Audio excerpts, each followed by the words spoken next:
The wind worried at the hides of the tent like a living thing, clawing with icy fingers, snarling and moaning as it hunted for cracks. Jon Snow lay half-wrapped in his cloak and half in his thoughts, listening to the storm and to the muffled sounds of the wildling camp outside. A child's thin cry, a woman's sharp curse, the distant boom of Tormund's laughter rolling over the roar of the gale. Smoke coiled down from the fire hole, sharp as a reprimand in his nose. It reminded him of Winterfell, of the great hall, of torches guttering in the drafts, of Robb's face lit from below by fire and wine and war dreams. He shut his eyes, but the memory did not soften. Twisted, the hall around Robb shifted, the stone growing thinner, older, darker. Banners he knew: gray direwolf, flayed man, trout leaping from blue and red, bled and blurred until they were drowned under pale blue and silver, a pair of towers linked by a bridge. Music turned sour in his ears. Gray wind's growl rumbled up through the flagstones, and then the wolf was howling, a desperate, furious sound that filled his skull as men rose from benches with knives in their hands. Jon flinched awake. The fire in Tormund's tent had burned low, banked to coals that pulsed like sullen hearts. Ghost lay at his feet, pale as new-fallen snow save for those eyes, watching him with an animal patience that made Jon feel small and young and terribly alone. "I know," Jon whispered, though he could not have said what it was he knew, only that a weight hung over him heavier than the furs on his shoulders, heavier than the wall itself. "You mutter in your sleep, boy." Tormund's voice came from the shadows, roughened by age and drink and too much laughing. The big man sat with his back to a tent pole, bare arms bristling with red gold hair, a horn cupped in one hand. In this faint light, with the wind howling beyond the hide, he might have been some old god of the north, carved from beef and bellow. "Talking to your wolf? Or your gods?" "Both, maybe," Jon said. His throat was dry. "Bad dreams." "Aye, hard to have sweet ones in this piss-freezing cold." Tormund took a swallow. "What is it you see? Snow and rocks? Dead men walking? Or that red witch of Stannis bearing her teats over a fire?" Jon thought of the towers and the sound of gray wind's howl cutting off like a sword stroke. "My brother," he said, "and a hall, a feast, blood." Tormund grunted and scratched at his beard with thick fingers. "Brothers are trouble. I had 5, only 2 left. One drank himself to death on goat's milk and arrogance." His eyes narrowed, studying Jon. "This your king brother? The one you're so torn up about?" Jon hesitated. The wind found a new seam and whistled shrill through the hides, as if urging him to silence. But the dream clung to his ribs like frost. "Robb," he said. "Robb Stark, king in the north." "King of a lot of burned fields," Tormund said. "And dead sons." There was no cruelty in it, only bluntness. "Dreams don't cook a man's supper. Best you sleep. Tomorrow we talk with Mance, and he thinks himself a king too. Won't do for you to be blinking like some owl." Jon lay back. The hide beneath his head was stiff and cold. He listened to the wind, and to Tormund's breathing, and to ghosts shifting in the dark. When sleep took him again, it came not as rest but as a plunge, as if he'd stepped off the top of the wall. This time the hall was clearer. The banners of House Frey. He recognized them now, 2 pale towers on blue, hung crooked from damp-stained beams. Men laughed and danced, and somewhere a bard plucked out a tune Jon had heard once in the south, a Lannister song, though the sound kept snagging and going sharp, as if the strings were wet with blood. Robb sat at the high table, crown gleaming, his face older than when Jon had seen him last, harder.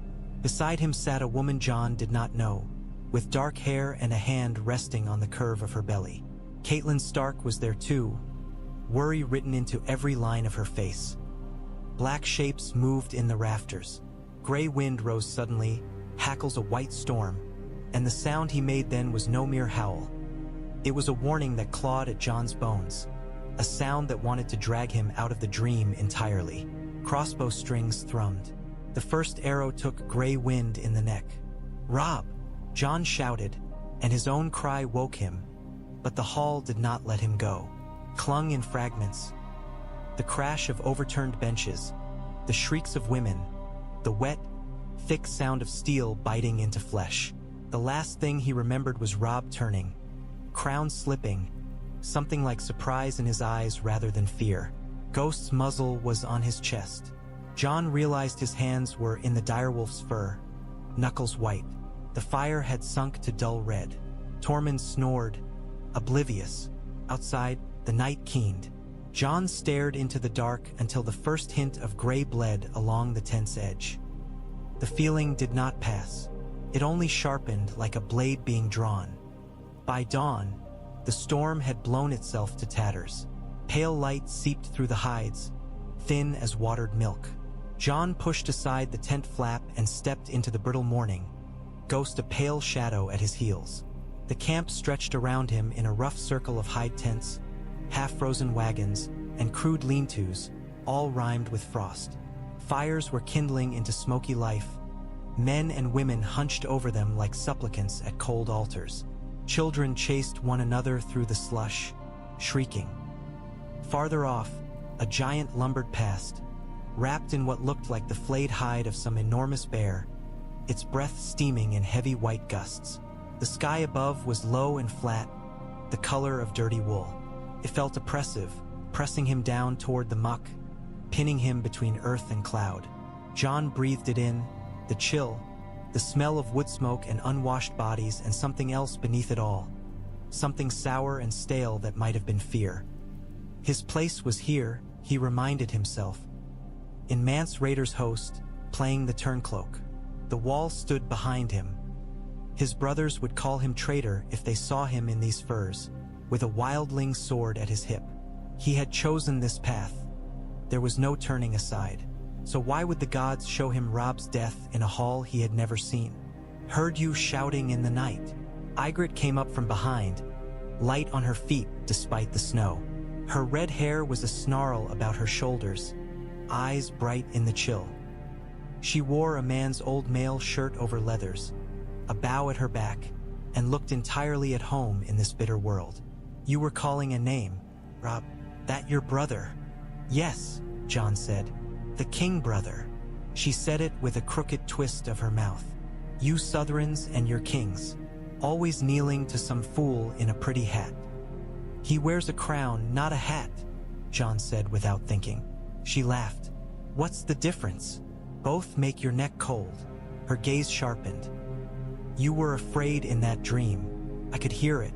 What is it you saw? He hesitated. To speak a dream aloud was to give it shape, and he did not want this thing any more solid than it already was. Yet the memory of Grey Wind's howl still echoed in his chest. A hall, he said at last. My brother at feast. And treachery. Arrows in the rafters. Men cut down with daggers in their hands and wine on their lips. Ygritte snorted softly. Southrons. She said it almost pitying now.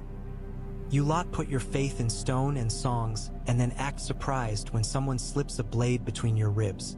Guest writes a pretty story. Stories don't stop steel. In the South, breaking guest right is an abomination, Jon said. The worst crime. Even the phrase. The phrase? She echoed. The name meant nothing to her. Lord Walder Frey. He holds the twins. 2 towers over the Green Fork with a bridge between. No one crosses the river without his leave. Well, that sounds like a man learns to weigh coin heavier than oaths, Ygritte said. A lord with a bridge is like a whore with only one bed. Everyone's got to pay to lie in it. Despite himself, Jon almost smiled. Then the unease rose again, thick in his throat. There's to be a wedding at the twins, he said. My brother slighted Lord Frey once, broke a marriage pact. He was to make amends. He thought of the woman beside Robb in his dream, hand on her belly. If the phrase mean to... He did not finish. If the phrase mean to spill his blood, he thought instead. If they mean to betray him under their own roof. You think that's what the dream was? Ygritte asked, squinting against the thin light. Some crow's omen from your gods? You still think they answer you, after you turned your cloak on them? I didn't turn my cloak on my gods, Jon said, more sharply than he'd meant. Or my family. I'm here for them. She studied him a moment, then shrugged, letting it go. Dreams are dreams. The free folk don't sit around waiting for ravens to tell us what to do.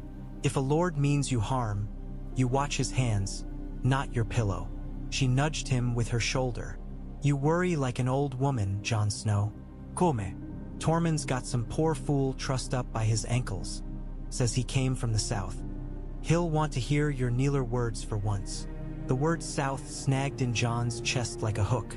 From where? He asked. From where else? Ygritte's grin flashed. From your side of the wall. Now stop scowling at the sky and come along. You look like you've swallowed a pine cone. He followed her through the camp, Ghost pacing at his side, the dream clinging to him with every step. Somewhere beyond this wild tangle of tents and fires and strange gods, Robb Stark rode with his banners. Somewhere he was making his slow way toward a pair of towers and a bridge, and a feast that might yet become a slaughter. The crowd around Tormund's frame was thick, a ring of rough faces and rougher voices, all jeers and speculation. Jon caught snatches as he and Ygritte pushed their way through. Said he come from the Trident, whatever piss puddle that is. Soft as marrow, look at those hands. Reckon his horse tasted better than he will. At the center of it all, a man swung gently, trussed by his ankles, his face purpled from blood and cold. His cloak was good Riverland wool, now caked with half-frozen mud. Coins had been sewn into its hem, but someone with sharp fingers had already slit the seams and plucked them out. He was older than Jon by a dozen years, maybe more, the first threads of gray at his temples. He thrashed as Tormund prodded him, not cruelly, just as if testing a side of bacon. I told you, the man was gasping. I'm no bloody knight. I'm a traitor. I bring salt and wine and... Wine I tasted, Tormund said, grinning through his beard. Not bad for kneeler piss. Now, you say there's war south of the river? Kings and lions and wolves. Please, the man said, ignoring the question in his panic. I have children in Seagard. They'll starve if... One more mouth is as likely to starve them sooner as later. Tormund turned as Jon stepped into the ring. Snow, Ygritte says you speak the Lord's tongue better than I do. His smile broadened. Come explain to this goat that if he keeps braying about starving brats instead of telling me something interesting, I'll feed him to the giant. The giant in question stood a few yards off, idly chewing something that might have been an entire haunch of something else. His small dark eyes regarded the dangling man with incurious calm. Jon stepped closer, Ghost pacing with him, hackles faintly raised. You're far from Seagard, he said to the traitor. What had you riding the King's Road alone? Not alone, the man croaked. Blood had pooled in his face so long that it made his eyes bulge. There were others. Bandits took the rest. I ran. The gods cursed me for a coward, and now I'm to die here. The gods curse many men for less, Tormund said cheerfully. What's your name, kneeler? Derek, he panted. Derek Holt, Cooper's son. Please, you're Mance Raiders folk, aren't you? The king beyond the wall? I've heard the tales. If you're to come south, I can tell you where the lords gather, where to avoid. Now that's interesting. Tormund's eyes gleamed. See, Snow? Squeeze a man and something useful dribbles out eventually. He gestured with his horn. Ask him. You know these places he prattles on about. Jon studied the traitor. The man's desperation was a sharp, sour smell in the cold air. You said lords gather, he prompted. Where? Everywhere, Derek said. It's all madness now. Robber hordes, red priests, sells words riding for whoever fills their purse. But the worst of it, he swallowed, hanging like a grotesque pendulum. The king in the north marches for the twins. Every fool knows that. The word struck like a mailed fist to Jon's chest. The king in the north, he repeated carefully. You mean Robb Stark? Derek's eyes flicked to him. Aye, who else? Robb Stark, the young wolf, marching to make his peace with Lord Walder. They say the Freys are puffed up like toads, angry about some slight, but that's how lords are. They'll drink and sing and barter brides, and we small folk will pay the price one way or another." "Lord Walder Frey," Jon said. The name tasted like iron. "What have you heard of his anger?" "Only what every man with ears hears," Derek said. "That Stark boy broke a marriage pact, took some foreign bride with a belly round as a harvest moon. The Freys hate him for it, but what can they do? He's their king's ally."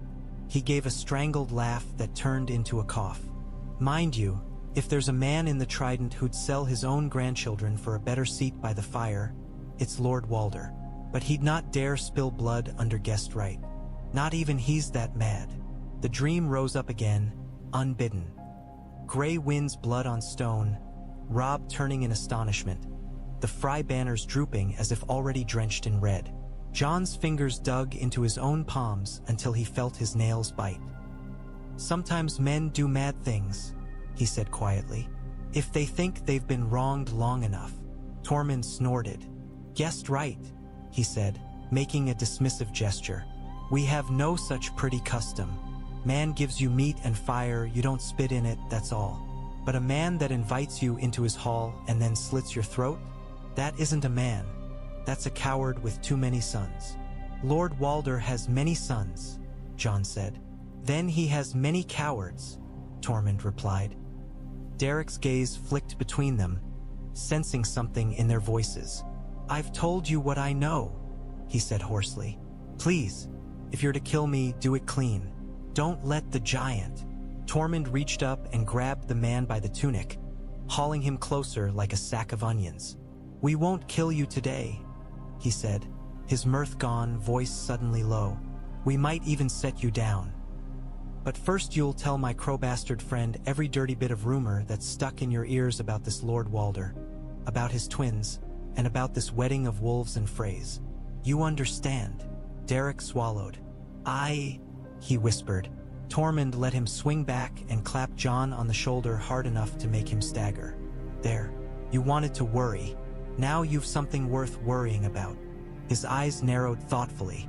"Come see me when you're done, boy. Maybe these dreams of yours are worth a horn of mead after all." By the time Jon had wrung the last of Derek Holt's tales from him, the man's voice was a ragged rasp, as frayed as his nerves. Much of it was tavern dust and gutter talk. This lord betting that one's wife, some hedge knight's boasts, mutterings of red priests in the south setting kings afire. But threaded through it all like a dark cord ran the same story. Robb Stark's slight to House Frey, Walder Frey's simmering resentment, and the great wedding that was to heal all wounds. "He's a miserly old goat, is Lord Walder," Derek said at last, closing his eyes as if the effort of speech were too much. "Keeps bread from his own bastards, they say. Built his house on tolls and time, and can't bear to have either stolen from him. Your brother took his time and his promised bride both. That sort of sting doesn't fade." "Who attends this wedding?" Jon asked. "How many men?" "As many as the young wolf can spare, I'd reckon," Derek said. "His lords, his sworn swords. He's lost the Karstarks, but he's still got Blackfish Tully and them from the neck. And..." He waved a hand weakly. "What's it matter? I'm a cooper's son, not a maester. I know what I hear, that the twins will be thick with steel and song when he comes." Song. Jon heard once more the Lannister tune, the notes gone sour. "And the Freys?" he pressed. "Have they called in allies?" "Who'd answer?" Derek sneered faintly. "Folk respect Lord Walder's bridge, not his person. Nah. He'll smile his thin smile and mutter and take his insults like he always has. He's survived every king from Aegon on. He won't risk his house on some fit of temper now. But sometimes men do mad things." Jon thought again, hearing Ygritte's scoff at Kneeler customs, tasting the ash of his dream on his tongue. A lifetime of swallowing slights might turn a man's temper into poison. He stepped back. Derek hung limp, breathing shallowly. "You've done what was asked," Jon said. "Tormund will decide what to do with you." "South," Derek whispered. "Let me go south. I won't speak of you. On my father's grave, I swear it." Jon did not answer. Promises were easy in the shadow of death. He gestured to two wildlings who had watched with bored curiosity. "Cut him down," he said, slowly. "If he runs, you can decide whether he's more use as a warning post." They grinned at that and moved to the ropes. Jon walked away, Ghost padding beside him. The direwolf's fur brushed his hand, rough and real and present. He focused on that sensation, on the crunch of frozen slush under his boots, the rasp of his own breath, anything to anchor him in now. But when he closed his eyes, the future rose up. A hall of stone, a rain of arrows, Robb Stark's blood seeping into an irredeemable floor. He found Tormund where he had known he would, by the largest fire in the camp. The wildling chief sat on a log, gnawing on a joint of meat the size of a small child's leg. The air around him was thick with grease smoke and laughing voices, men and women both jeering at some half-drunken story. When Jon approached, those nearest made room, curiosity gleaming in their eyes. "Well," Tormund called, "did our upside-down friend tell you that the south is paved with gold and women who beg to be carried north?" "He told me enough," Jon said, and the words came tight. "Robb is going to the twins, to Lord Frey, with a good part of his strength." Tormund tore off a strip of meat and chewed it slowly, watching Jon. "And you think this Lord Walder means to gut him like a boar instead of kissing his hairy kneeler arse?" "Yes," Jon said. The word felt like a blade drawn. "I do." The laughter around the fire faltered. Tormund wiped grease from his beard with the back of his hand, smearing it rather than cleaning it, and regarded Jon with an intent that cut deeper than any jape. For a long moment he said nothing, letting the silence stretch taut as a bowstring. The only sounds were the crackle of fat in the flames and the distant thud of a giant's tread. "You're certain?" he said at last. Jon thought of saying it was only a dream. It was a traitor's talk. It was fear. But what emerged was simple. "I am." Tormund's eyes narrowed. "Because some blue-eyed wolf howled in your sleep? Because of the man's tales? Because I know what my brother did to insult Lord Frey, and what kind of man Walder Frey is said to be? Because it feels wrong, all of it. And yes," he met Tormund's gaze without flinching, "because of the dream. I've had wolf dreams before. They weren't all weather and rabbits." There was a soft, derisive sound from somewhere in the ring. One of the thens, bald and scarred, clicked his tongue. "Crow dreams of his king brother dying in some stone hall, so now he wants us all to piss our furs." Another wildling, an older woman whose hair had gone iron gray in two thick braids, spat into the fire. "Kneeler business. Let them slaughter each other in their stone boxes. Gives the crows less to send north." "Peace." Tormund's voice cut through the mutters. He leaned forward, elbows on his knees, hands dangling. "Tell me plain, Snow. What is it you want?" Jon had asked himself that 100 times since slipping over the wall, and never had the answer been less simple. "I want to be true," he thought, "to my vows, to my blood, to myself." As if those three were not pulling him in 3 directions. "I want Robb to live," he said. "He's my brother. He's the king in the north. If he dies at the twins in some treacherous ambush, the north will fracture. The Lannisters will grow stronger. It will be harder for any man to look north and see the true danger." "The others," Tormund said. "Yes. And you think if your brother keeps his head on his shoulders and his crown on his pretty curls, he'll come running to our aid when we knock on his southern door?" "I think," Jon said slowly, "that he's an honorable man trying to keep faith with too many people at once, like my father was in his way. If we come to him openly, as allies with proof of what walks beyond the wall, yes. I believe he would listen." Tormund snorted. "Honorable." He made the word sound like both compliment and curse. "Honorable men get their own folk killed as often as they save them. Still," he broke the bone in his hand with a sharp crack, "it's better than dealing with those gold-shitting Lannisters your traitor spoke of." The then scoffed. "You'd break with Mance's plan for this? For some Kneeler king who'd as soon call us savages and send us to their steel cages?" "I didn't say I'd do anything yet," Tormund said, not taking his eyes off Jon. "I'm listening." Jon felt the weight of that gaze like a hand on his shoulder again. Mance knows the wall, he said. He knows its strengths, its weaknesses, but he doesn't know what waits south of it. The lords, their grudges, their pride. He means to smash through with sheer numbers. It might work, or it might break us all on black stone and ice. But if the North had reason to open its gates instead, you'd have us beg? The then said. Go south like dog thieves asking for scraps? No, Jon's voice sharpened. You'd go south as allies in a war the southern lords don't yet know they're fighting. You hate the wall, so do many in the north. What if you had lands beyond it? Wood to cut, fields to till. No more cowering in caves while dead things walk. The gray-braided woman barked a laugh, but there was less scorn in it now. And what would we give in return? Our songs? Our daughters? Or our spears when your king snaps his fingers? Our spears when the others come, Jon said. When the dead rise in such numbers that no castle's walls are high enough, no river wide enough. I've seen whites. I fought them. You know this is true as well as I. A murmur went through the ring at that, uneasy and low. Fear of the dead was a language all of them shared. Tormund sucked marrow from the cracked bone, then flung it into the flames. You speak of big things for such a skinny crow, he said. Kingdoms and wars and making peace between folk who've been stealing each other's sheep since before my grandmam was a maid.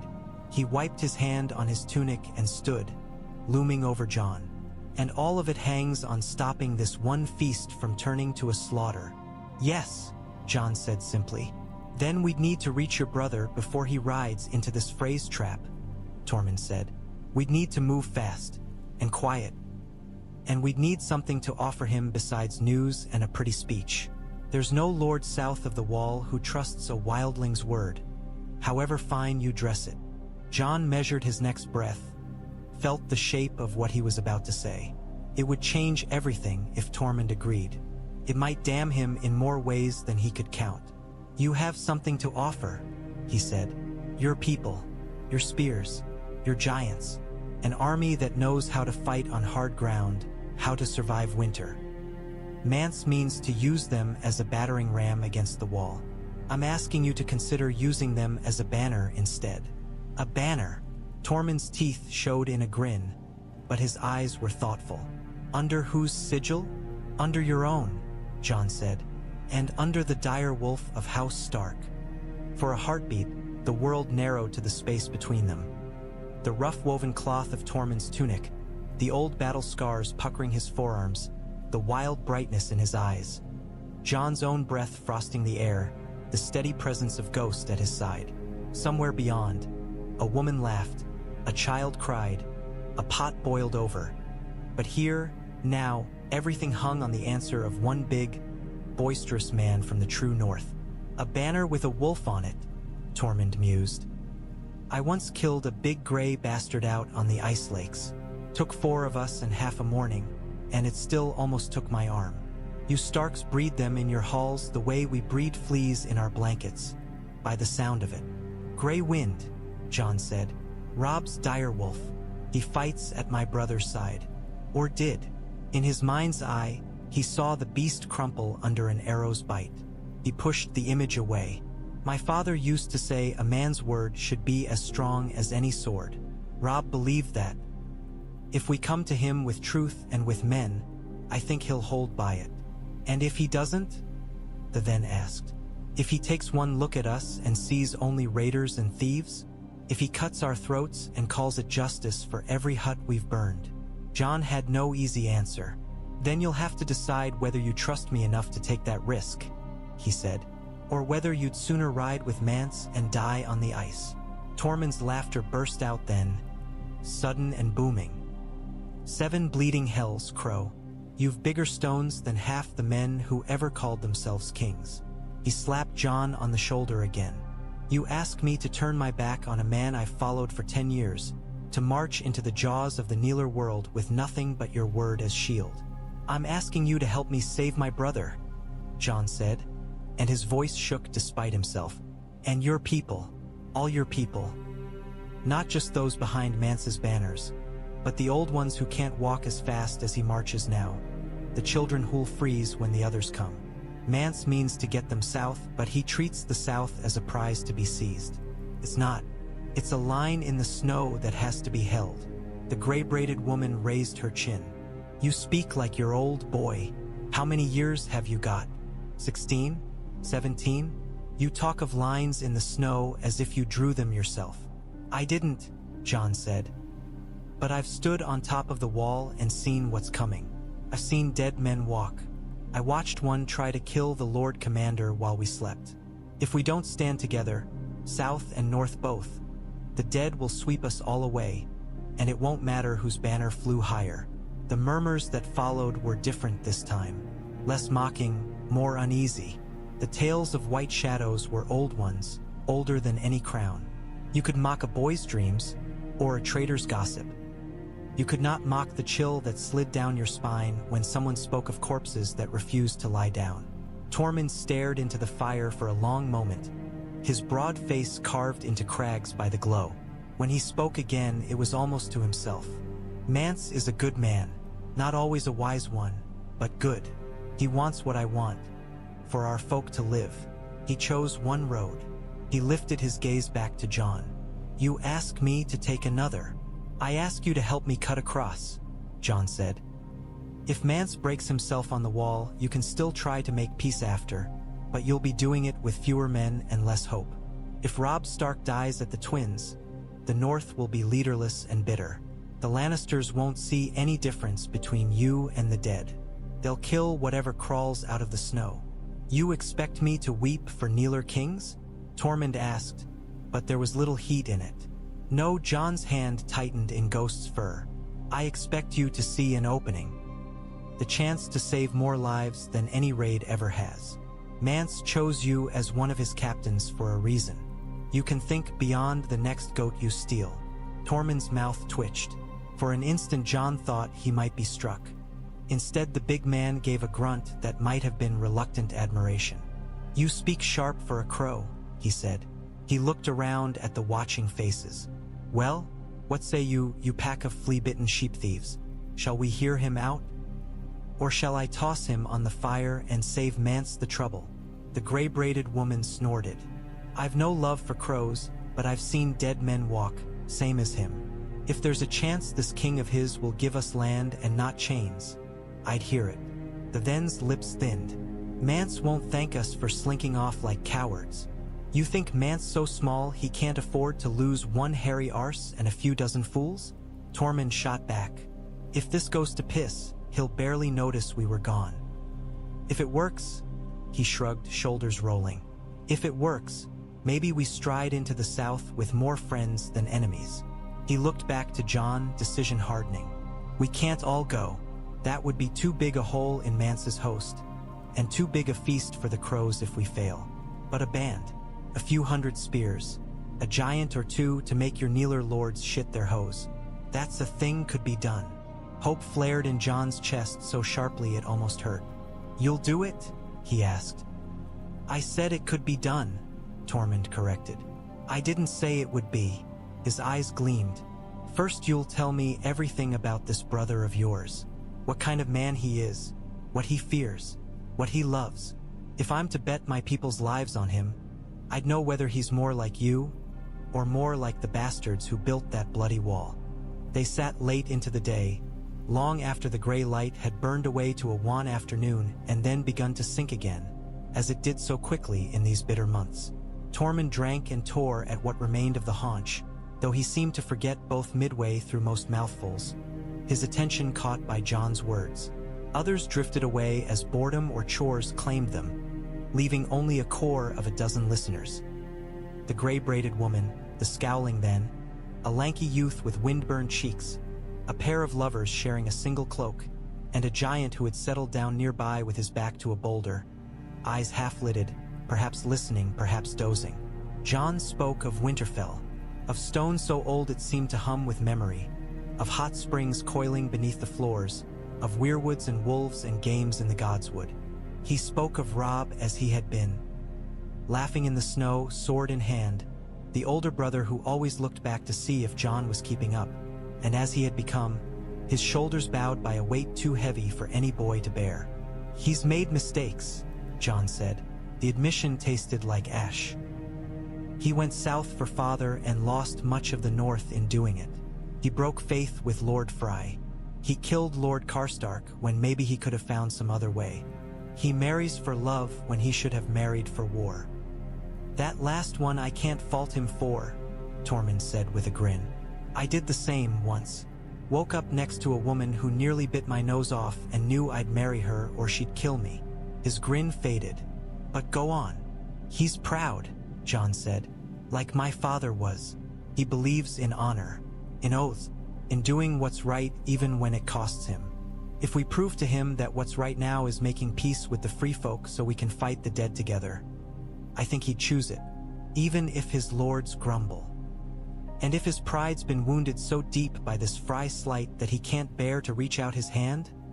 the gray-braided woman asked. "You Southrons and your faces, always worrying how they look." Jon thought of Robb's face in the dream, the surprise as the arrow flew. "Then I'll remind him that a king who clings to his pride when his people are threatened is no better than the lords he fights," he said. "He won't want to hear it, but he needs to. If any man can listen to hard truths and still do what's needed, it's him." "You love him," the lanky youth observed. There was no accusation in it, only curiosity. "Yes," Jon said simply. "He's my brother, not by blood," the then said. "You said as much, bastard crow." "Blood isn't the only thing that makes a man your brother," Jon replied.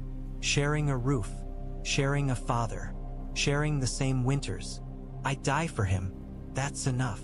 Tormund grunted approval at that. "Man who won't bleed for his own isn't worth the trouble of birthing," he said. He leaned back, the log creaking under his weight. "All right, Snow, you've painted me a picture of this young wolf. I can't say I like the frame, but the colors aren't all bad." Outside the circle of firelight, the sky had deepened to a bruised purple. The first stars pricked through, cold and distant. The wind had dropped to a low, constant murmur, as if eavesdropping. Tormund's next words dropped into that hush like stones. "I'll do it," he said. The world seemed to tilt. "You'll?" "I'll take a band south with you," Tormund repeated. "We'll find this brother of yours. We'll put your warning in his ears, and we'll see if his honor's as sharp as you say. If he keeps his word and offers lands and safety for our folk, we'll fight beside him when the dead come. If he lies..." His grin flashed again, suddenly terrible. "Then he'll find that wildlings are worse than Freys when it comes to breaking a feast." Relief and terror washed together in Jon's chest, leaving him unsteady. He felt as if he'd just loosed an arrow at too distant a target and heard it strike something anyway. "Thank you," he said. Felt inadequate. "Don't thank me yet, boy," Tormund said. "We haven't told Mance, and we haven't decided who goes, or how we slip away without half the host trailing our arses." "Mance won't approve," the then said flatly. "Mance can bugger himself," Tormund said with rough affection. "He'll curse my name when he hears, then he'll curse yours more. But he knows I do as I please. That's why he keeps me close. I'll tell him I'm taking some folk to sniff out places south of the wall where our people can hide. It's not even a lie, just not the whole of it." The gray-braided woman nodded slowly. "I'll come," she said. "If there's to be talking, I'd see the faces we're talking to." "You'll complain the whole time," Tormund told her. She said. "That way you'll know I'm still alive." The then hesitated, jaw working. "I'll not go crawling to Kneelers for scraps," he said. "But if there's to be war with the dead, I won't sit in a tent and wait to hear how it went. Neither. I'll go. To see." "You see," Tormund said to Jon, satisfaction roughening his voice. "A handful of fools already. We'll find more. The rest is planning. We'll need to leave soon, if your brother's not to be dead before we reach him." The words struck like a bell in Jon's skull, setting all his doubts ringing. "Soon." He looked up at the cold, indifferent stars and thought of the twins, of torchlight glinting off crossbows hidden in rafters, of gray wind's strangled howl. For the first time since the dream, hope cut through the dread. Not to banish it, but to stand beside it, teeth bared. They spoke of roads and rivers then, of passes and patrols and the places where the wall was weakest. Jon scratched lines in the snow with a stick, the crude map more memory than accuracy. The long white slab of the wall itself, the gift's sparse villages, the King's Road running south like a spine. Tormund listened intently, his brows knit, as if he were trying to memorize a story rather than a landscape. "We can't go near Castle Black," Jon said. Saying the name felt like plucking a harp string in his chest. "The brothers will be on edge already. They know Mance is coming. If they see wildlings riding in company with a man they think has turned his cloak..." He trailed off. He knew too well what they would do. "Then we don't go near," Tormund said. "You said there's an old gate, half frozen, east of there? Long sealed, but the ice shifts. There are cracks, gaps. I saw them once on patrol. It will be hard going, but a small band could find a way through, if we're careful." "We'll be careful," Tormund said. "As careful as men can be when they're doing something this bloody foolish." They traced their path further, through the tumbled stones of old forts that had once guarded the gift, past half-abandoned farmsteads, where smoke still rose from a few chimneys, across the fords of the White Knife or the Green Fork, depending on where they found Stark scouts. Jon's sense of distances had become stretched by time at the wall. What had once seemed near from the Raven Tower now felt vast on foot. But with good horses, if they could steal, buy, or barter them, and hard riding, it might be done. Mance will want to know where we go," the then muttered. "He's no fool." "He's not," Tormund agreed. "That's why we give him enough truth to chew on so he doesn't bite deeper. I'll tell him we mean to feel for weak places in the South Side. Places our folk can slip through when the war starts. He'll grumble, but he'll let us go. He knows I've done worse with less reason." The gray-braided woman nodded. "Is it a weak place?" she asked. "Or a strong one, this king in the north?" Jon thought of Robb riding out of Winterfell in armor too big for him, face taut with the effort of looking brave. He thought of him standing in a war tent, crown heavy on his curls, his voice low but firm as he spoke of battles and banners. "Both," he said, "strong enough to hold to what he thinks is right, weak enough to bleed when men betray him. Then we'd best give him as little chance for betrayal as possible," she said. "If we walk into his camp looking like raiders, we'll be arrows before we're words." "That I can help with," Tormund said, his grin returning. "We still have some bits of armor we took off crows and kneelers. Helmets, cloaks. It'll make us look as foolish as they do, but if it keeps us from getting shot full of holes, I'll suffer it." Jon's throat tightened unexpectedly at the mention of stolen Night's Watch gear, but he bit down on the feeling. There was no path forward that did not run over something he loved. When at last they rose, the fire was little more than embers, and the camp was quiet save for the occasional shout or laugh from other rings. Jon stood, feeling the stiffness in his legs, the weariness pulling at his bones. He had not eaten since morning, but he could not have said whether he was hungry or not. His thoughts felt like a river in flood, carrying him heedless. Ygritte came to him as the others drifted off, catching his sleeve. Her face was half shadow, half starlight. "So," she said, "you and Tormund mean to go south to your king brother. You didn't think to ask if I'd be coming?" "I assumed you would," Jon said. "Or that you'd kill me before I left if I didn't ask." She made a pleased sound at that, low in her throat. "You know nothing, Jon Snow," she said, but there was no sting in it. "Course I'm coming. Someone has to make sure you don't start kneeling the moment you see stone walls again." "It won't be like that," Jon said, though he could not quite believe it himself. "No?" She stepped closer, close enough that he could smell the smoke in her hair, the leather, the faint, wild scent that was simply her. "You left your crows for me," she said. "Then you left me for them. Now you want to leave them for your brother. Your heart's as tangled as a dead man's beard." "I left the watch for the watch," Jon said. "To save it, to be useful. I left you to." "Don't," she said. Her hand tightened on his sleeve, just for a moment, then let go. We'll say the rest another day. Maybe on the King's Road. Maybe never. Her mouth twisted. I don't like this, Jon Snow. Running off to warn kneelers who'd cut my throat for sport if they saw me. But I've seen dead things move that should not, and I've seen you stand against them. If there's a chance this king of yours will see sense, I'll stand with you a while longer. Thank you, he said. Don't thank me either, she said, echoing Tormund. You just make sure this Robb Stark of yours is worth it. When she had gone, Jon stood a while longer, staring at the wall's distant loom across the winter-dark land. It rose black against the stars, a jagged line drawn by men who feared what lay beyond. He wondered if it looked different from the south. He wondered if he would ever stand atop it again and feel the wind scour his doubts away.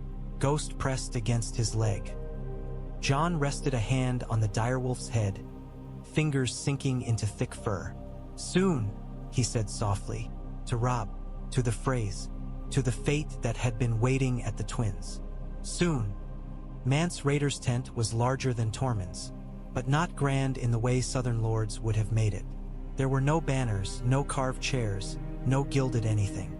Just good black wool, well sewn, and a circle of stones to hold the worst of the wind. Inside, a simple table had been set up over a pair of turned crates, strewn with maps, bits of slate, and a scatter of carved wooden pieces. Tiny towers, tiny shields, tiny trees. A big kettle bubbled over a brazier in one corner, filling the space with the smells of onions and some tough meat that might have been goat. Mance himself looked up as they entered. He wore no crown today, only a plain leather cap to tame his dark hair. Around him were his closest captains. Steer of the Thens, the Lord of Bones with his grisly adornments, Harmadog's Rattleshirt, a few others Jon did not know by name. Eyes turned to them in a ripple, measuring. Tormund, Mance said. Come to argue about my march again? I told you we can't wait for every straggler with a limp. Winter's on our heels. Tormund scratched at his beard. I've never argued about marching, he said. Walking's what I do best. But I've been talking with our crow, and he's convinced me there's use yet in sending scouts further south. Not just over the wall, but beyond. To see what the kneelers are up to while we sneak under their noses. Mance's gaze shifted to Jon. You've ideas on that, do you, Snow? Jon felt the weight of all those eyes. It reminded him, absurdly, of standing before Maester Luwin and reciting his lessons. Only here, a wrong word might mean more than a rap on the knuckles. You'll need places beyond the wall where your people can hide, he said. Villages that are half empty from the war. Forests where the lords rarely send their men. If we find them now, your host won't have to move blindly once you cross. You asked me to be useful. I can be if I help Tormund find those places. And how far would you go? Mance asked. To Winterfell's doorstep? To wherever we can without drawing too much attention, Jon said carefully. But there's more. The south is burning. I heard it on the wall, and we heard it again from the traitor Tormund's men caught. The Lannisters fight the Starks fight the Greyjoys, everyone fights everyone. That can be good for us if it keeps their eyes off the wall. Can be bad if it puts more steel in our path. If you know where their kings are, you know where their swords aren't. Mance nodded slowly. And you know where their kings are, he said.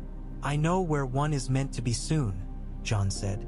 Robb Stark marches for the twins. For House Frey.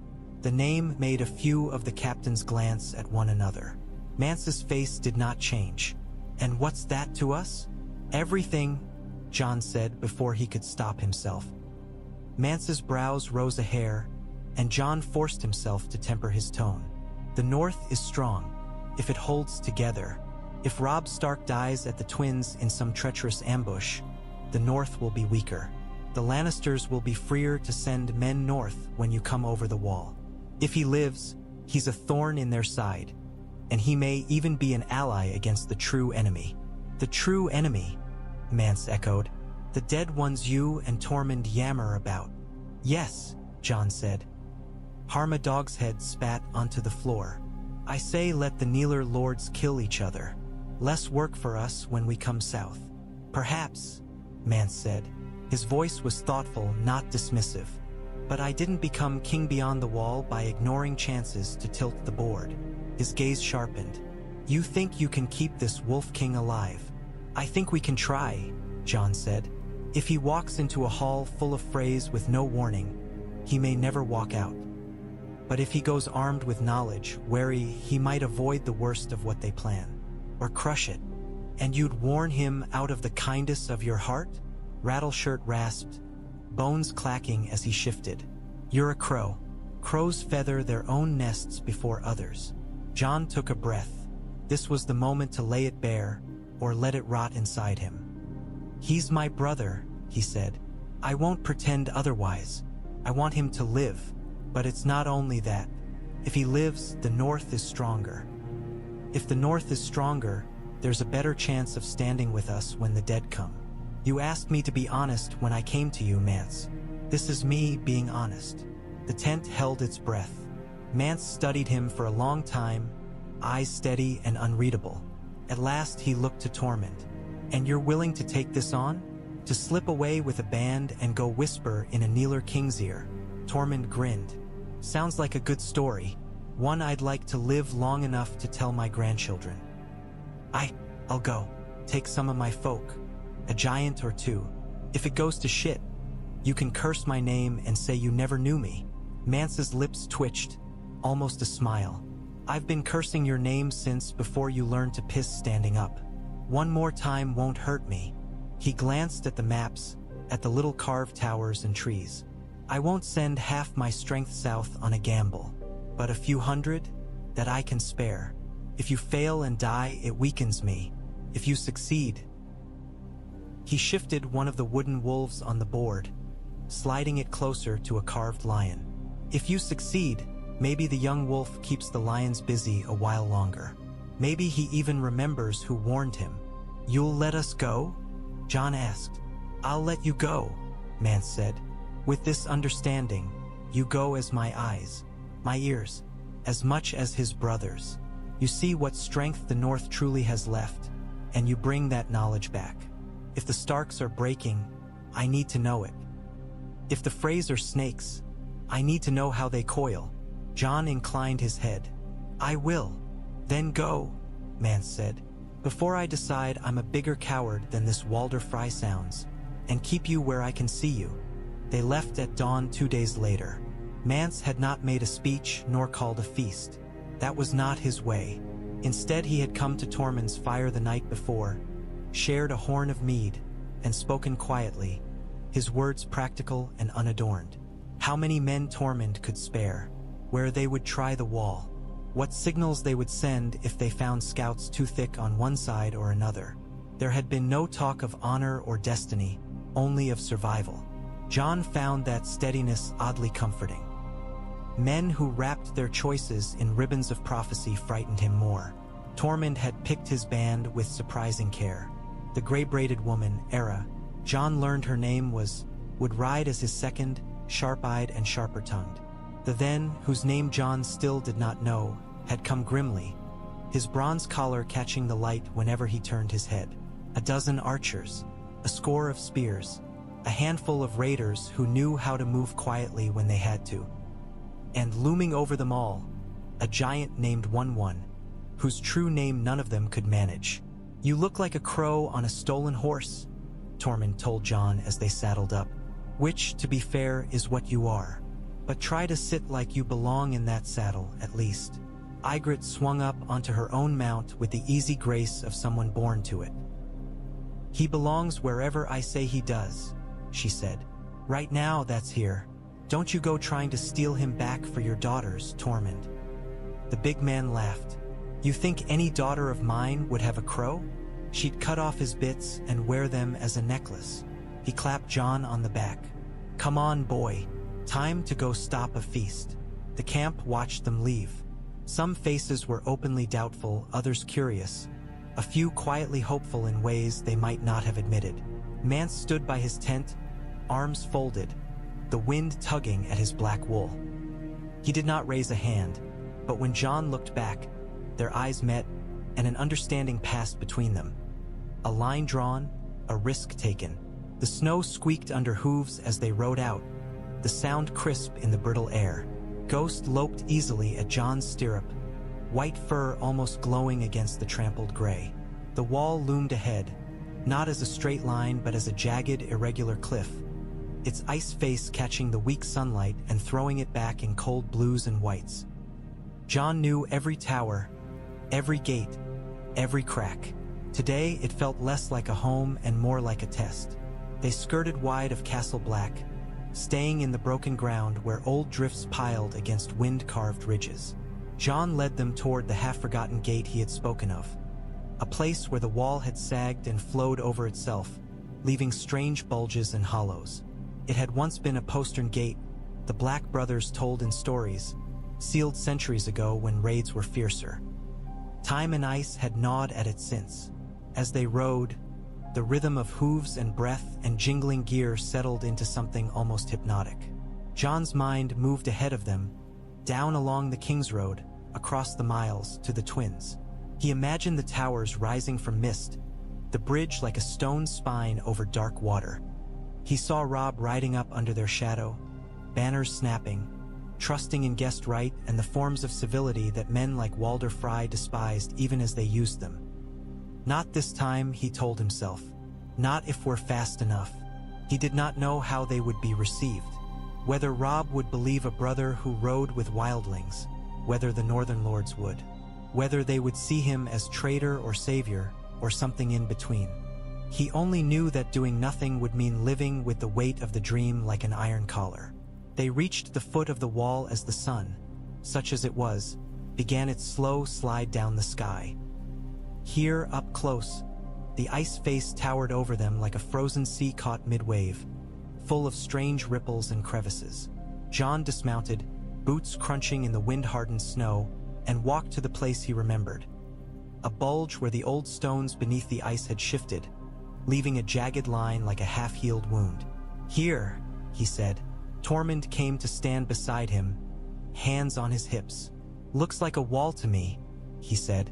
It is, Jon said. He crouched, gloved fingers tracing the uneven surface. But there are cracks, channels where meltwater has run and refrozen. We can use them, with ropes, careful steps. It won't be easy, but it's better than trying for a guarded gate. One rumbled something in his own tongue. Tormund barked a laugh. He says walls are for little folk, he translated. Giants walk over mountains. But for your sake, Crow, he'll try not to knock any ice down on your head. Tell him I'm grateful, Jon said. They set to work. As ropes were uncoiled and spikes hammered into what ice would take them, Jon looked up once more. Somewhere beyond that great white barrier, the Night's Watch went about its business. The brothers might be at their drill yard now, swords in hand, breath steaming in the cold. Maester Aemon would be in his tower, listening to the ravens. Sam, Jon's throat tightened. Sam would be in the library if he could, or in the yard if he must, puffing and red-faced but trying anyway. I'll come back, Jon promised silently, if I can. If there's still a wall to come back to. For now, there was only the climb, and the long road beyond, and a hall full of wolves and Freys and sharpened knives waiting somewhere ahead in the dark. He set his hands to the ice and began to climb. The ice was not smooth. It was treacherous, ridged and pocked and ridged again, as if a sea had been frozen mid-storm and then shaved down by centuries of cruel winds. Jon's fingers ached inside his stiff gloves, even with the leather strips wrapped round them. Each time he drove an iron spike into a seam, the shock of it ran up his arm to his shoulder and rattled his teeth. Left hand higher, Crow, Tormund bellowed from below. Unless you mean to come tumbling down and flatten us all. Jon clenched his jaw and found another hold, fingers probing until they discovered a narrow groove where meltwater had once run. He could feel the faintest seep beneath the surface, a ghost of wetness in all that frozen mass. The rope about his waist tugged with his movements, tied off below to a cluster of men and to one who had planted both enormous feet and leaned back, bracing the line with his whole weight. The ice here, on the haunted side of the old postern, was more gray than white. Bits of ancient stone peered through in places, black teeth in a blue mouth. Jon remembered standing atop the wall with Samwell Tarly, peering down at this same stretch of wilderness. The land north of the barrier spread beneath them like a rumpled cloak. Felt different from this angle. From here, the wall was not a thing of awe and stories. It was an obstacle, a problem to be solved with cold hands and colder nerves. He risked a glance down. The world fell away beneath him, a dizzying tumble of rock and snow and small dark figures. Tormund was a squat blaze of color against the white. Ygritte stood near his shoulder, head tipped back, her hair a spill of ember brightness under her hood. Ghost paced below, leaving pale tracks, eyes following Jon as if to will him upward. "Eyes on the ice, Jon Snow," Ygritte called. "If you fall, I'll not scramble up there to catch you." He snorted, breath frosting the air. "You couldn't catch me if you tried," he shot back, though his voice came thin. He didn't look again. He climbed. The old gate, if it could still be called that, had been swallowed by time. Once, long ago, black brothers had come and gone through here, leading ranging parties into the haunted forest. Now the stone arch that had framed their passage was buried.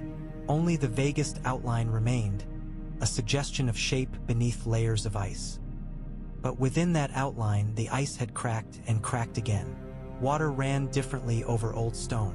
It found paths. It made them. Jon reached a narrow ledge and hauled himself onto it, chest heaving. His legs shook with the effort of clinging to the wall. He pressed his cheek to the ice for a moment, feeling the deep, ancient chill seep into his skin. Somewhere in that frozen mass, he knew, were the ghosts of 1,000 winters. Men had died under this wall. Men had died on top of it.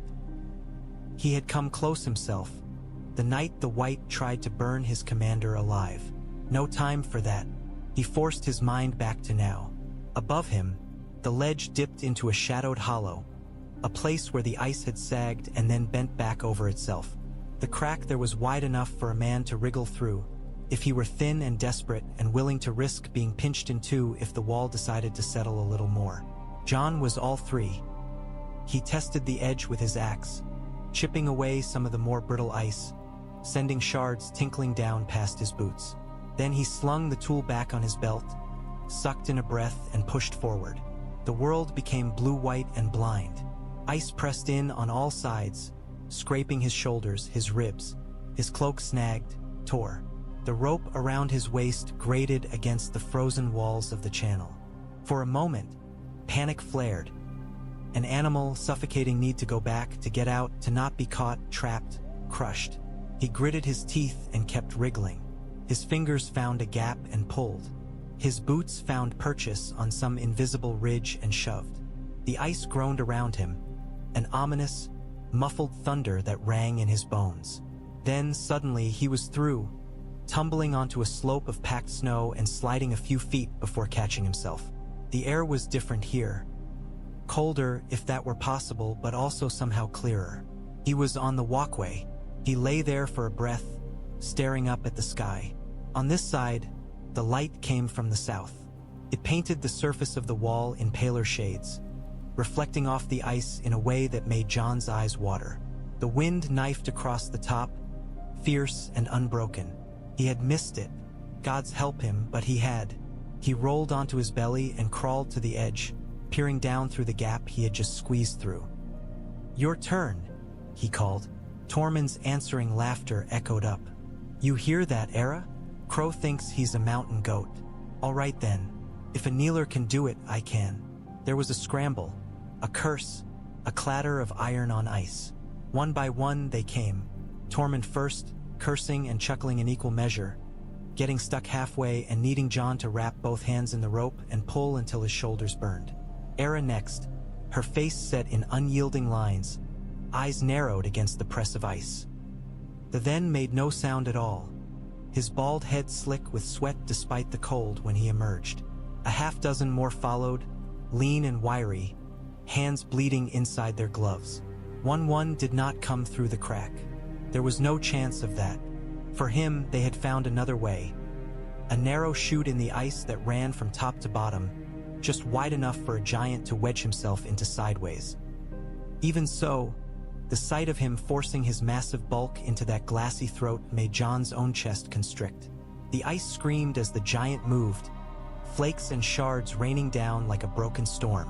When at last one's great shaggy head emerged onto the walkway, he blew out a breath that gusted snow into Jon's face and rumpled his hair like a gale. "Never ask me to do that again," Tormund panted, slumping. "On the ice. Next time we walk through the bloody gate, even if we have to knock it down." "There may not be a next time," Era said. Her eyes flicked to Jon. "If this goes wrong."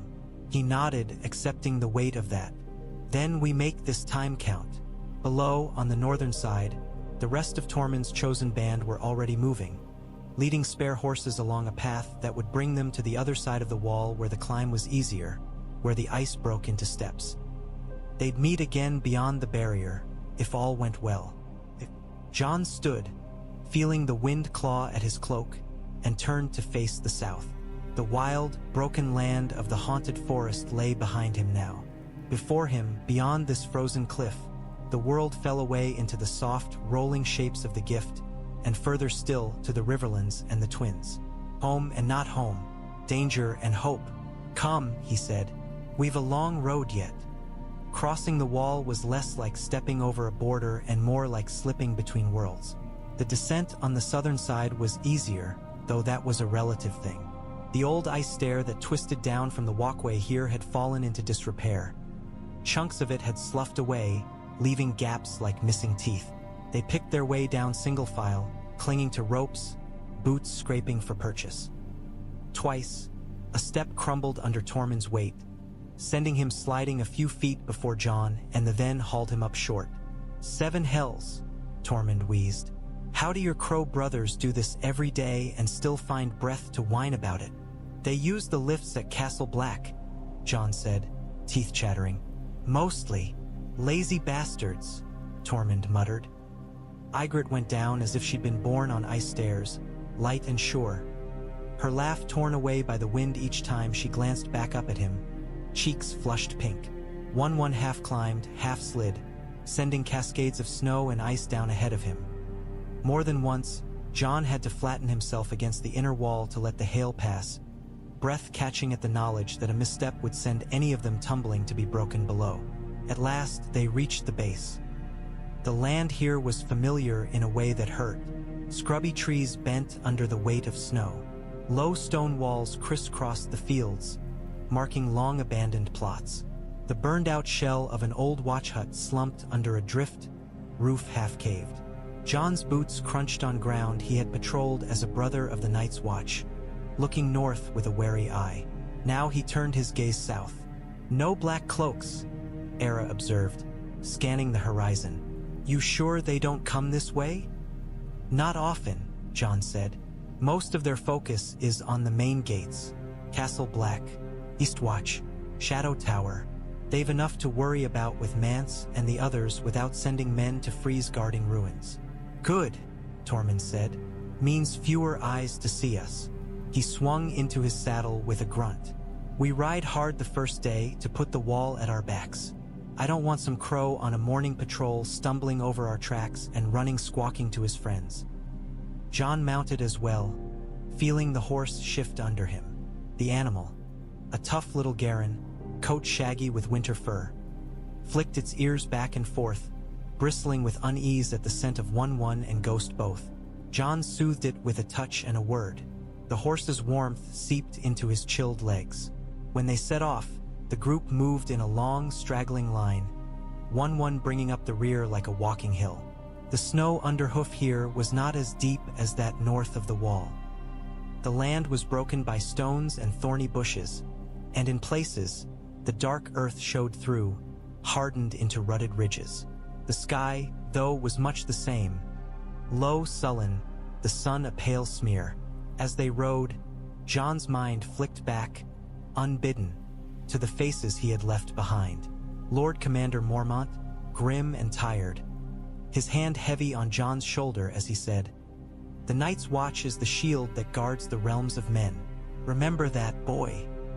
Samwell, eyes wide behind the mist of his breath, clinging to books as though they were shields. Castle Black's dim hall, the smell of stew and smoke, the feel of rough benches beneath him.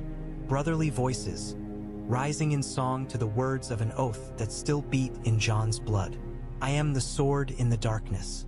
He wondered if the brothers would ever know what he did now, if they would understand, if they would forgive him.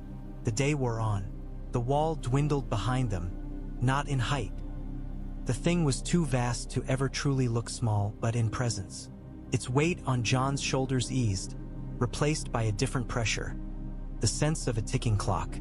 At midday, they paused long enough for the horses to nose at feed bags, for one to crunch through a half-frozen stream and drink deep. A few tough stalks of withered grass poked through the snow here. Era knelt and tugged one from the ground, rolling it between her fingers as if tasting this new land through her skin. "This all south?" she asked. "This is only the gift," Jon said. "Land given to the Watch thousands of years ago. It never flourished the way the south does. Too close to the cold. Too many raids. But further down," he nodded. "Further down, you'll see fields green with barley and wheat, orchards heavy with fruit, rivers that don't freeze." Tormund's eyes gleamed. "Hear that, giant? Apples the size of your head." One grunted, unimpressed. They mounted again and rode on, until the wall was a pale line on the horizon and the land began, at last, to soften. They found the village as dusk crept in, pink-gray and thin. It was not much, only a huddle of stone houses crouched around a dry well, their roofs fallen, doors leaning drunkenly from broken hinges. Someone had lived here once. Families, by the look of it. Children had run in these lanes. Cows had lowed in these byres. Now only the wind moved through them, whistling low. "Abandoned," Jon said as he swung down from his horse. His voice sounded loud in the emptiness. "How can you tell?" Tormund asked. "Perhaps they're all inside, hiding from your ugly face." "There's no smoke," Jon said. "No fresh tracks. Look." He towed at a drift. The snow there was undisturbed, a smooth, unbroken skin. The doors hang open, and there, he gestured to a corner where a small carved wooden figure lay half-buried. If there were still folk here, they'd not leave their gods lying in the snow. Tormund grunted. "Good enough," he said. "Their loss is our stew." He cupped his hands around his mouth and called to the others. "We'll camp here, get fires going in these stone holes, before my arse freezes to my saddle." They moved in a practiced flurry. Era set scouts on the outskirts, posted where they could watch the approaches and the faint trail they had ridden in by. Ygritte took 2 archers and went to see if any half-wild goats or hardy rabbits still haunted the nearby scrub. One settled himself in what had once been the village square, back against the well, like some vast, shaggy idol. Jon claimed a corner of a half-roofed house, its walls mostly intact.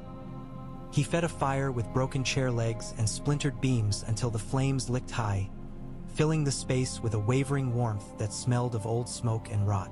Ghost padded the perimeter, nose low, occasionally pausing to sniff at some ancient smell embedded in the stone. As the others drifted in, drawn by the promise of heat, Jon found himself staring at the marks on the walls. Here, someone had scratched a tally, perhaps of days, perhaps of bushels stored.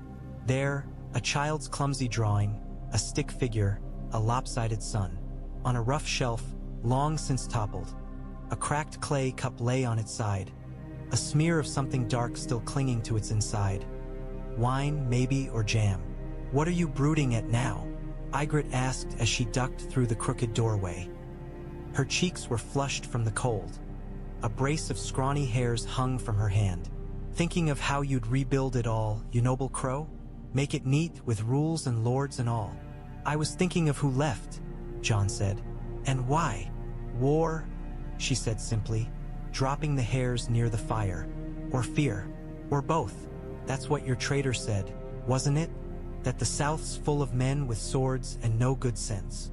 "Yes," Jon admitted, But this is far north for Lannister raiders. He frowned. It could be that the men left to fight for one lord or another, and their families went south with them. Or, he hesitated. Or, she pressed. Or they fled something else. He looked at Ghost, who was now staring fixedly at the darkest corner of the room, ears pricked. The dead don't respect borders. Ygritte's mouth thinned. You always know the jest to bring to a fire, she said. Here, skin these before Tormund eats them fur and all. He did as she asked, letting the simple work of knife and pelt and sinew quiet his thoughts. The hairs were thin, but there was enough meat on them to make a decent stew once mixed with the grain and dried roots the wildlings carried. As the smell of cooking rose, more of Tormund's band gathered, stamping snow from their boots, shaking ice from their hair. Someone began a low song, a wordless thing that wound around the flicker of the flames like smoke. Outside, the sky deepened to ink. Stars came pricking through, sharp and cold. Ghost's growl cut across the hum of voices. It was low at first, a warning rumble. Jon froze, knife halfway through a strip of meat, every part of him tuned to that sound. Ghost stood now, every hair along his spine bristling, head turned toward the open doorway. His lips peeled back, just enough to show teeth. What is it? Era asked. Her hand went to the knife at her belt as easily as another woman's might go to her apron. Something's out there, Jon said quietly. He rose, wiping his hands on his cloak, and reached for Longclaw. The sword's familiar weight settled in his palm, a comfort and a reminder both. Tormund appeared at the door, horn in hand. We've men on watch, he said. If there were something. Ghost's growl spiked into a snarl. Then the smell hit them, not the sour stink of unwashed bodies or the sharp tang of horse. Something else. Sweet and rotten and cold all at once, like meat left too long in snowmelt.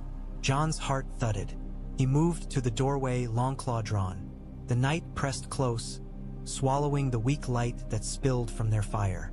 He could see shapes, the hulks of other houses, the dark bulk of one by the well, the faint glimmers of other campfires through cracks. Between them, shadows shifted. A figure lurched into the spill of light. At first glance, it looked like a man. A farmer, perhaps, from the cut of the clothes. His tunic hung in tatters, one sleeve gone, the flesh beneath pale and pocked with freeze burn. His eyes were wrong. They stared not with fear or rage, but with a flat, dead emptiness.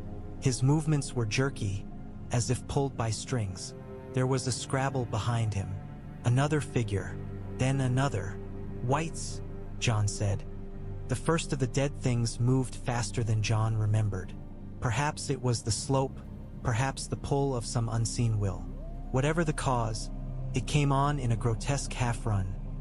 Feet slipping in the snow, arms outstretched. Back, Jon barked. Fire. Use fire. He met the white halfway, Longclaw singing through the air. The blade bit into its chest with a wet crunch. For a heartbeat, Jon thought that would be enough.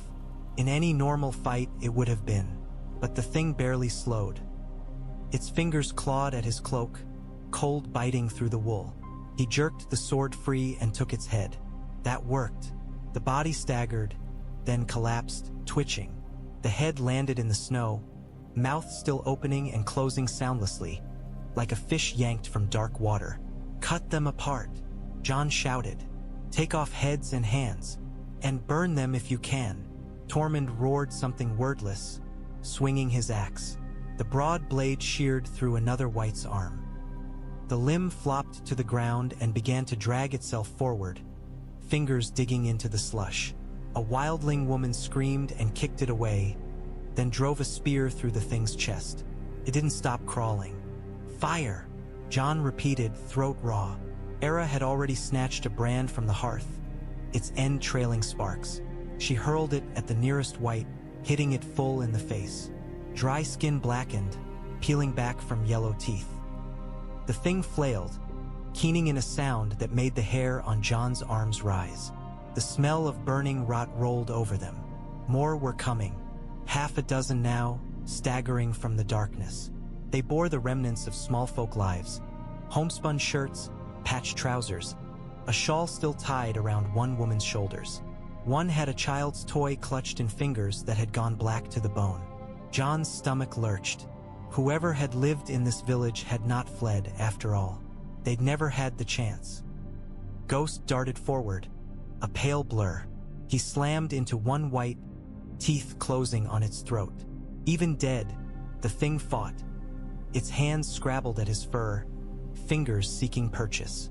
Ghost shook his head savagely, tearing it free. Vertebrae snapped.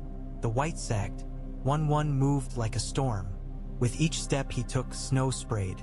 He seized one white by the torso and ripped it clean in half, flinging the pieces aside. Where they landed, they still twitched, but they were less dangerous, their reach shortened. "Get them by the fire," Jon yelled. "Drag them in." Working in a frantic, brutal rhythm, they did. Longclaw rose and fell, severing limbs that refused to heed the natural order. Axes chopped, spears pinned. Era and another wildling woman snatched brands, thrusting them into eye sockets under rib cages, anywhere the flame might catch. The whites burned badly at first, like wood too wet for the hearth. But once the fire took, it spread hungrily, licking up rags and hair and frozen flesh. The fight did not last long. It only felt that way, when at last the last twitching hand had been rendered to char. When the final keening hiss of decaying lungs had faded, the night closed in again with shocking quiet. The smell was worse now. Tormund spat into the snow, wiping his axe on a scrap of cloth that smoldered at the edges. "There," he said, breathing hard. "You see? That's what we came south to flee. And we find it waiting for us here, too." "They must have been turned not long ago," Jon said, voice hoarse. His arms ached from swinging Longclaw. "If they'd been roaming long, the brothers would have seen signs. Or the whites would have moved further south." "How do you know they haven't?" Era asked. Her face was pale beneath the dirt and cold. He didn't. The thought made his blood go colder than the wind ever had. If a handful of whites had reached this village, there was no reason more could not be shambling through the woods, through the empty fields, drawn by heat and life wherever they found it. "We keep better watch," he said. "We move faster." "Faster," Tormund echoed. His usual laughter was gone, stripped away by the sight of the dead villagers. "Aye, we ride like winter itself is snapping at our heels, because it bloody well is." They did not sleep deeply that night. Men and women dozed in snatches, jolting awake at the smallest shift of shadow, hand going to knife or spear. Ghost paced the perimeter until dawn, paws leaving tracks that blurred together into a white ring around the ruined village. Jon slept lightly, dreaming not of halls and wolves this time, but of empty faces lurching through snow toward a pair of towers over black water. When morning came, the dead were nothing but charred heaps in the square, sending up thin threads of foul-smelling smoke. They left them there as warning and as proof and rode on. The King's Road, when they reached it, was a scar. In summer, Jon remembered. It had been a long, hard ribbon of packed dirt and gravel, flanked by hedges and low stone walls. Merchants had rattled along it in their wagons, banners snapping, voices loud. Farmers had driven carts piled high with turnips and cabbages. Once, a traveling mummers' troop had passed through Winterfell on their way south, their painted wagon creaking under costumes and masks. Now, the road was a churned mess of mud and old snow. Hoofprints overlapped in a confusion of directions. Some were fresh, others half-filled with meltwater. Wagon ruts had frozen into treacherous grooves. Patches of blood-speckled slush marked where skirmishes had taken place and been covered over by new falls. They turned south onto it, drawing their cloaks tight against the wind. One walked off to the side, where the ground was firmer, his great feet leaving craters. The land here bore the marks of war more plainly than the gift had. Fields lay fallow, furrows washed out, their seed never taken hold. Burned farmsteads punctuated the landscape. Here, a cottage with its roof gone and its walls blackened. There, a stable collapsed in on charred beams. In one place, a small godswood had been hacked down, stumps sprouting like rotten teeth. At midday, they passed a holdfast perched on a low hill near the road. Its wooden palisade had been burned, the timbers charred and collapsed inward. The gate hung twisted. Inside, the remnants of a round tower sagged, its stones scorched and blackened where some siege engine's fire had kissed them. From the ruined gatehouse, 3 bodies swung. They were little more than shapes against the gray sky, wrapped in what remained of their cloaks. The ropes creaked as the wind tugged them. Crows clustered on the shoulders and heads, feathers sleek and black, beaks busy. Ygritte reined in, eyeing them, her mouth tight. "You kneelers do love your decorations," she said. "Is this how you show you're better than us? Hang your own folk for all to see." "Those aren't small folk," Jon said quietly. "Look at the boots, the swords at their sides. The blades, though rusting now, were good steel. The boots were fine, reinforced at the toes, made for long riding. The men hanging there had been soldiers. One had a tattered strip of crimson still clinging to his shoulder. A Lannister color, smeared with soot. Could be bandits, Tormund said. Could be lords. Hard to tell a man's worth once he's swinging. Could be both, Jon said. The war in the Riverlands had never been a simple story of one side good, the other monstrous. Fathers had split from sons, brothers from brothers, all for banners and oaths and chances at plunder. Whatever they were, they're dead now, and left for the crows, same as anyone without a keep big enough to hide in, Era said. Her gaze flicked to Jon. Your brother's war makes a mess of things. He didn't start it, Jon said. He's still in it, she replied. And so are we now. Further along the road, they saw signs of living folk. A cluster of refugees huddled in a roadside ditch, wrapped in threadbare cloaks, eyes hollow. A wagon drawn by a bone-thin horse, piled with everything a family had been able to salvage. A few sticks of furniture, a trunk, a cradle roped on top. The man walking beside it had a sword at his hip, though the way he carried himself said he'd never been trained to use it. The woman on the driver's seat clutched a baby beneath her cloak. Jon wanted to stop, to ask where they'd come from, where they were going, to see if they needed food, but he didn't dare. They'll remember the faces of anyone who looks different, Era said under her breath, as if reading his thoughts. If someone comes asking later, better to be smoke on the wind to them.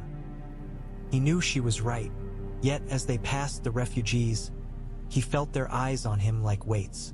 One child, no more than 5, stared openly. Her cheeks were chapped and cracked. Her gaze went from Jon to one and back again, uncomprehending. Ghost bared his teeth slightly. The child flinched, pulling back into her mother's arms. War gnawed at the weak. It always had. By the time the sun dipped, they had covered many hard miles. At a crossroads where a weathered stone marker pointed one way toward Winterfell and another toward the Trident, they halted in the lee of a low hill. Tormund built no large fire that night, only a few small, banked ones, their light carefully hooded. The King's Road was too close, and the risk of scouts or outriders too great. Around those muted flames, Jon listened to the talk of the South that filtered through.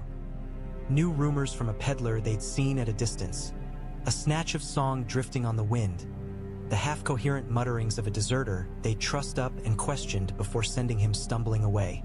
All threads wove into the same tapestry. Robb Stark had crossed the Trident and moved west, striking at Lannister lands. He had won battles, lost friends, lost bannermen. The Karstarks had gone, taking their men with them. Winterfell had been burned, its lord's younger sons dead or missing. And now the young wolf rode back east, toward the Freys, with a bride that was not Frey on his arm and a need to mend a broken pact. He's days away from the twins, if the tales are true, Tormund said, scratching at his beard. We'll need to ride harder still. Jon stared into the half-covered flames, seeing not the embers but the glow of torches reflected on pale stone, on the steel tips of hidden bolts. We'll reach him, he said. We have to.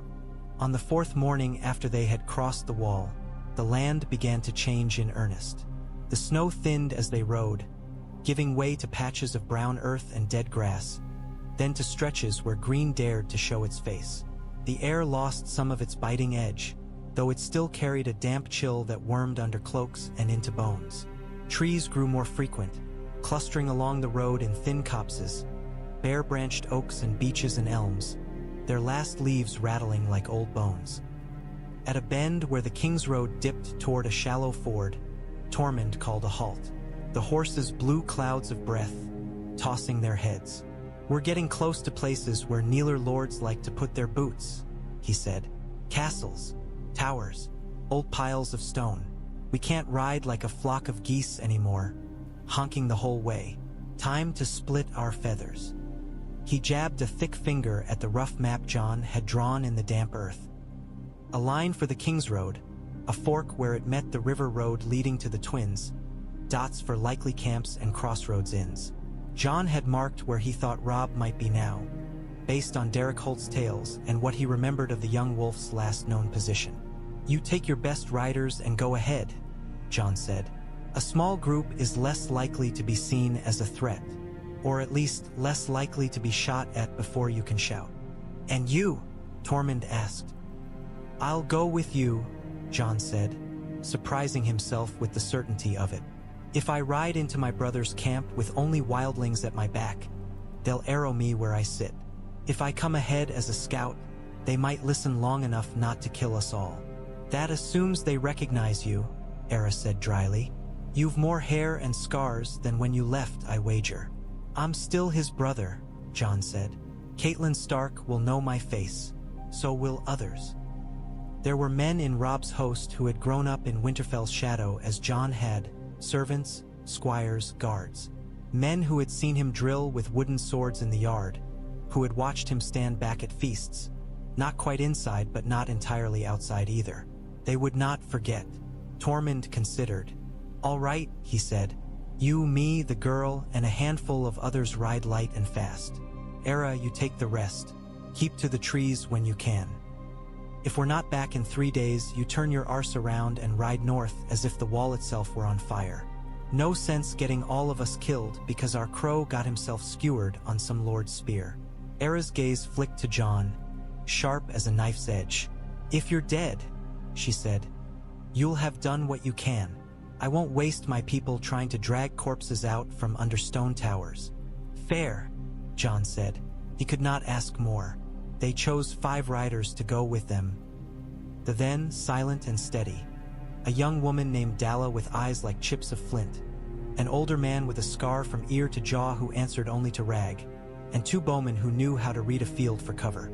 One would remain with Era. A giant in Robb's camp would cause too much panic at first sight. Better to introduce him later, if at all. "Besides," Tormund grumbled, "the big bugger's too slow in the trees. He'll knock his head on every branch and blame me." They redistributed supplies, taking only what the advance party needed. Dried meat, hard bread, skins of water and sour ale, a few bandages and herbs for wounds. Jon checked Longclaw's edge, running his thumb lightly along it until it tingled. Ghost watched with unblinking red eyes. When they set off again, the world felt sharper. The King's Road funneled them south, but there were choices to be made at every turning. They avoided obvious campsites, those wide-open clearings where larger companies liked to set their tents. They took side tracks when they could, little more than deer paths through brush, cutting across bends to rejoin the road further on. Twice, they spotted outriders in the distance. Mounted men with spears and mail and no sigils visible from afar. Each time, they melted into the trees, waiting with held breath until the riders passed and their hoofbeats faded. By late afternoon, the sky had clouded over, pressing low and heavy. A thin rain began, more mist than drops, beating on cloaks and eyelashes. It made the road slick, the horses' hooves throwing up clods of mud. They were climbing a low rise when Ghost's hackles shot up. The direwolf's head snapped to the left, toward the stand of trees that lined the road. His lips peeled back. Jon felt the warning like an electric jolt. "Riders," he said, reining in. He heard them a heartbeat later. The muffled thud of hooves on damp earth, the faint jingle of harness. Then they were there, bursting from the trees in a ragged line. Half a dozen men on horseback, cloaks soaked, spears in hand. Every shield had a sigil painted on it, gray on white, a dire wolf. The Stark outriders brought their horses up hard, mud spraying from iron-shod hooves. One man's mount nearly skidded into another, but they righted, forming a rough half-circle around Jon's group. "Hold!" their leader shouted. He was broad-shouldered, with a beard gone more white than brown, and an old scar across the bridge of his nose. Water dripped from the edge of his helm, his spear point leveled at Jon's chest. "Speak your names, or die with them unsaid." Tormund's hand twitched toward his axe. Jon shot him a sharp look, a silent plea for patience. "Lower your spear," Jon said to the leader. "I'm not your enemy." The man snorted. "I see wildling furs and wildling faces and a bloody great wolf, and you tell me you're not my enemy? You'll forgive me if my spear doesn't agree." "I'm Jon Snow," Jon said. He let the name fall plain. "Bastard son of Eddard Stark of Winterfell."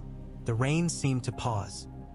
Up close, he could see the man's eyes, narrowed under the rim of his helm. They were a faded blue, with lines at the corners that spoke of much squinting into northern winds. "Jon Snow is at the wall," he said at last. "Took the black, rides with crows. I've seen him myself. Years ago." "I did," Jon agreed, "and I still do, but I'm here now as well." He lifted Longclaw's hilt, just enough to show the pommel. The direwolf's head there, carved in pale stone, caught what little light there was. "You know this sword?" The man's gaze flicked to it, then back to Jon's face. He swallowed. "I do. Lord Commander Mormont gave it to me," Jon said. "In place of the Stark steel my father would have had made for me, if things had been different." He nudged his horse forward a step, ignoring the spear point. "Tell me your name." The man hesitated, then almost reluctantly said, "Carl of the Rills." His eyes searched Jon's face, seeing past the extra scar along his jaw, the windburn, the rougher beard, looking for the boy he'd glimpsed in Winterfell's yard. "I was guardsman under Lord Stark once. Stood the gate when you were a lad, running to the forge and back."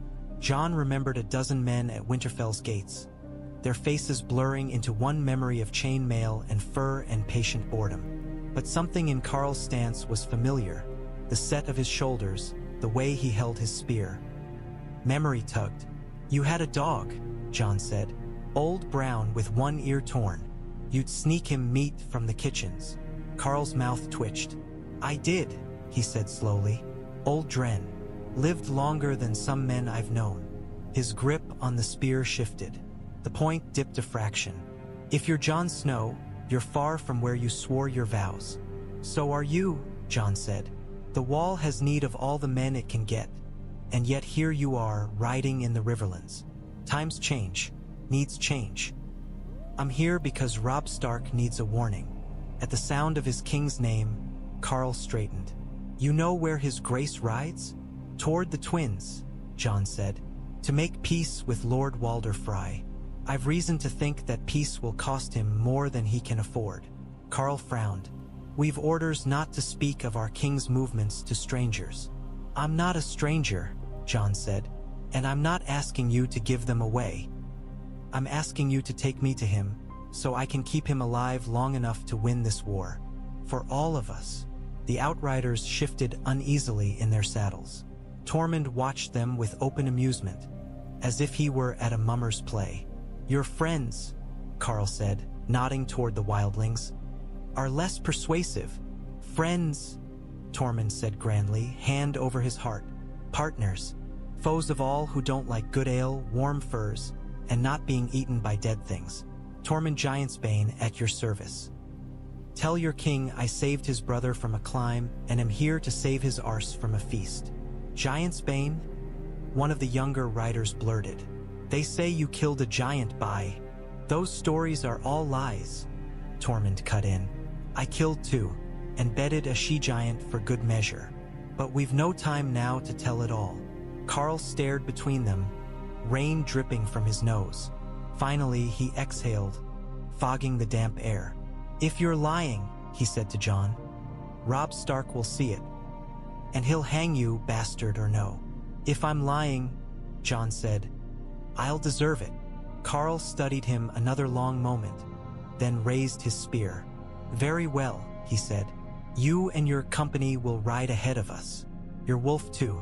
Any tricks, any sign you mean harm, and we'll cut you down and leave your bodies for the crows and whatever else walks these lands." "Understood. Understood," Jon said.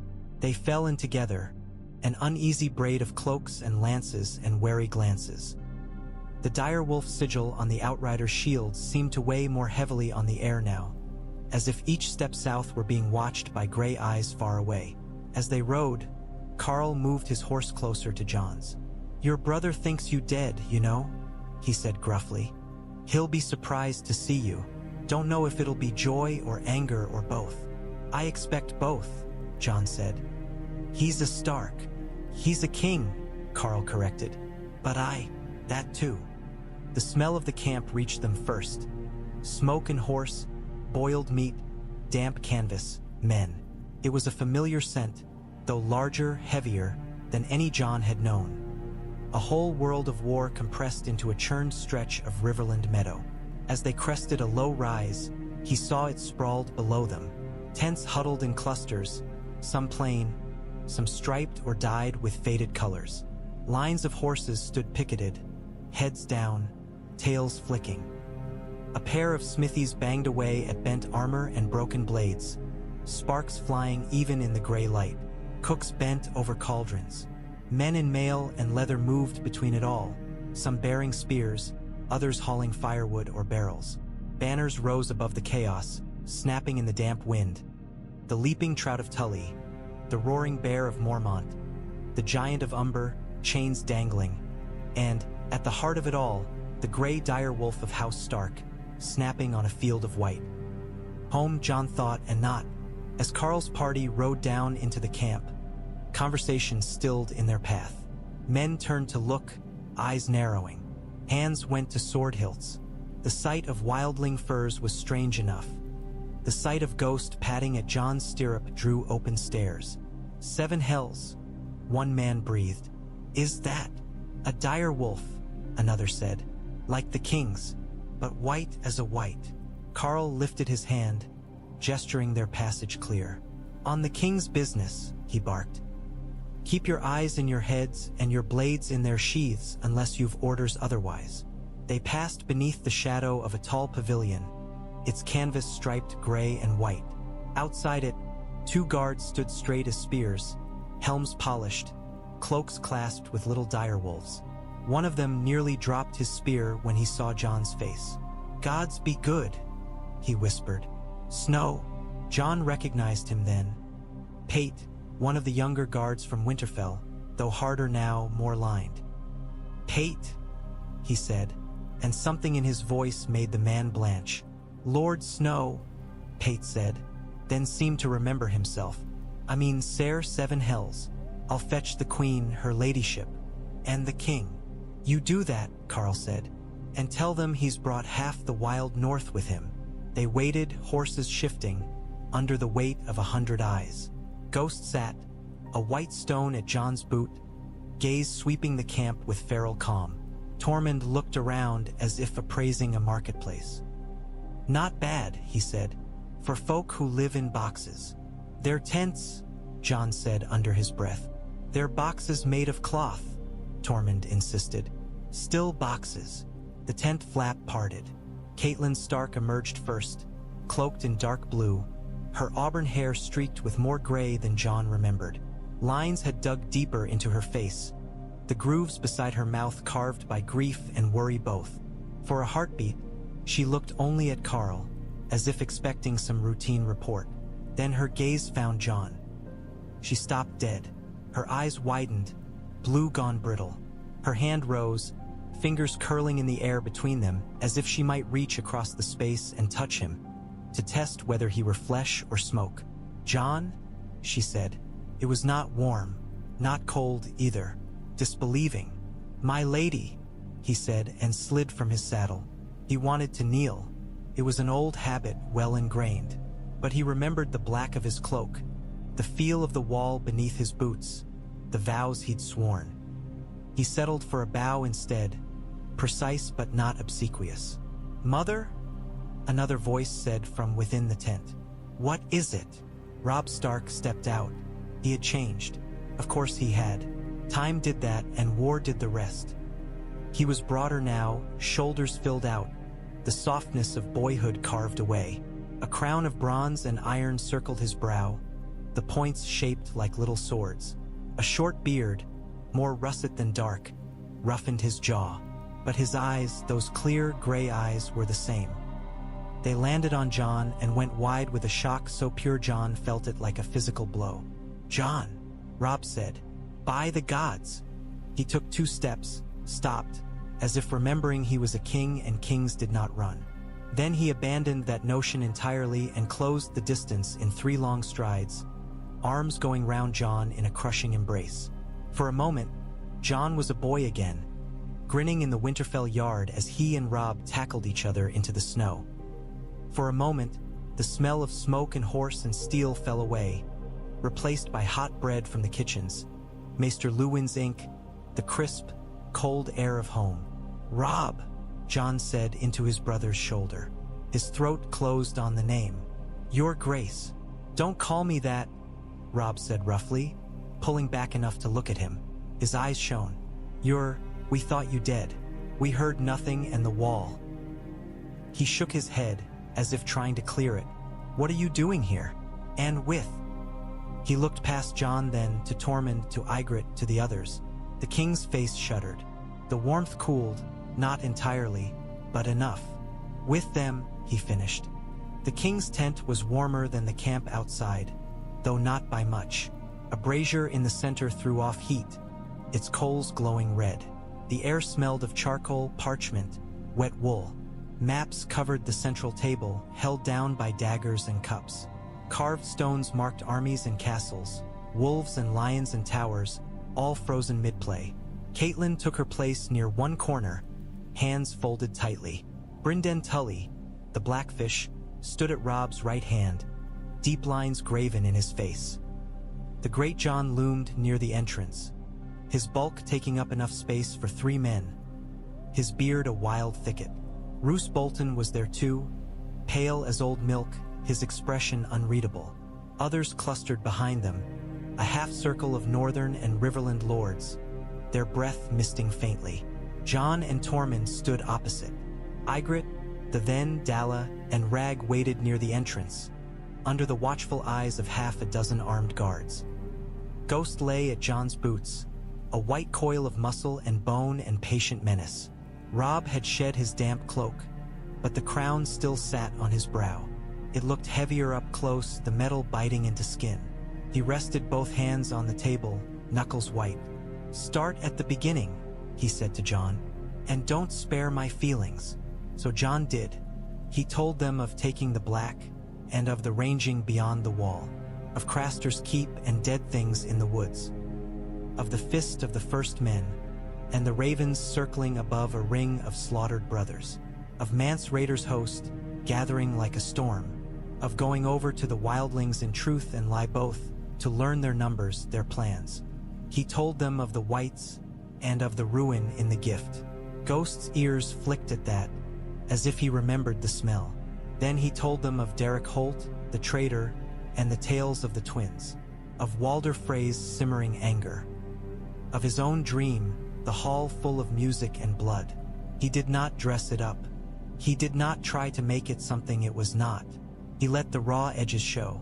When he finished, the tent was very quiet.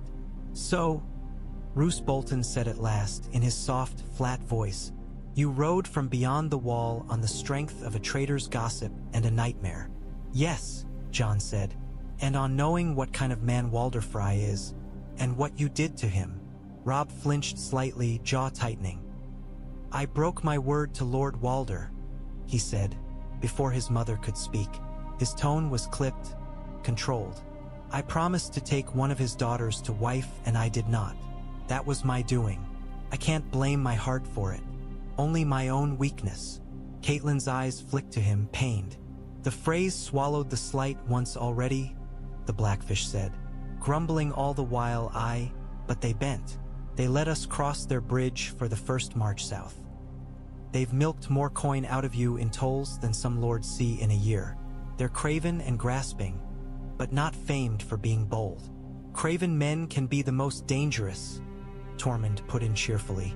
They don't like their food being taken away. They'll poison your cup and call it justice. Be silent, one of the river lords snapped.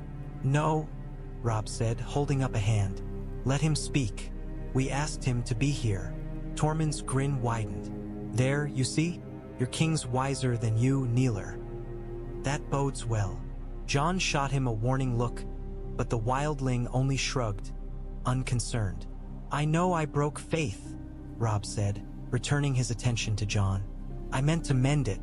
This marriage pact, this feast. I saw them as a way to heal the rift. To go on with more spears at my back, not fewer. Perhaps that's all it is, Catelyn said. Her voice was strained, but she forced calm into it. Walder Frey is a small man, for all his bridge. Small men hoard slights like misers hoard coin. But even he must know that breaking guest right would bring down half the realm on his head. Guest right means something in the north, Jon said quietly, and in the Riverlands, perhaps less in the south, but still. It's a law older than any king. Men would be outraged, yes. They might march. But when? In a month? In a year? Word would be shaped by whichever men survived to tell it. By then, Robb could be dead. You could be dead. Your bannermen scattered. He looked around the tent, meeting each pair of eyes in turn. The Freys might lose, but what would that matter to you if you're buried? The great Jon growled low in his chest. I'd like to see a Frey try to stick a knife in me at supper, he said. I'd choke him with his own guts before I finished my ale. That's what they count on, Jon said. On pride, on outrage, on men who think no one would dare. On men who don't listen to the feeling in their gut that says something's wrong because it would mean admitting they'd been fools. Silence fell again. Robb's fingers drummed on the table, a steady, restless beat. Say you're right, he said. Say Lord Walder means to pay me back not only for broken vows but for every other insult he's swaddled over the years. Say he means to do it under his own roof. He drew a breath. What would you have me do? Refuse? Turn back? Spurn him again in front of all. If you turn back now without explanation, they'll call you coward and oathbreaker both, Bolton said. The Freys will howl, the Lannisters will laugh, and your own men will begin to doubt. And if you go unarmed into his hall, you may not walk out, Jon said. I'm not asking you to flee. I'm asking you to treat the feast as another battlefield, to go armed, to place men where they can stop crossbowmen if they appear, to have a signal ready. A song out of tune, a horn blown wrong, something that tells your people when to flip the tables instead of letting their throats be cut atop them. The Blackfish's mouth twitched. That, at least, is something I can work with, he murmured. I always did prefer my wineskins full and my walls guarded. Robb's gaze was on Jon, unblinking. You'd have me insult Lord Frey in his own hall by coming. Armored to his feast, he said, refusing his food, suspecting him of treason. I'd have you live, Jon said. Catelyn closed her eyes briefly, as if in prayer. Then she opened them and fixed her son with a stare that brooked no evasion. Listen to him, she said. Please, I have no love for Jon, you know that. But I've seen enough courts to know that men like Walder Frey do not forgive. Not truly. He'll smile and serve you meat and wine and words. And if he sees a way to hurt you more than your insult hurt him, he'll take it. Make it cost him little. He'd not dare. Once I'd have said that. Not anymore. She thought of another man, in another hall, Walder's liege lord, Hoster Tully, wasting away in his tower. The world had changed since his day.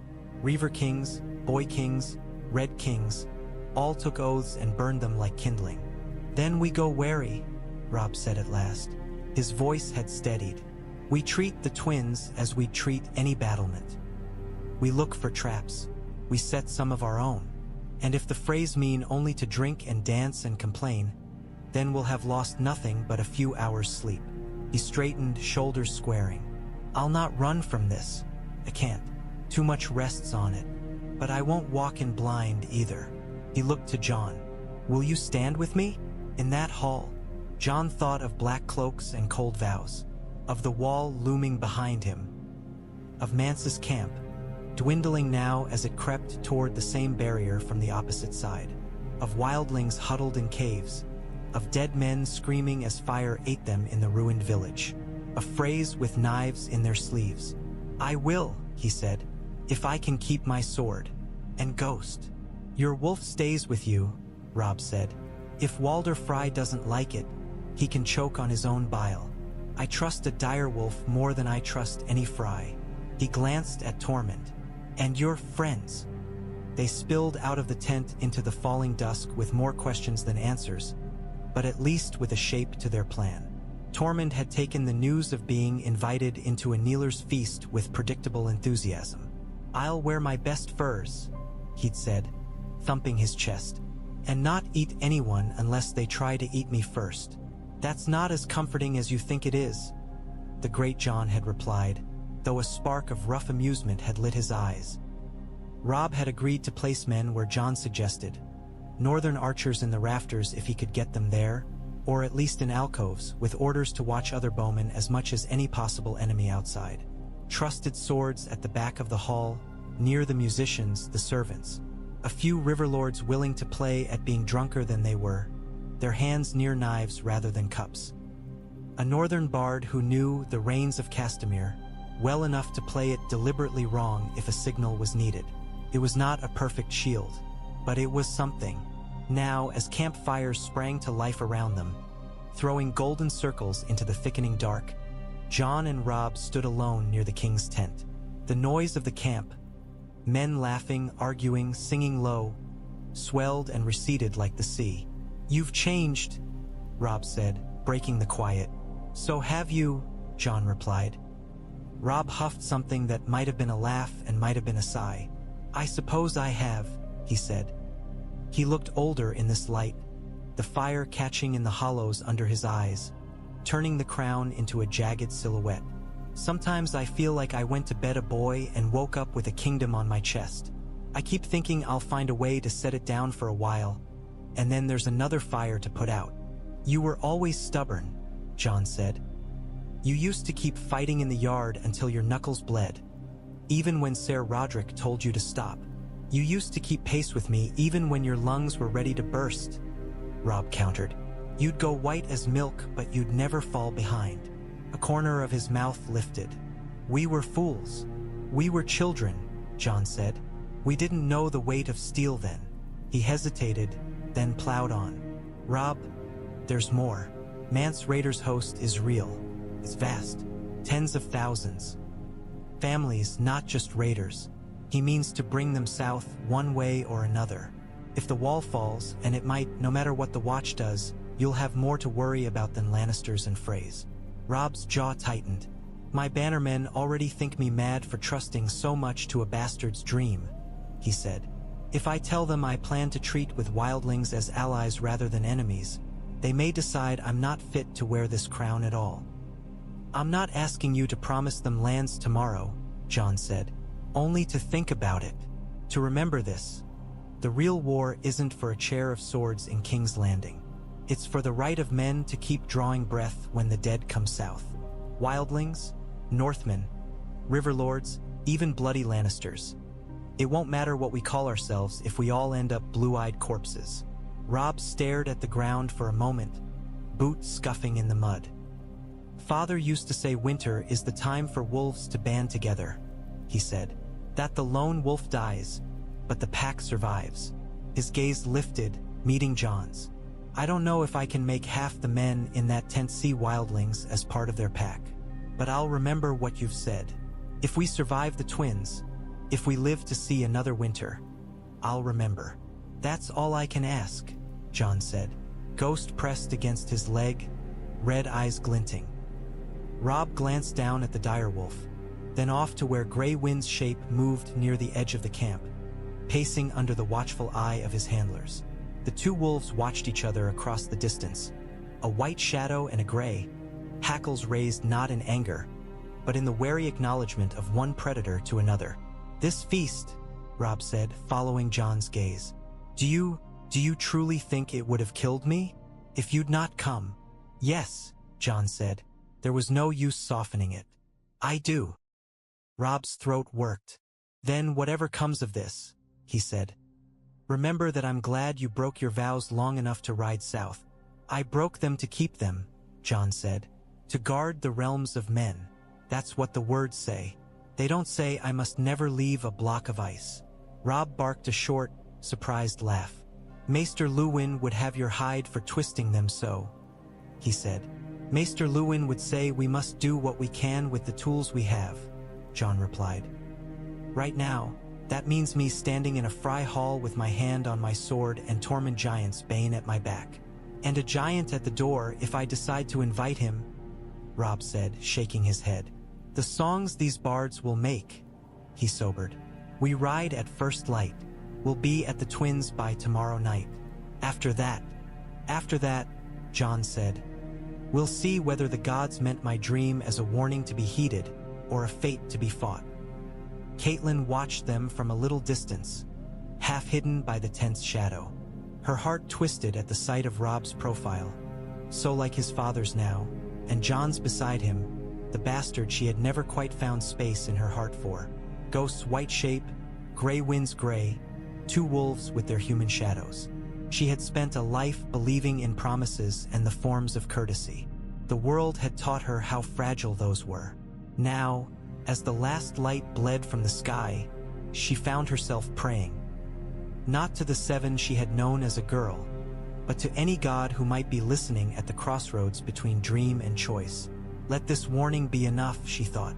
Let this be the night we stepped away from the butcher's block and not onto it. In the distance, the river murmured, unseen but present. Beyond it, days away yet, two towers rose over black water, already dreaming of a feast.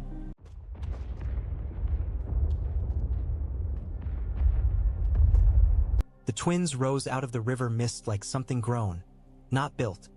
Two pale towers rooted in the dark water, joined by a stone spine that arched over the green fork's slow, cold flow.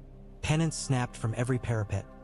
Blue and silver, the twin towers' sigil of House Frey, but even at a distance Jon thought they looked less like proud banners and more like scraps of cloth left to dry on bare bones. The northern host moved toward them in a long, ragged column. Armor clinked. Hooves squelched in the churned mud. Men talked in low voices, glancing sideways at the towers as they came fully into view.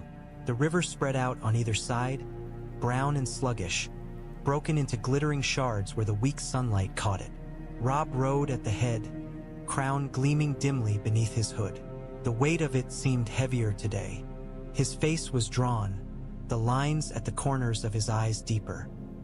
Beside him, Catelyn Stark sat her horse with the straight-backed poise of someone who had learned long ago not to show the ache in her spine. Jon rode on Robb's other side, the wildling fur over his shoulders marking him out as something that did not quite belong. Ghost loped ahead, a white specter on the river's edge, sniffing the air. Gray wind trotted further out, nearer the Frey-controlled bank, hackles faintly raised. As they drew closer, horns sounded from the towers. Thin, reedy notes that seemed more annoyed than welcoming. Men lined the battlements, small from where Jon rode, but unmistakable in posture. Spearmen, archers, guards, and patched mail. Jon saw no warmth in their stance, only a wary, calculating stillness. "Walder Frey's people," Caitlin murmured. "They've multiplied since last I was here. Old Walder breeds like rabbits," the great Jon grumbled from behind them. "Fills his towers with bastards and grandsons, then wonders where all his bread goes." "Bread we need," Robb said quietly. "And his bridge." His gaze flicked to Jon. "Remember the plan." "I do," Jon said. They had gone over it again and again the night before, until Jon could have recited it in his sleep. Men placed in the hall with orders to watch the rafters as much as the door. a northern bard primed to turn the reins of Castamere sour with one wrong note. Ghost aloud at Jon's feet, gray wind close to Robb. Tormund and a hand-picked knot of his wildlings granted the right to stand along the hall's edges, laughing and drinking and watching. Archers in the yard told to keep their bows strung, no matter how much wine they were offered. And beyond all that, a second blade. Era and the larger part of Tormund's band had not marched openly with the host today. At dawn, they had split off, taking 1-1 and a score of wildlings and ridden upriver, where Jon had marked a place on the Blackfish's map, a shallower stretch, flanked by reeds and low scrub, where a small force might cross and move unseen through the boggy ground. If the worst came, if the hall turned into a slaughterhouse despite all their precautions, horns would sound from the north bank, and the Freys would find the wolves at their gates and the giants in their yard. It was a fragile net to set under such a high, sharp fall, but it was what they had. Riders coming out, Carl of the Rills called, pointing with his spear. The gatehouse on the nearer bank creaked open, chains rattling. A drawbridge section thudded down over the narrower stream that separated the campsite shore from the first tower's base. A small party emerged at a trot, half a dozen mounted men, their cloaks fry blue, their shields painted with twin towers. At their head rode a boy, or a young man, perhaps, with the rounded cheeks and uncertain seat of someone more comfortable on a bench than a saddle. His hair was the dull brown of old straw, his eyes pale and darting. He had a Frey nose, beaky and somehow petulant. Oliver Frey, Catelyn said under her breath, one of his many grandsons. The Frey party reigned in a little way from the northern vanguard. Oliver raised a hesitant hand. "Your Grace," he called, voice thinned by the damp air. "I am sent to bid you welcome to the twins, on behalf of my Lord Grandfather, Lord Walder Frey, Lord of the Crossing." That sounded like it hurt him to say, Tormund muttered. Robb nudged his horse forward. "Lord Oliver," he said, his own voice carried easily. "We come to make amends and to celebrate family joined to family. Will your grandfather receive us?" He will, Your Grace." Oliver's gaze flicked from Robb to Jon, to Tormund, to the direwolves, widening with each pass. "He bids that certain guests be presented first, as is custom. Your Grace's good lady, of course, and Lady Stark. And he asks that the direwolves be left outside the hall." He swallowed. "For the comfort of his guests." Gray wind bared his teeth as if he understood. "No," Robb said. The Frey boy blinked. "Your Grace." "No," Robb repeated, calm but implacable. "My wolf stays with me. My brother's wolf stays with him.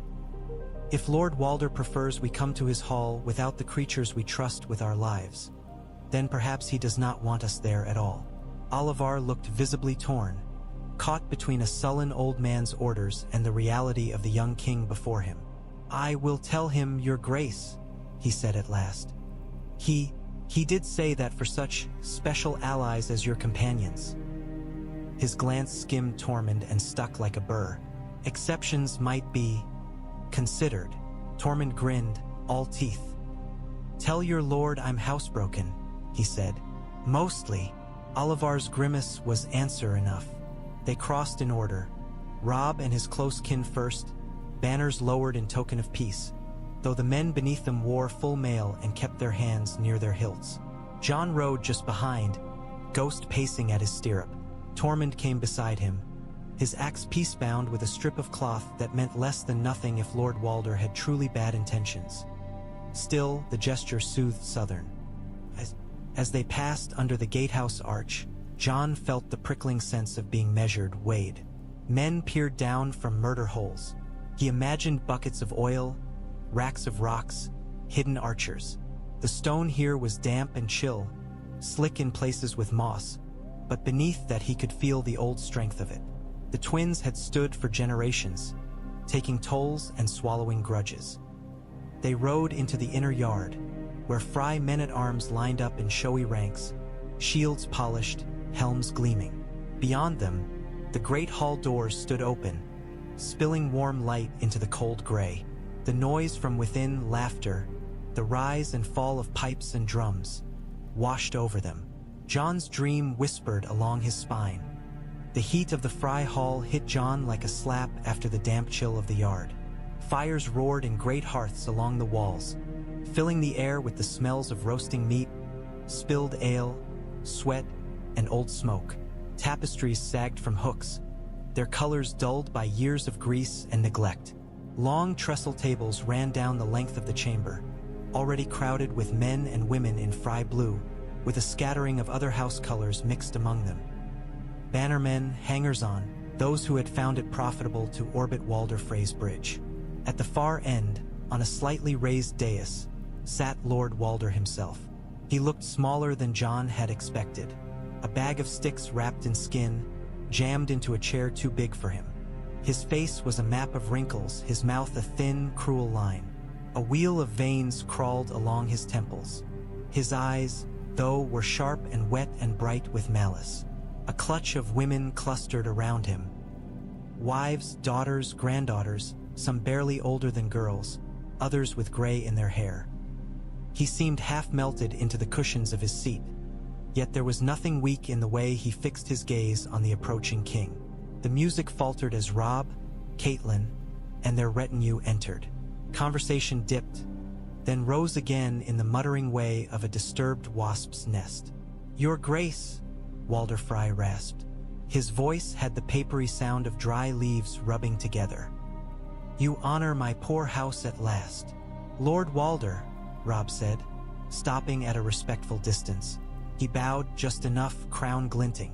"I come to ask pardon for the slight I did you, and to bind our houses more closely. This is my wife, Talisa." He gestured, and the dark-haired woman at his side stepped forward, belly gently rounded beneath her gown. "And my mother, Lady Stark, whom you know." Caitlin's smile was thin as the lace at her cuffs. "Lord Walder," she said. Walder made a show of peering at Talisa, squinting. "So," he said, "you broke your word for this." He let the word hang, neither quite insult nor compliment. "Too good for my daughters, were they? Or not good enough for you?" "I broke my word out of folly, not malice," Robb said. "For that I offer apology. And reparation." "Reparation," Walder repeated, savoring it like a sweet. "Yes, yes, your uncle, the Blackfish, will have one of my girls. And you'll make me feel pretty with your flattery. That's what the letters said, eh?" His gaze wandered past Robb then, snagging on Jon. "And what's this? A crow in wildling rags? You bring strange pets these days, your grace." "Jon Snow," Jon said before Robb could answer. "Bastard of Eddard Stark, brother to the king, and sworn brother of the Night's Watch, for all that I stand here now." Walder's thin lips thinned further. "Night's Watch," he said. "Oathbreakers and rapers in black. I know the sort. My father used to send men there when he wanted them gone but not dead. And now they come strolling into my hall in furs and tell me they're king's brothers." His gaze flicked to Ghost, who stood white and silent at Jon's heel. "And what's this beast? You'll have it outside." "No," Robb said, calm as before. "My brother's wolf stays with him. Mine stays with me. We've come here on your sufferance, Lord Walder, but we won't place ourselves entirely at your mercy. I'm certain a host as wise as you understands caution, in guests as well as in hosts." A murmur ran through the hall at that, half disapproving, half impressed. Walder's eyes narrowed, then gleamed. "Bold words," he said, "for a boy who needs my bridge." He let the moment stretch, tasting the tension. Then he waved a dismissive hand. "Very well, keep your beasts. If they shit on my floor, you can lick it up yourselves." Tormund chuckled, low. "I like him," he murmured to Jon. "He's got fangs. Shame they're all rotten." Jon kept his face still, but inside, every part of him was measuring. Lord Walder's words had been barbed, but they were not those of a man about to spring a trap this very moment. He might still plan treachery, yes, but the hall tonight was loud with careless talk, not the brittle quiet of men waiting on a signal. "We thank you for your hospitality," Robb said, "and we look forward to the joining of our houses." "Oh, you will," Walder said. His smile was thin and unpleasant. "My girls have been looking forward to this for years. Haven't you, my doves?" He patted the nearest granddaughter on the arm. She flinched, but nodded on cue. Caitlyn's fingers curled at her sides. She had seen too many rooms like this. Powerful men holding their kin like coin, ready to be spent. But she held her tongue. Words would not change Walder Frey. Only advantage would. "Eat," Walder commanded. "Drink, dance. Try not to piss on my rushes. We've slaughtered half the Riverlands for this feast. Be ashamed to see it go to waste." The pipes struck up again, a reel with a heavy beat. Servants moved, bearing trenchers and jugs. Robb was led to the high table, Caitlyn at his side, Talisa beside him. Lords took their places, the great Jon booming for ale, the Blackfish's mouth a thin line of disapproval. Bolton glided to his seat like a crow to a perch, his pale eyes giving nothing away. Jon found himself placed a little way down from the high table, close enough to see Robb's face, but not central. Tormund loomed at his shoulder. Frey men glowered from nearby benches. Ghost lay under the table, tension in every muscle. The feast unfolded like a play Jon had seen once before in a dream and was now watching again in life. Only this time he was not bound to its script. Meat came first in obscene quantities. Whole roast boars with apples clenched in their teeth, haunches of venison glossed with honey, great trencher bread sodden with juices.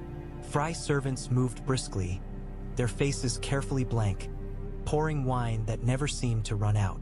The air grew thicker with heat and grease and the press of bodies. Laughter rose, too loud in places, as if men were trying a bit too hard. Robb smiled when spoken to, but his eyes flicked often to Lord Walder, weighing each gesture, each remark. Caitlyn ate little, fingers tight around her cup. Talisa touched her belly more than she touched her food, as if to reassure herself that the child inside was still safe, untouched by this hall's sour air. Further down, the great Jon roared with forced mirth at some Frey jape, slamming his cup down so hard ale sloshed onto the table. The Blackfish drank sparingly, his gaze never staying in one place long. Tracked the doors, the hearths, the raised musicians' platform along the left wall, where a cluster of Frey fiddlers and pipers played a riotous tune. Among them, half hidden, was a man Jon recognized. A northern bard with a mop of dark hair and clever fingers, who had once made half the hall at Winterfell weep with the Dornishman's wife. His name was Cailin, though most called him Cole. He met Jon's eyes briefly and gave the tiniest of nods, then turned his attention back to his strings, plucking out a lively melody that set some of the younger Frey girls to clapping time. In the corners of the hall, northern men Jon had seen drilling that afternoon lounged with calculated nonchalance. They leaned against pillars, shared jests, tossed bones to Ghost when they thought no one was looking, but their hands never strayed far from the hilts of their swords. Archers, their quivers half hidden beneath benches, sat with their backs to the wall, laughing at Frey jokes while their eyes stayed on the rafters above. Up there, Jon saw shadows, men perhaps, or only tricks of firelight. It was hard to tell with the smoke coiling into the beams. But he marked each movement, each hint of metal catching the light and then vanishing. Beside him, Tormund was in his element. He drank deep, bellowed with the great Jon across the room, told an outrageous story about betting a she-bear that had half the Frey daughters blushing and half the Frey sons looking scandalized. He tossed bones under the table with deliberate aim, letting Ghost snap them up, making a show of how the direwolf was only a beast, nothing to fear. The Freys watched, uncertain whether to laugh or sneer. Fear and contempt warred in their eyes. "See them?" Tormund muttered in Jon's ear between jests. His merry mask did not slip, but his voice had a flinty edge. "Along the walls, too many spears for a feast. I've been to raids with less iron out than this." "I see," Jon said. "In the rafters too. Winch hooks, pulleys, too much rope for hanging banners." "Ha!" Tormund shouted suddenly, slapping the back of a Frey cousin hard enough to make him choke on his ale. "And then I told the giant, if you think your club is big, you should see my..." He cut himself off with a prodigious belch. Frey laughter rose, half disgusted, half genuine. Jon's hand brushed Longclaw's hilt. He felt the faint tremor in his own fingers and forced them still. Ghost's fur pressed against his boots. The direwolf's breathing was shallow, his attention fixed on the hall's edges, on currents Jon could not quite read. The musicians shifted tunes, sliding from a reel into a courtly dance. Frey girls were coaxed up from the benches, paired off with Shentons and Big Walder and half a dozen other cousins whose names blurred together. Robb stood when a particularly bold Frey daughter tugged at his sleeve, smiling as he led her into the cleared space. Talisa watched with a smile that did not reach her eyes. Walder Frey's gaze flicked from the dancers to the doors, to the musicians, to the northern men pretending to be drunk. His tongue ran along the edge of his teeth, slow and considering. Is this it? Jon asked himself silently. Is this where it turns? Not yet, some inner sense said. Not yet. He waited. He watched. The feast swelled like a tide. Every laugh and shout and clatter a wave that threatened to crash over the plan Jon had helped set in motion. He felt it like an itch under his skin, the sense of something building, of air thickening. Wine flowed. Men grew louder. A mummer in Frey colors tumbled through the hall, doing handstands and juggles, his painted grin stretching comically wide. The great Jon slapped the table and roared approval when the man pretended to drop a knife and then snatched it from midair at the last moment. Somewhere behind that noise, Jon heard a different rhythm. The soft thump of boots in the corridor beyond the hall doors, the creak of hidden hinges in the walls. He glanced toward the nearest pillar and caught the eye of a northern guardsman there. The man gave the slightest nod, confirming what Jon already felt. "They're moving men into position," Jon murmured. Tormund took a swig from his horn. Ale dribbled into his beard. "Let them," he said. "We've men moving too." That was true. While the Freys had been playing host, the northern host had not been idle. Men had drifted in not all at once, but in small, innocuous batches. A few more guards on the excuse of protecting the king. A few more servants to help their hosts. A handful of wildlings who had slipped in claiming to carry barrels or wood. All with eyes and ears, all with hands that knew what to do with steel when the moment came. Across the room, the northern bard Cole finished his current tune and let it trail off into a choke of laughter and applause. He bowed with an exaggerated flourish, then stepped back, making a show of examining his bow and strings.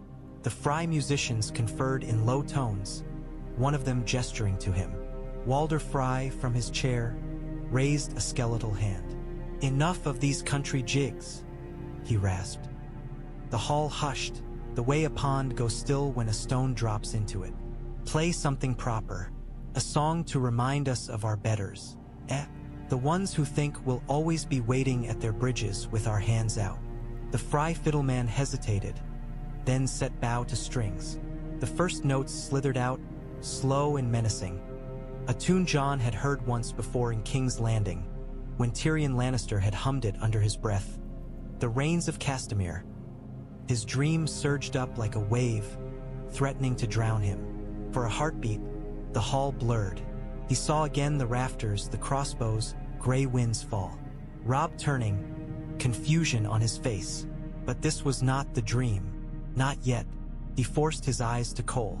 The northern bard stood at the very edge of the musicians' group, bow poised.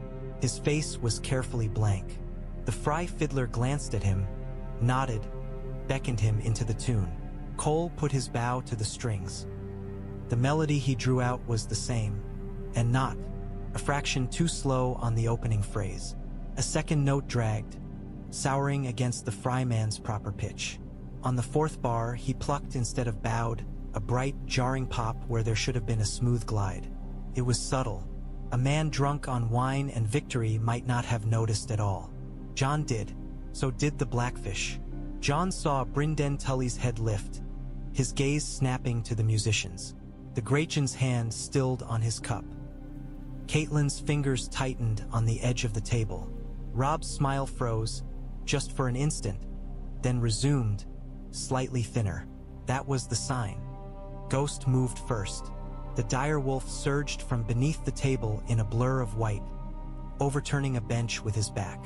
A Frey cousin toppled with a yelp, wine spilling down his front. Ghost's head snapped up, muzzle lifted, nostrils flaring as he scented the air above. Then he howled. The sound cut through the hall like a blade. It was not a long howl, not the full-throated song of wolves under a winter moon. It was short, sharp, urgent, a warning. The music stumbled. Strings squealed as the Frey fiddler hand jerked. Cole, the northern bard, let his bow slide deliberately wrong over his strings, producing a loud, discordant screech that made men wince and clap hands to their ears. In that jagged sound, a door in the far wall burst open. Men in Frey colors poured through, crossbows in hand. They had likely meant to slip in while the tune played, unnoticed by eyes half-lidded with wine.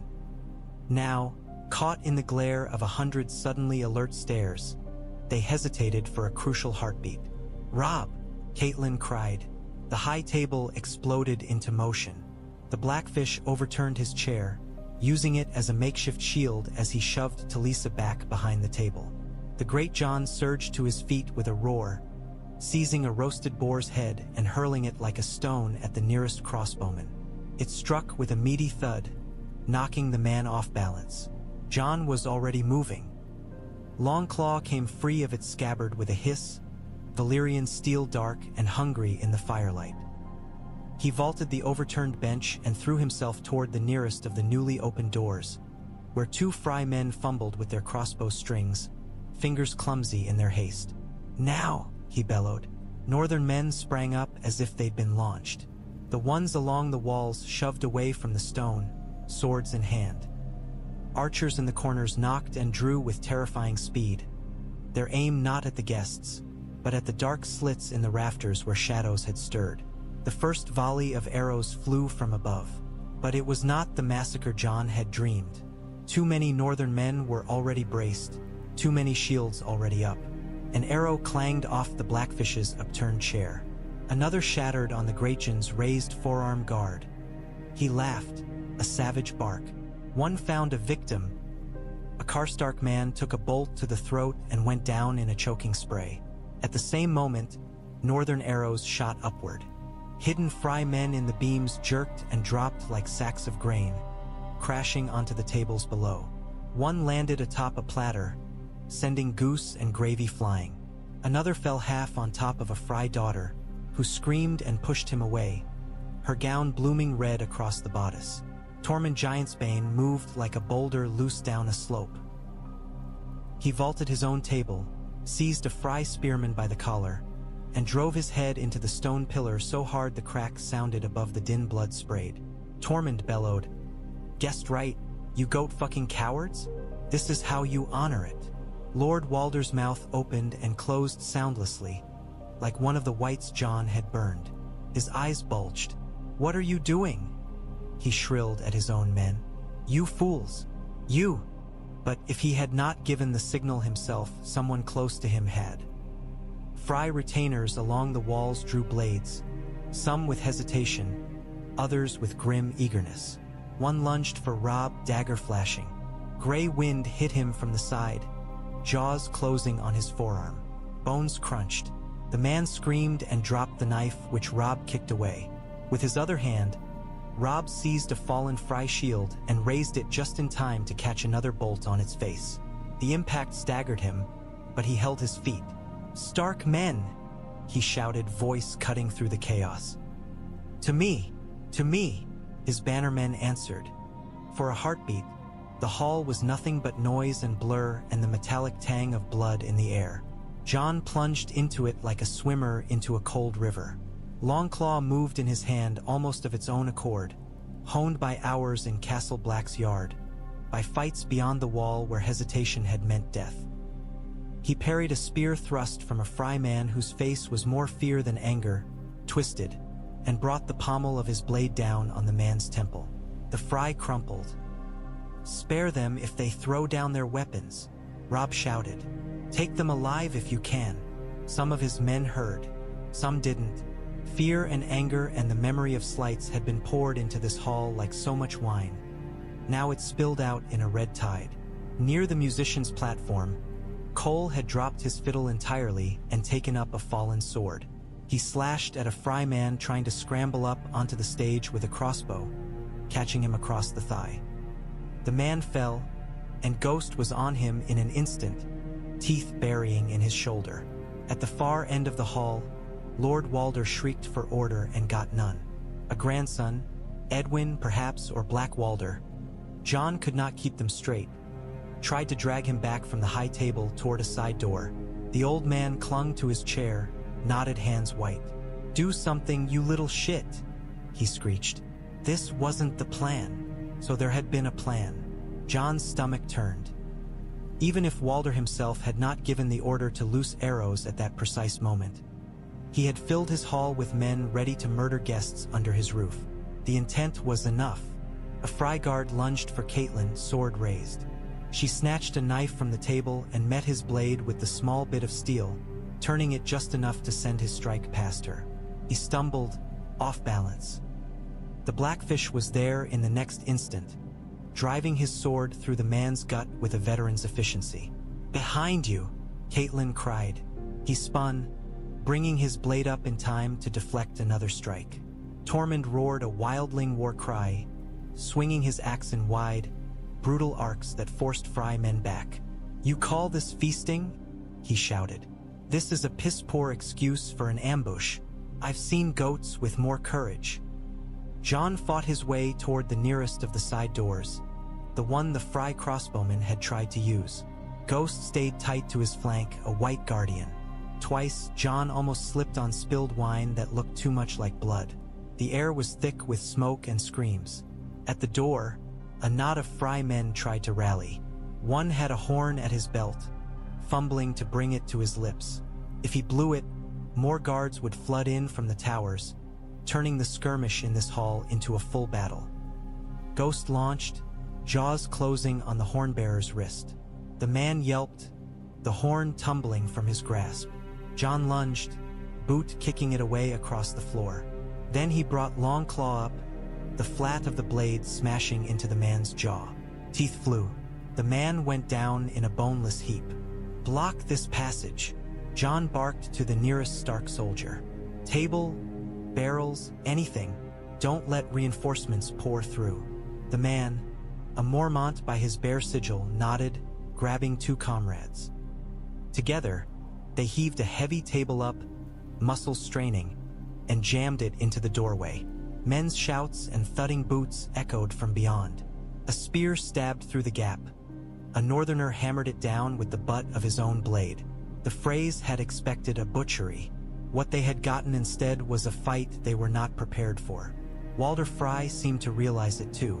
Jon saw him on his feet now, wobbling, tugging frantically at Edwin's sleeve. "Get me out," he hissed. "Get me out, you useless boy. Go." Edwin snarled at another grandson, shoving him toward the opposite door. "Get to the yard. Rally the men. We'll pin them between." He never finished. The sound hit first. A low, distant rumble, like thunder dragged over stone. The whole hall seemed to shiver with it. Men paused mid-strike, instincts made for earthquakes and avalanches making them look up, then toward the far walls. The rumble swelled, resolving into something like drums. Or feet. Very, very large feet. Tormund's face split into a grin that showed all his teeth. "Ah," he roared.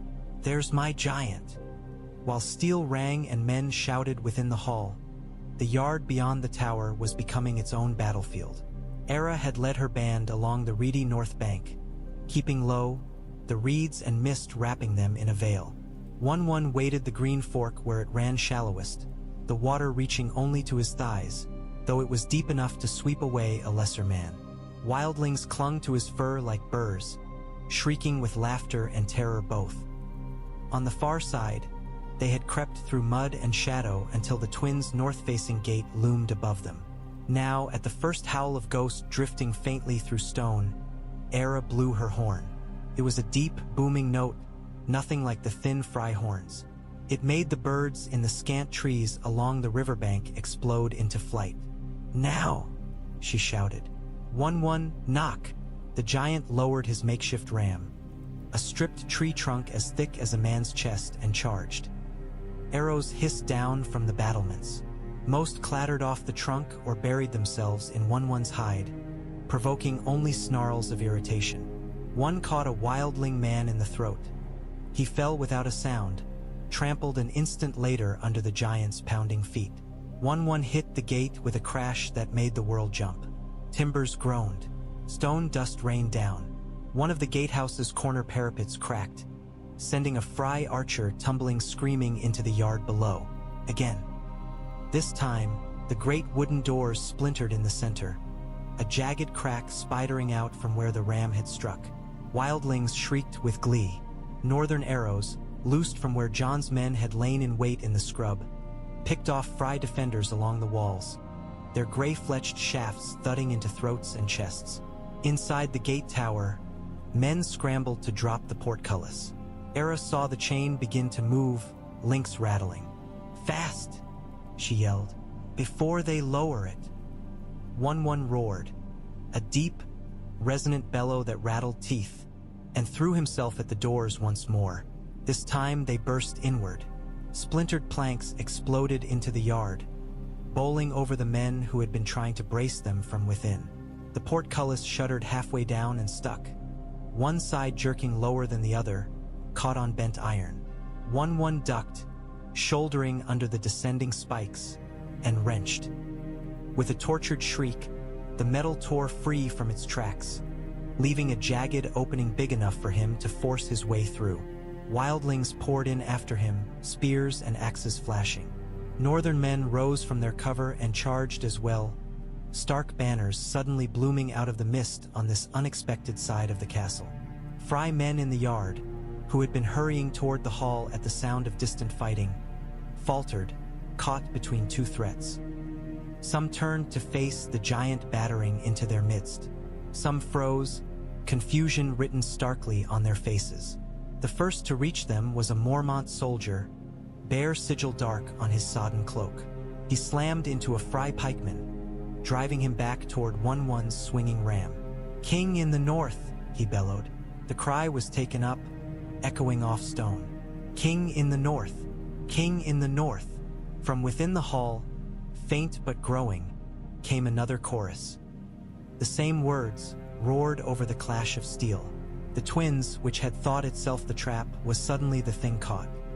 The tremor rolled through the hall like a giant stepping, a shudder that sent cups jumping and dust sifting down from the rafters.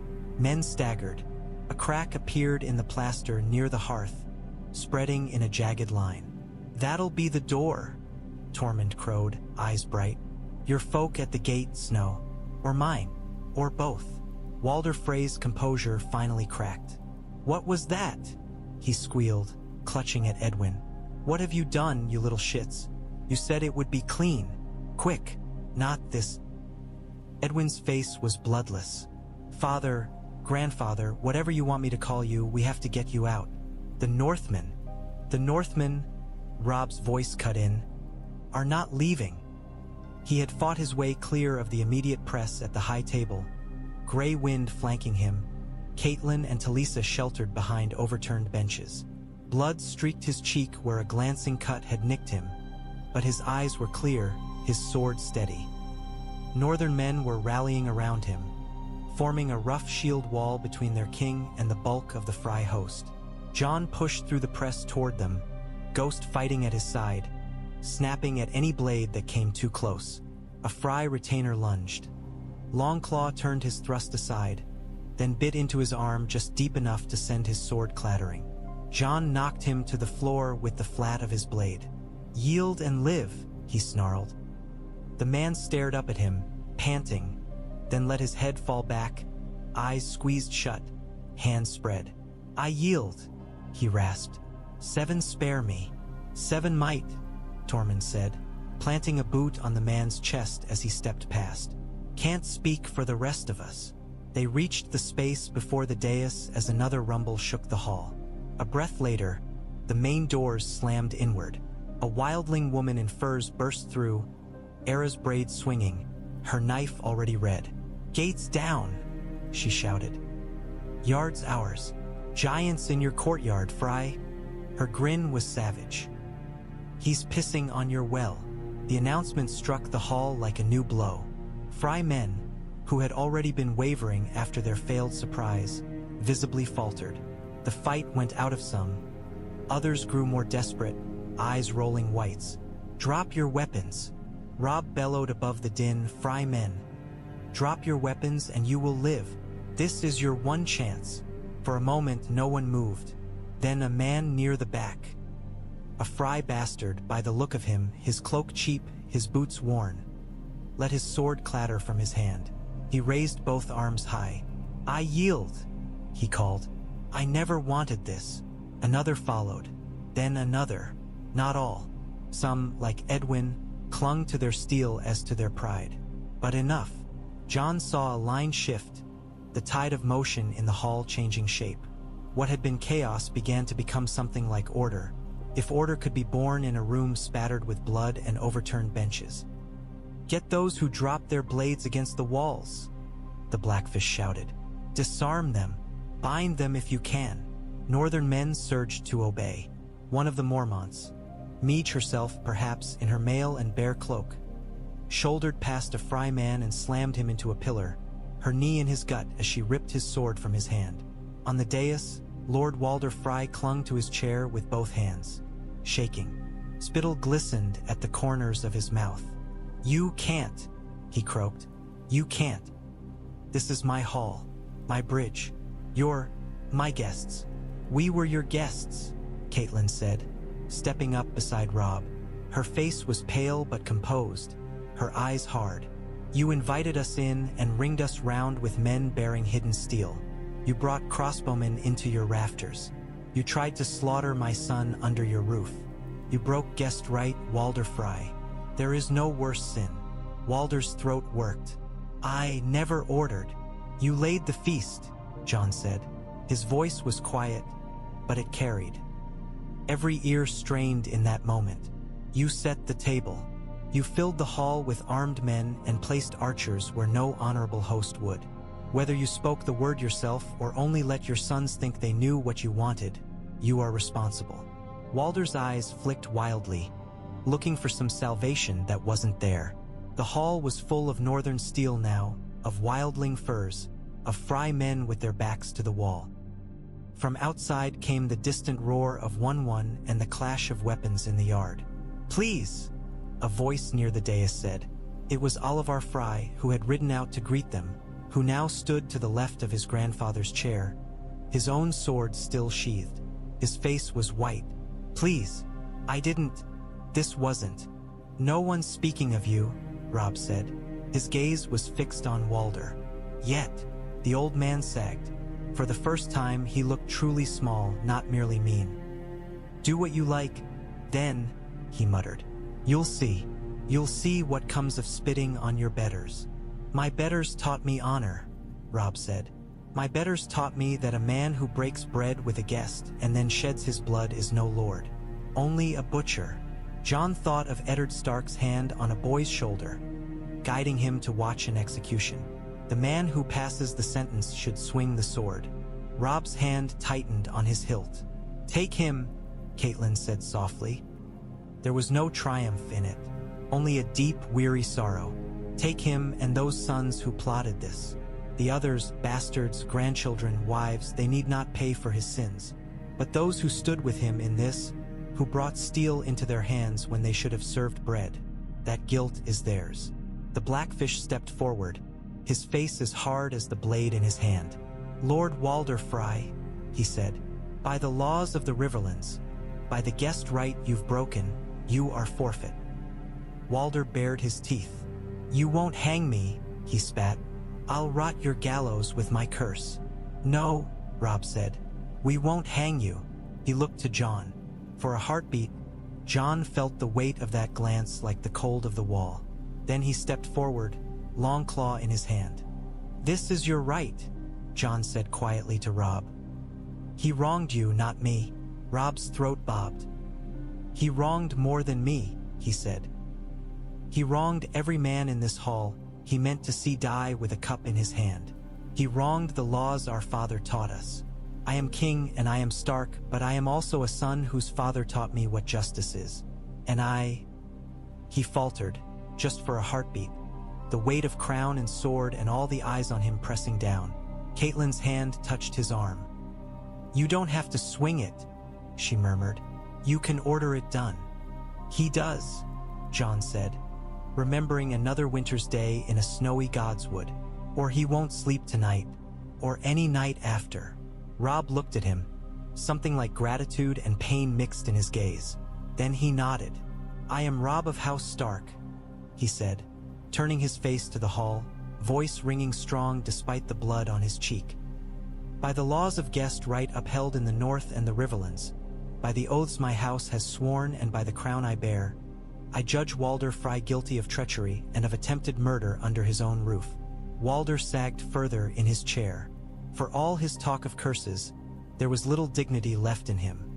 Only a shriveled, terrified man who had thought himself untouchable on his bridge.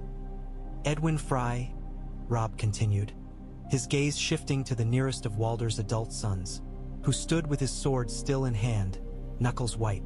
"And those sons who planned and supported this ambush, we will judge each of you in turn.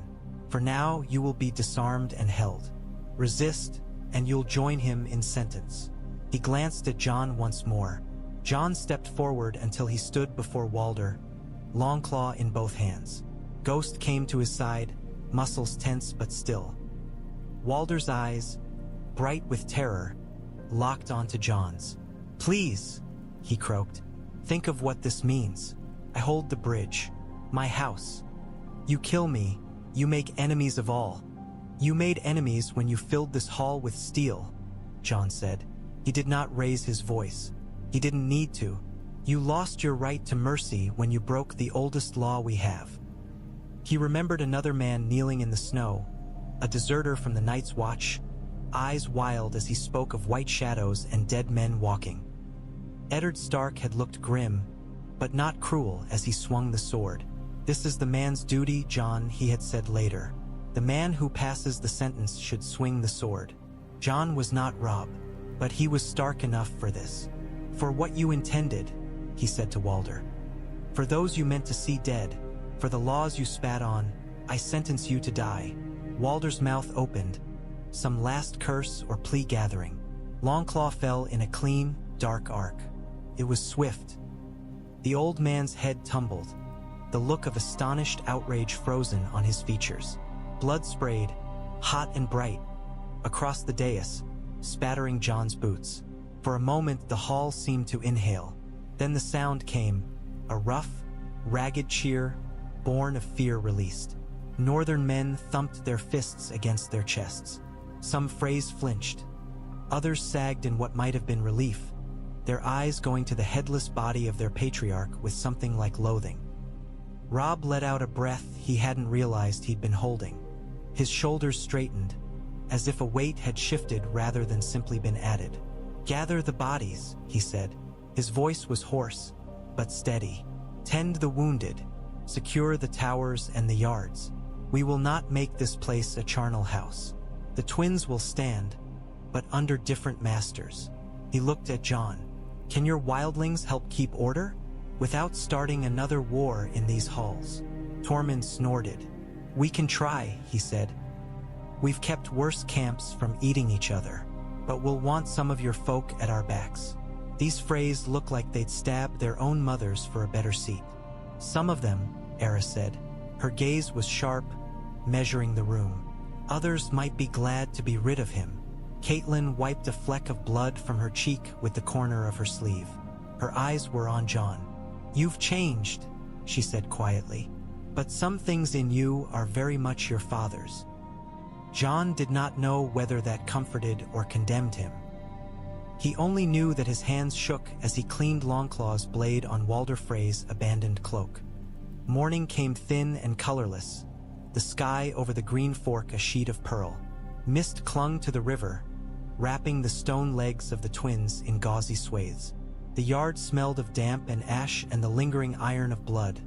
but the worst of the stains had been washed away, scrubbed by hands that had shaken as they worked. The hall had been cleared. Bodies, Frey and Northern both, had been laid out in a smaller chamber, shrouded with whatever cloth could be found. The septon attached to the Frey household had prayed over them in a reedy voice that trembled when it reached Walder's bier. Some men had muttered that the old lord deserved no words at all. Caitlin had insisted that the dead be given what rights they were owed, even if their lives had been fouled by treachery. Now, in the courtyard, the living sorted themselves into new shapes. Frey men who had thrown down their weapons early stood along one wall, stripped of blades but not of dignity. Those who had fought to the bitter end and survived were bound and watched. They would be judged in days to come, each man's guilt weighed.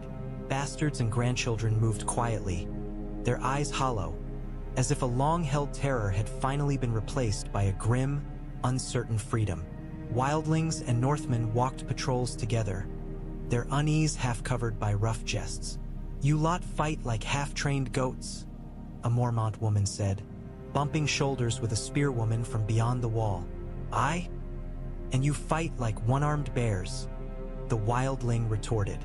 "But at least you bite." One sat by the shattered gate, picking fragments of arrows from his thick hide with surprisingly delicate fingers.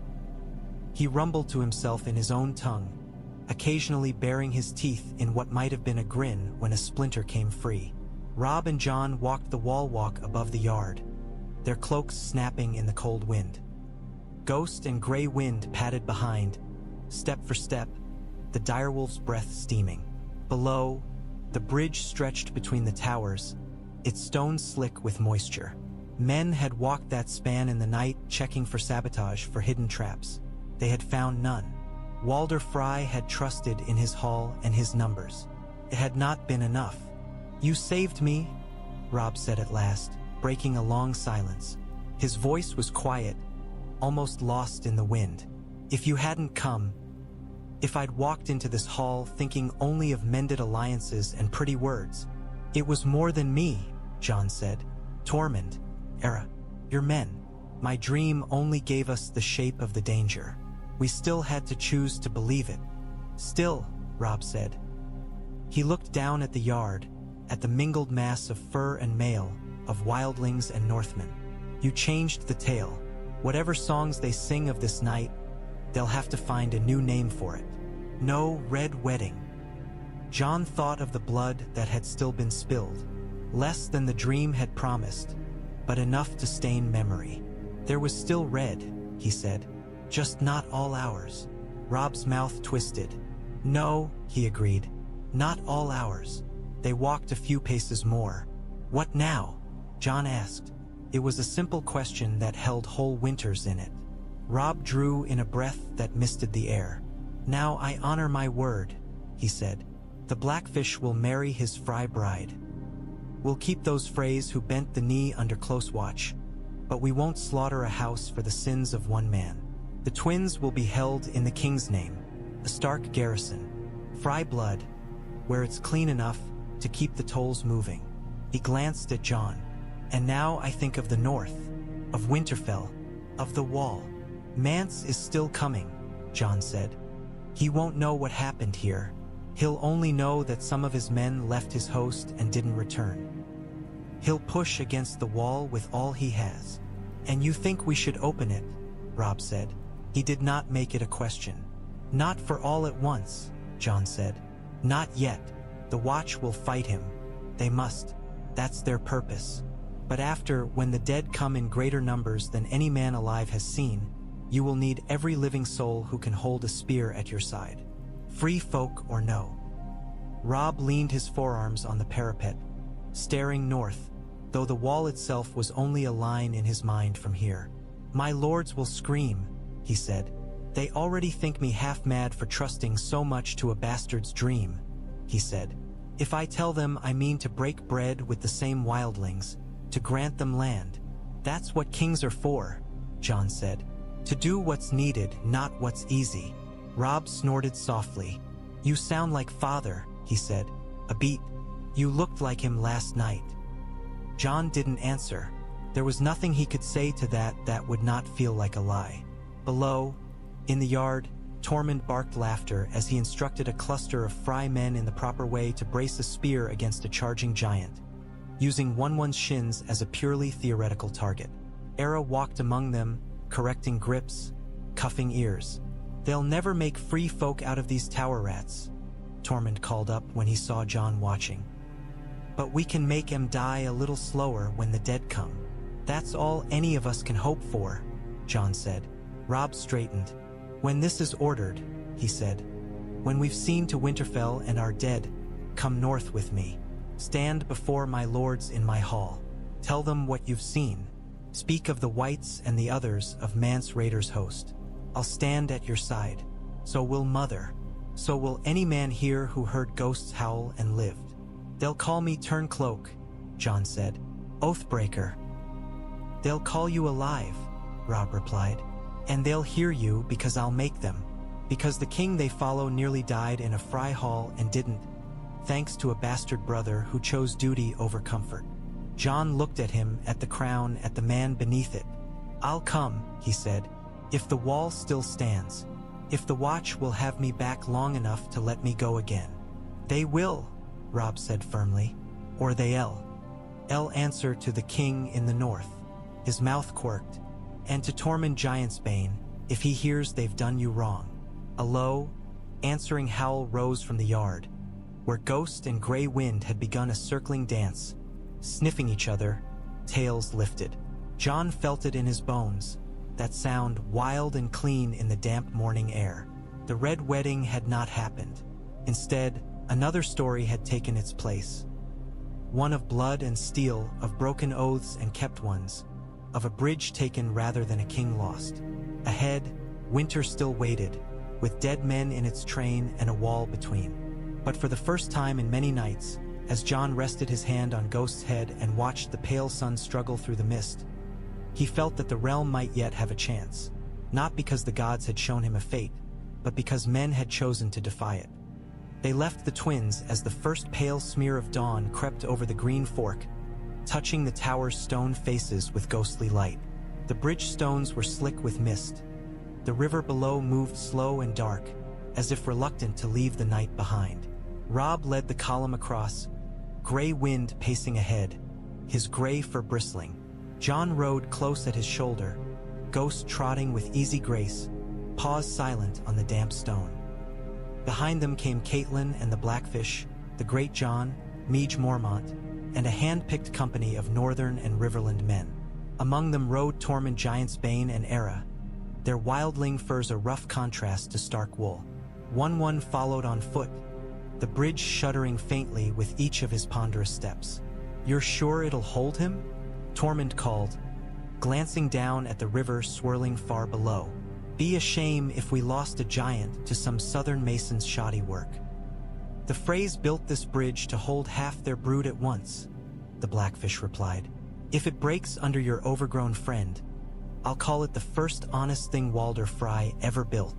One rumbled something in his own tongue, a sound like distant thunder. Tormund laughed, clapping his thigh. "He says if it falls, he'll grab the bridge and use it as a club." The jest rolled back along the column, loosening some of the tightness in men's faces. They needed that. The night in the Frey Hall had left its mark, shadows under eyes and a stiffness in limbs that had nothing to do with sleep lost. Catelyn's gaze lingered on the towers as they passed through the final gate. Men moved along the walls, Stark guard cloaks already mixed among Frey blue. Oliver Frey stood on one parapet, hand raised in farewell, his face solemn. He had bent the knee the night before, along with a handful of others who had clearly never loved their grandsire's ways. Their loyalty would be watched, but it was something. "Do you trust them?" Robb asked quietly, following his mother's gaze. "I trust some of them," she said. "Enough to hold this place until we can spare more men. Enough to keep the tolls moving and the river lords from tearing it down stone by stone. That we'll have to do." Robb nodded. "We'll send Lord Mallister men when we can," he said. "Or leave Blackfish here once the riverlands are settled." "You'll leave someone you trust," Catelyn said, "before you ride into greater storms." She looked north. The word storms had always meant war to her. Now it meant winter as well, and things that walked within it. When they had crossed fully into the riverlands, Robb called a halt long enough to address the assembled riders. His crown glinted under the thin light. The wind tugged at his cloak, snapping the direwolf standard above his head. "Men of the North," he said. "Men of the Trident. We came here to make peace with House Frey. Instead we found treachery. We have answered it with justice. The twins now stand under Stark authority, and the crossing is secure." A low murmur of approval ran through the ranks. "But our work isn't done," Robb continued. "Winterfell is burned. The North has bled. And beyond the wall, a threat gathers that cares nothing for whose banner flies where. We ride north to see it with our own eyes." He gestured to Tormund era the wildlings. "These folk once called us enemy as we called them. They have seen the dead walk. They have fought them. They ride with us now, not as prisoners but as witnesses. Listen to what they say as we go. Remember it when the time comes to choose between old hatreds and new survival." The great Jon grunted, folding thick arms across his chest. "I'll listen," he muttered. "Doesn't mean I'll like it." "That's more than some lords would promise," Tormund said cheerfully. "I've had worse welcomes. Usually they come with arrows." Jon said nothing. He watched the faces in the crowd. The curiosity, suspicion, open hostility in a few, wary respect in others. It would not be easy, but then, nothing worth doing ever had been in his life. "Form up," Robb said. "We ride." They turned their horses toward the King's Road, toward Moat Cailin and the bottleneck of the Neck, toward the long cold stretch of land between there and the wall. The river mist-thinned behind them, swallowed by the steel-gray morning. The story that would be told of the twins had changed. Now they would see if the North could change with it. The Neck greeted them with its usual hospitality, that is to say, with mud, mist, and the feeling of a cold hand closing around the throat of the land. Moat Cailin loomed out of the bog like the bones of some long-dead giant. Its once proud towers had sunk and slumped over the centuries, stones tilting at odd angles, their tops lost to creeping ivy and moss. The causeway that threaded through the swamps to reach it was narrow and treacherous, flanked on all sides by reeds and dark water that hid gods knew what beneath. "Ugly place," Tormund observed, wrinkling his nose as his horse squelched through another patch of blackened muck. "Smells like a giant's arse. It's held more armies at bay than any fair castle ever built," the Blackfish said. "You don't need pretty when you have choke points and disease." Men rode single file along the stone spine, eyes on the murky water. Here and there, half-rotted corpses jutted from the bog. Men in rusted mail, banners long since rotted from their poles, armor eaten by corruption. The swamp preserved and devoured both, keeping its trophies like some sullen god. Wildlings eyed the place with open distrust. "This is mad," muttered Rag, the scar-faced raider who had ridden with Jon from the wall. "Land shouldn't move like this." "It always moves," Era said. "You just never noticed it before." One trudged alongside the causeway, careful to place each enormous foot where the ground looked most solid. Even so, he sank to the knee in one patch, letting out a string of giant words that made Tormund bark laughter. "Southron wars," Tormund said to Jon, shaking his head. "You lot build stone throats for your enemies to choke on, and then wonder why the air smells like death. It saved the North more than once," Jon said. "Bolton men used it against the ironborn not long ago." He did not say what else he was thinking, that this would be one of the places he would propose for wildling settlement, if it came to it. Hard land, aye, but familiar in its treachery. Free folk knew how to live where the world itself tried to kill them. In the shadow of the leaning towers, they made camp on a rare patch of relatively dry ground. Fires sputtered, reluctant in the damp. Men huddled close to share warmth, eyeing the surrounding gloom. Jon sat with Robb and Catelyn near a small blaze sheltered by a fallen stone. Ghost lay at his feet, chin on paws, ears twitching at every splash in the distance. Gray wind ranged wider, restless, his gray shape appearing and disappearing in the mist. "Did you ever think we'd ride this road like this?" Robb asked, staring into the fire. "With wildlings at our backs and Freys behind us in chains?" "I used to dream of riding south to Tourneys," Jon said, "seeing the wall from the other side, wearing a sword with a hilt of rubies. Stupid boys' dreams." "They weren't stupid," Robb said. "They were just small." He glanced at Tormund, who was attempting to teach a pair of northern soldiers a wildling drinking song that mostly involved shouting obscenities at the wind. "The world is bigger than we knew." Catelyn sipped from her cup, the bitter ale doing little to warm her. She watched the mingling of her son's men and these free folk with a wary eye. The distrust was still there, knotty and thick, but here and there she saw laughter, exchanges of food and knives and stories. Men who had nearly killed each other on sight days ago now argued over whose winters were harsher. "What will you offer them?" she asked Jon quietly. "When the time comes." "In truth, land," Jon said, "south of the wall. Some in the gift, some further. Forests where they can hunt. Hills where they can build. A chance to live without running from wights and ice both."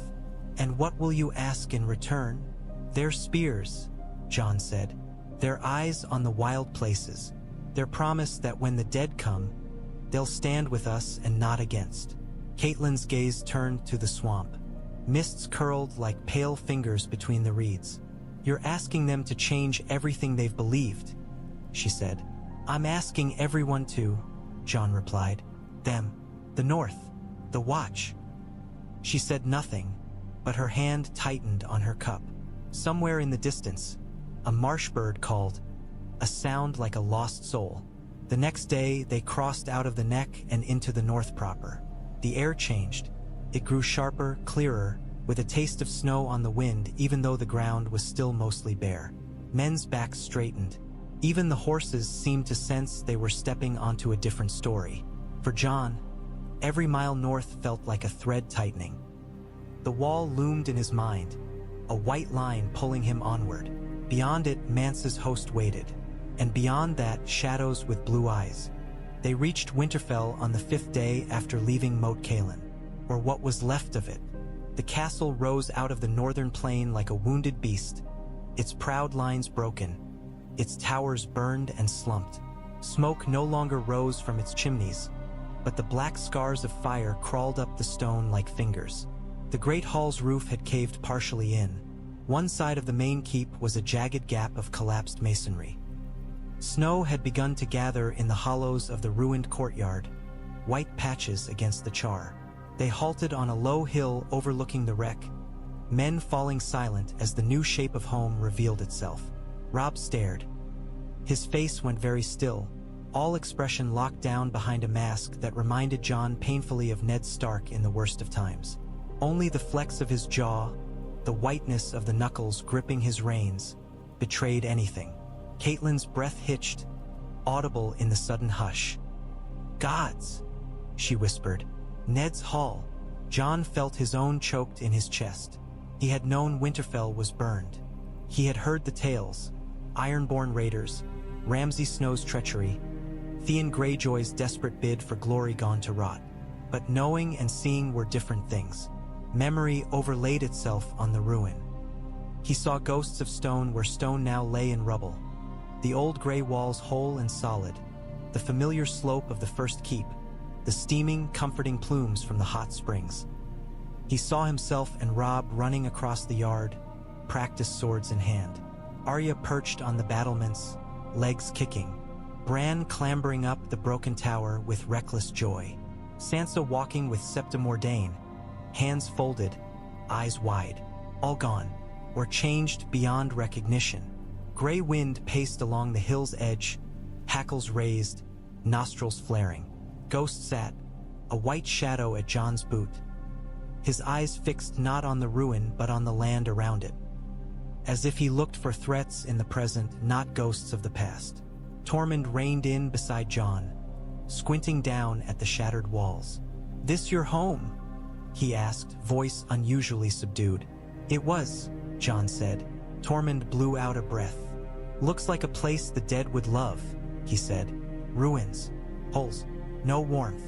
I've seen worse up north, but not by much." Era's eyes went to Robb. Her expression softened, briefly.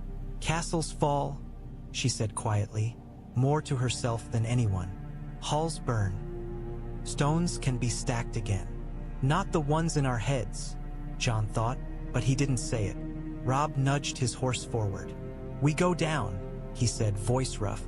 "I won't ride past my own gates like a stranger on the road." The party descended the hill in a slow, solemn trickle. The gates of Winterfell hung askew, one leaf blackened and half-sagged, the other gone entirely, a gap where a battering ram or fire had done its work.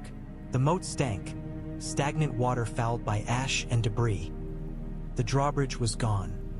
Rough planks had been laid in its place by some later party, long after the battle. Inside the walls, the courtyard felt larger, emptier. The familiar clutter of life, wagons, practice dummies, stacks of firewood, had been swept away by flame and opportunists both. Burned-out shells of wagons jutted like broken ribs. The great hall's doors lay off their hinges. One snapped in two. Robb dismounted without a word. He walked, step by step, across the courtyard, boots crunching on charcoal and shattered stone. Caitlin followed, skirts brushing ash. Jon came after, ghost at his side. Wary, even here he knew men or worse things might lurk. They stood before the great hall's wrecked entrance. "I used to hide behind that door," Robb said. His voice seemed to come from far away. "When Father had guests I didn't want to see. You'd drag me out by the boots. You dragged me more often," Jon said. "You'd say, 'If I have to listen to Lord Glover's hunting tales, so do you.'" A ghost of a smile flickered at Robb's mouth and vanished. They stepped inside. The hall's roof had collapsed in places, letting gray light slant through in broken spears. Birds nested in the high beams that remained, their droppings pale streaks down the blackened stone. The dais at the far end where the high table had once stood was a jumble of scorched timber. The long tables themselves had been reduced to charred lengths and ash. For a moment, Jon saw it as it had been, the warmth of 100 candles, the smells of roasting meat and fresh bread, the sound of music and laughter. Ned Stark in the high seat, Caitlin at his side. Robb and the other children along the benches. Himself, half in the shadows, half leaning toward the light. Then the vision dissolved, and only ruin remained. Caitlin sank to one knee and picked up a piece of scorched wood. It crumbled in her fingers, smearing black on her skin. "We'll rebuild," she said, more fiercely than Jon would have expected. "We must. Winterfell is more than stone. It's..." Her voice broke, just a little. "It's who we are." Robb looked at her, at the hall, at the ghosts. "We will," he said. "We'll raise its walls higher. We'll make its hearths burn hotter. But not yet." He turned to Jon. "First, we deal with the wall." Jon nodded. The wall, which had once seemed so far from all this, so separate. Now the threads between them were stark and clear. If the wall fell, there would be no Winterfell to rebuild, no north to reclaim. Behind them, wildlings shuffled in the doorway, peering in at the ruined hall. Some snorted contempt at the Southern's attachment to their stone boxes. Others looked with something like envy. "Always wanted a roof didn't leak," Rag muttered. "Even a broken one's more than most of us had." Jon stored that away. He thought of wildling children running in this yard, of their laughter mixing with the crackle of the godswood's leaves. The image felt both wrong and right, like a new scar. They left Winterfell by midday, the fire-blackened walls receding behind them like a bad memory. But Jon carried it with him, the ruin, sitting heavy beside the vision of the wall and the coming war. If they failed up there, this would not be the worst ruin he'd see. The wall rose slowly out of the northern horizon, more sensed at first than seen. A feeling of looming weight, of the world's edge drawing near. Then it was there, unmistakable. A colossal cliff of ice, stretching from east to west beyond the reach of sight, its face catching what little light eked through the cloud cover, turning it into a dull, cold glow. Riding toward it from the south felt different than watching it from the north. Jon had spent months with its shadow at his back. Now it was the thing ahead, the final line. 7 bloody hells, the great Jon muttered, staring up. I forget how big the bastard is until I see it again. Too big, Tormund said. Man shouldn't be able to make a thing like that. It's not natural. It wasn't just men, Jon said quietly. Not if the old stories are true. Old stories, Tormund snorted. Always your old stories, Crow. Robb's gaze was fixed on the looming ice. You took your vows up there, he said to Jon. On top of the world. It feels that way the first time, Jon said. Then you get used to the wind trying to cut your face off. Just visible along the wall's height were the dark shapes of crenellations, and at one point, the outline of a tower castle black. Smoke trailed from its chimneys, thinner than Jon remembered, like breath in winter. As they drew closer, a horn sounded faintly from the ramparts. One blast, long and low. Brothers on the wall have seen us, Jon said. They'll be wary. Riders approaching from the south with wildlings among them isn't something they expect. How will they know you're not leading an attack? Robb asked. Jon almost smiled. Because if I meant to attack Castle Black from the south, I'd have more men and fewer banners. His gaze sharpened. Still, we go carefully. As they reached the edge of the cleared land before the castle, a cluster of black-cloaked men rode out to meet them. Their horses were lean, their armor battered, but they sat their saddles straight. At their head rode a thin man with a face like a hawk's and a mouth used to sneering. Ser Alliser Thorne. Beside him, shorter, rounder, his cloak askew, was Samwell Tarly. Jon's chest tightened. Sam's eyes went wide as saucers when he saw the host behind Jon, and wider still when he recognized him. Jon, he breathed. You, Jon Snow, Alliser said at the same moment, his tone flat and chilly. We had word you'd gone over to the wildlings and vanished. I'd hoped the stories of your crawling back were just that. Stories. They're more complicated than that, Jon said. Ser Alliser, Sam. He dipped his head in greeting to his friend. We come in peace, under the direwolf, not any other banner. We bring warning and aid. Alliser's gaze flicked to Robb, to the crown, to the ranks of northern men and wildlings. You bring trouble, he said. That much I can see from here. Sam's gaze skittered from Jon to Tormund to one, whose presence caused his mouth to flap soundlessly for a moment. Gi giant, he squeaked. There's a giant. There is, Jon said, and there will be more if we're to stand against what's coming. Alliser's eyes narrowed. Mance Raider is what's coming, he said. His host is massed beyond the wall. We've seen their fires, heard their horns. We don't have men enough as it is. If you're here to talk terms on his behalf, I'm here to help you hold the wall, Jon cut in, and to help the North see the threat with its own eyes. King Robb Stark has come with his bannermen. We ask audience with the Lord Commander. Sam's expression shifted at that. Relief flickered. Lord Commander Mormont, he began, then stopped, Adam's apple bobbing. Jon's heart sank. The old bear? He asked, though he already knew the answer. He'd heard the story from Mance's men, but some stubborn part of him had held onto a shred of doubt. Dead, Sam said softly.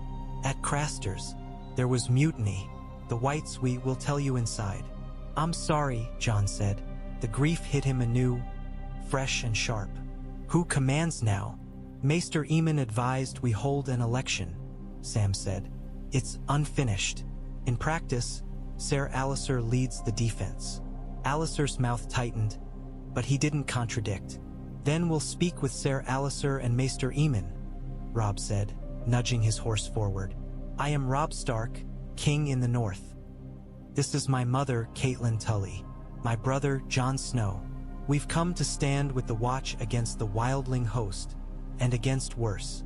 Alliser's sneer deepened slightly at the word king, but he inclined his head. Your Grace, he said, the title thin and grudging. The Night's Watch takes no part in the wars of the realm. Our duty is the wall. Then you'll have no complaint if the realm's wars come here to help you hold it, Robb said. We won't ask you to swear to us, only to listen. Sam swallowed. Ser Alliser, he said quietly. The letters we sent about the White Walkers. I've read them, Alliser said, not taking his eyes off Robb.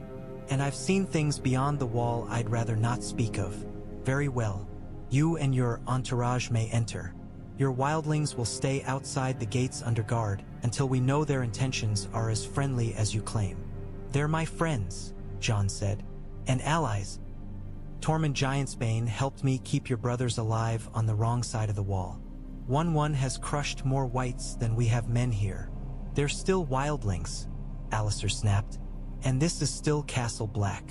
You'll not bring them into our yard without cause. Robb's jaw tightened. We're not here to fight you, he said.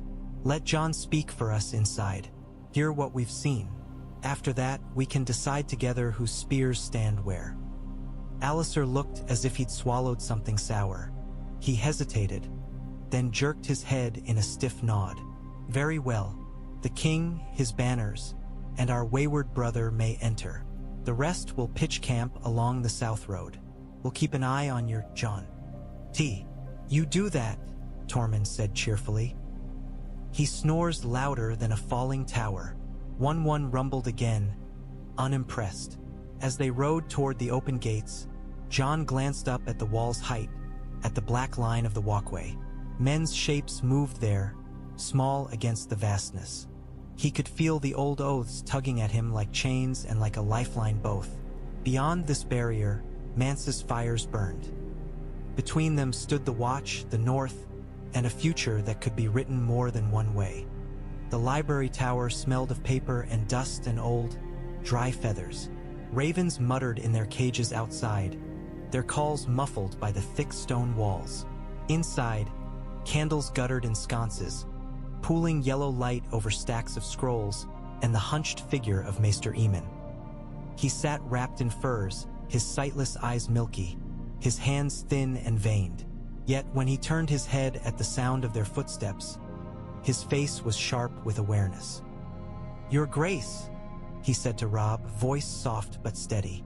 You have your father's tread. Robb sank into a brief bow, more instinctive than regal. Maester Aemon, he said, you honor me. I never thought to stand here in this way. None of us thought to stand where we are, Aemon said. But the world seldom asks our leave to change. His cloudy gaze shifted, seeking, and settled unerringly on Jon. And you, Lord Snow, I feared I would hear only of your death, not your return. I'm no lord, Jon said automatically, and I've done things the Watch might not forgive. We can debate the finer points of oaths once the wall is safe, Aemon said. Tell me what you've seen, both of you, all of you. So Jon told it again, of Mance's host, of Tormund's decision, of the whites in the ruined village, the Frey treachery turned back, the pact beginning to form between North and Free Folk. He described one and the wildling bands who had already chosen to follow a different road. Robb spoke of the North's weakened state, the burned Winterfell, the scattered bannermen, the need to husband strength. He did not spare his own mistakes. He spoke also of what he'd seen in Jon's eyes and heard in his voice when he spoke of the dead. Catelyn spoke least, but when she did, it was of guest right broken and kept, of law and the cost of ignoring it. The room seemed to listen harder when she did. Sam added his own halting account of the fist of the first men, of Gilly and the baby, of the White Walker he'd stabbed with dragonglass on the way back. It screamed like ice breaking. Aemon listened to it all. Ser Alliser interjected occasionally, mostly to argue that the Watch must not become a political tool, for Robb, for Mance, for anyone. But even his protests lacked their usual acid when he spoke of the white Sam described. He had seen some things beyond the wall himself on his own forced ranging. When Jon finished, the room was quiet save for the crackle of the small fire. The long night comes again, Aemon said at last. I had hoped. I am an old man. My hopes no longer matter. The question is what will be done. "We hold the wall," Alliser said immediately. "With what men we have. We've faced worse odds than this." "No," Aemon said gently, turning his poor sight toward him. "We have not. Not in living memory." The tales from the last long night speak of darkness falling from the sky, of armies of the dead that made kings and peasants equal in terror. He lifted his head toward Robb and Cailin. "The realm may squabble over chairs of swords and whose sigil flies over which tower. The dead will sweep those away like children's stones." Robb's hand tightened into a fist on the table. "What would you have us do, Maester?" he asked. "I have an army, but it's not enough to fight a war on two fronts. I have lords who will balk at treating wildlings as anything but foes. I have a wall that isn't mine to command. And yet here you are," Aemon said, "with a chance to do more than any king has in your lifetime." His blind eyes turned back to Jon. "You've walked between these worlds, Jon Snow, crow and guest of the free folk, brother and bastard and near king's brother. What do you propose?" Jon felt every gaze in the room settle on him. The weight of it was almost as heavy as Longclaw at his hip. "Mance Raider will not stop for pleas," he said slowly. "He means to get his people south. If we deny him completely, he'll throw them at the wall until it breaks or they all die. Then the dead will have a ready harvest. But if we offer him a way through, controlled, if the North agrees to grant land in the gift and beyond to free folk who bend a little to our ways in return for our bending a little to theirs." "You'd have us open the gates to raiders," Alliser said, "to men who steal and kill our small folk." "I'd have you open the gates to families who don't want to die," Jon said, "to warriors who can stand on the wall when the dead come and hold it beside you. Not all will accept. Some will choose to fight and die in the snow. But enough might." Robb's jaw worked. "I'd need my bannerman's consent," he said. "The land around the wall belongs to houses who've held it for generations. Umber, Karstark, Manderley, Hornwood. They won't give it up easily." "Ask them which they'd rather see," Aemon said. "Wildlings in their forests and fields, paying tithes and fighting beside them when winter comes, or dead men in their halls. Men with blue eyes sitting in their chairs." Robb swallowed. Sam cleared his throat, tentative. "And the watch," he ventured. Our vows say we hold no lands, take no wives. We're a wall, not a kingdom, but we also vow to guard the realms of men. If letting some in is the only way to guard them." Alliser looked as if the words pained him physically, but he did not immediately gainsay them. Aemon folded his hands. They shook only slightly. "If there is to be peace between the North and the free folk," he said, "Mance Raider must be part of it. He leads them.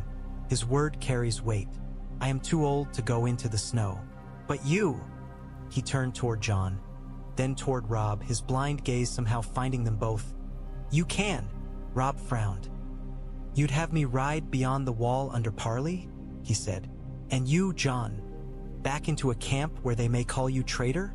"Yes," Jon said. The word came without hesitation, surprising him a little. "If that's what it takes." Caitlin sucked in a breath. "Robb, I know," he said, looking at her. "It's mad. Dangerous. But we can't sit on one side of the wall while Mance's host on the other side decides our fate without us. We have to go. Together." Alliser made a disgusted sound. "If you get yourselves killed in the haunted forest because you thought you could talk sense into a king of raiders and a pack of snow savages, don't expect the Watch to march out to save you." "No," Jon said. "We'll expect the Watch to hold the wall. That's all." Maester Aemon's mouth twitched in what passed, on his worn face, for a smile.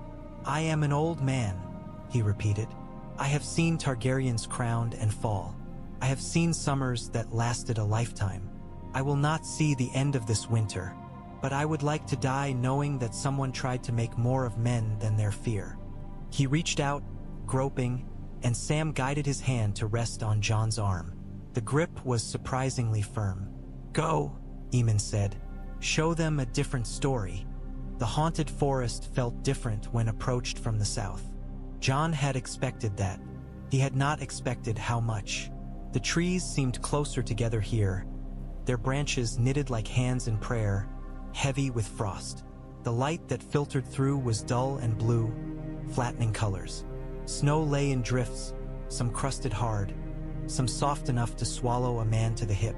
The silence was thick, broken only by the crunch of boots and the distant caw of unseen birds.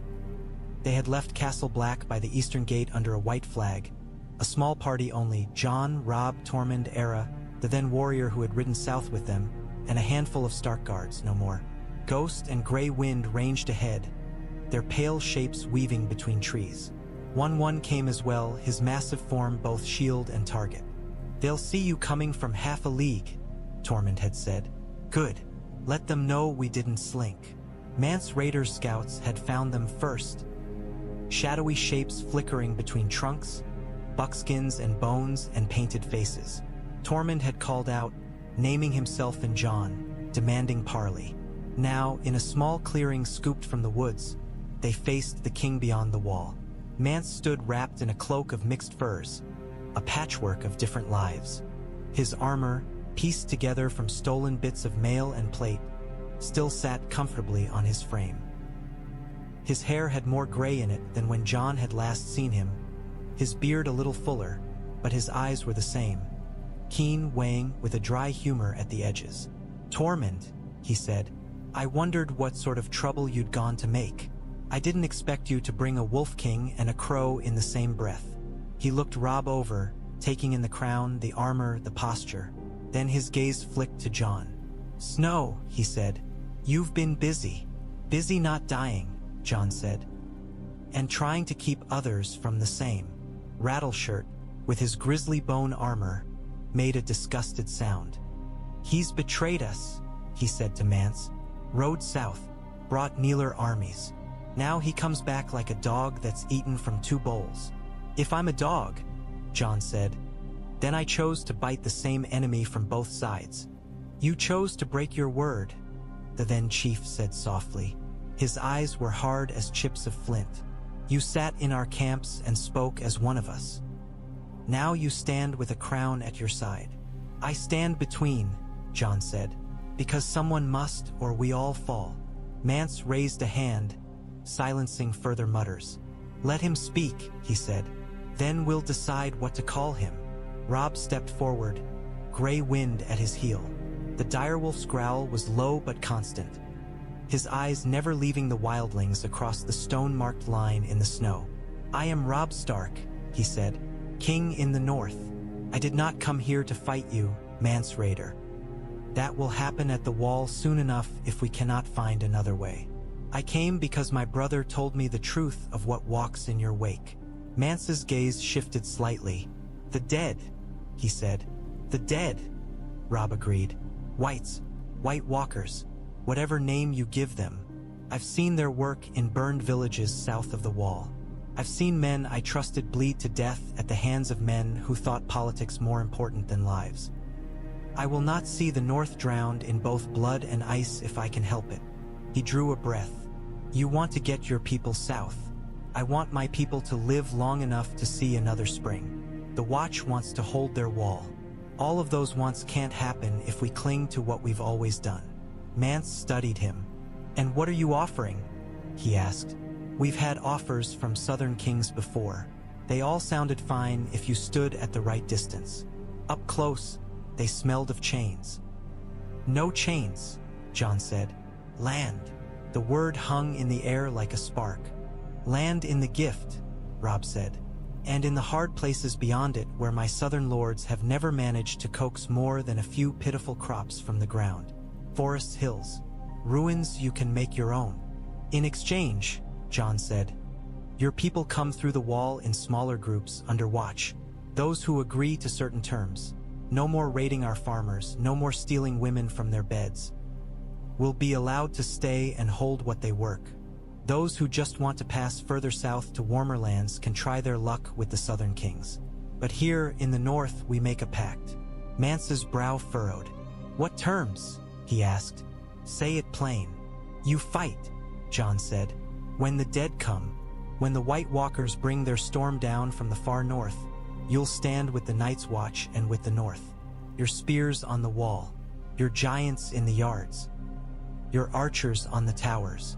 No slipping away in the night to save only your own. We live or die together. A murmur went through the wildlings behind Mance. Some scoffed. Others looked thoughtful, eyes dark as the trees. And you think your lords will agree to this? Mance asked Robb. These proud men who spit when they say wildling? You'll share their halls with us?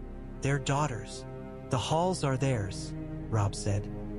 I'm not asking you to march into Carhold and claim Lord Karstark's chair.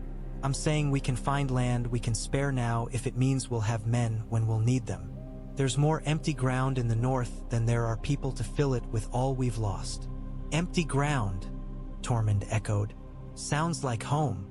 Mance's lips twitched. And the Watch? He asked. What do they say?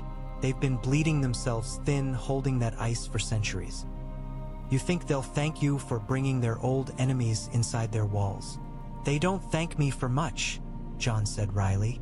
But Maester Aemon sees the truth. Some of the brothers do too. Ser Alliser is less convinced. But once they see your people fighting beside them against the dead, not against them, they'll have to reckon with it. And if they don't? The then asked.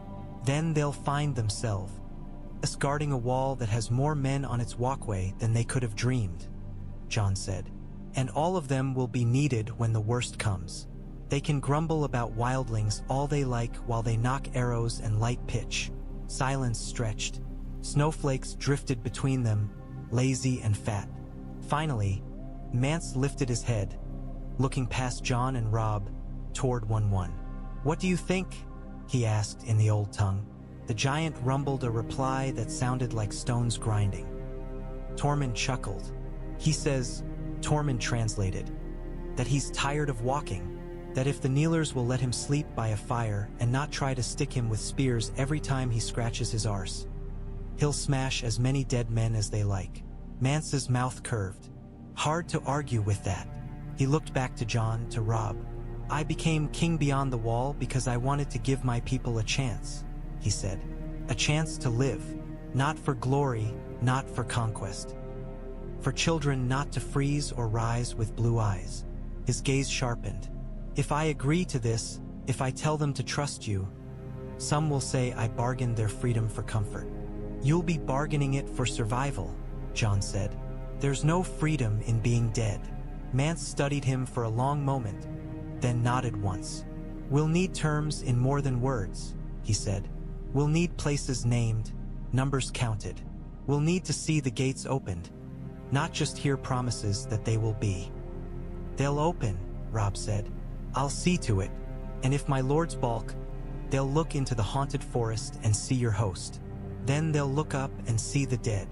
Mance's eyes were very tired when he smiled. If the dead don't come, he said, your plan makes you a fool and me a traitor to my people. If the dead don't come, Jon said, then we're both fools in a world that's kinder than it looks. I'll take that.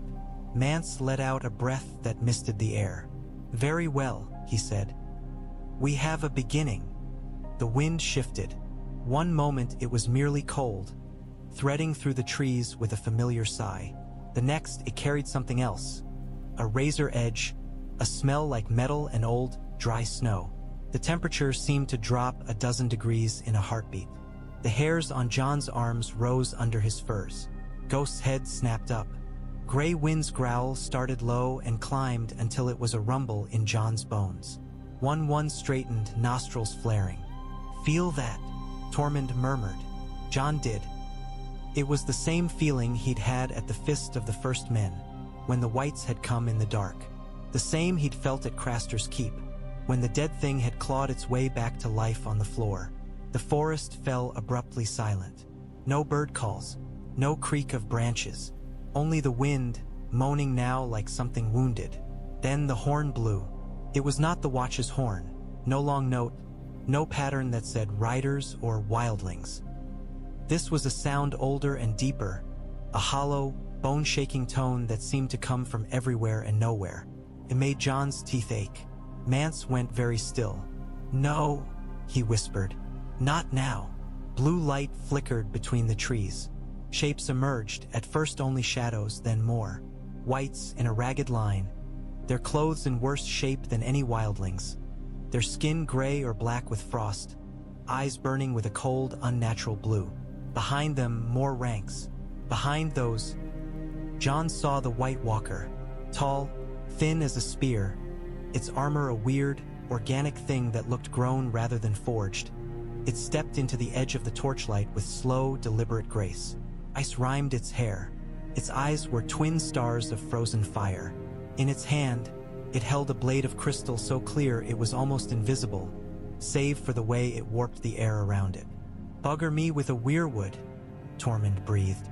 "That's an other if ever I've seen one." Men on both sides of the parley line fell back, instincts obliterating politics. Stark Guard and Wildling Raider alike brought up weapons, hands trembling. "Back to the wall," Robb said, voice taut. "We can't hold here. We need the wall at our backs." "No time," Mance said. His gaze was fixed on the advancing dead. "They'd overrun us before we took 10 steps. We stand. Here." "You said you wanted proof."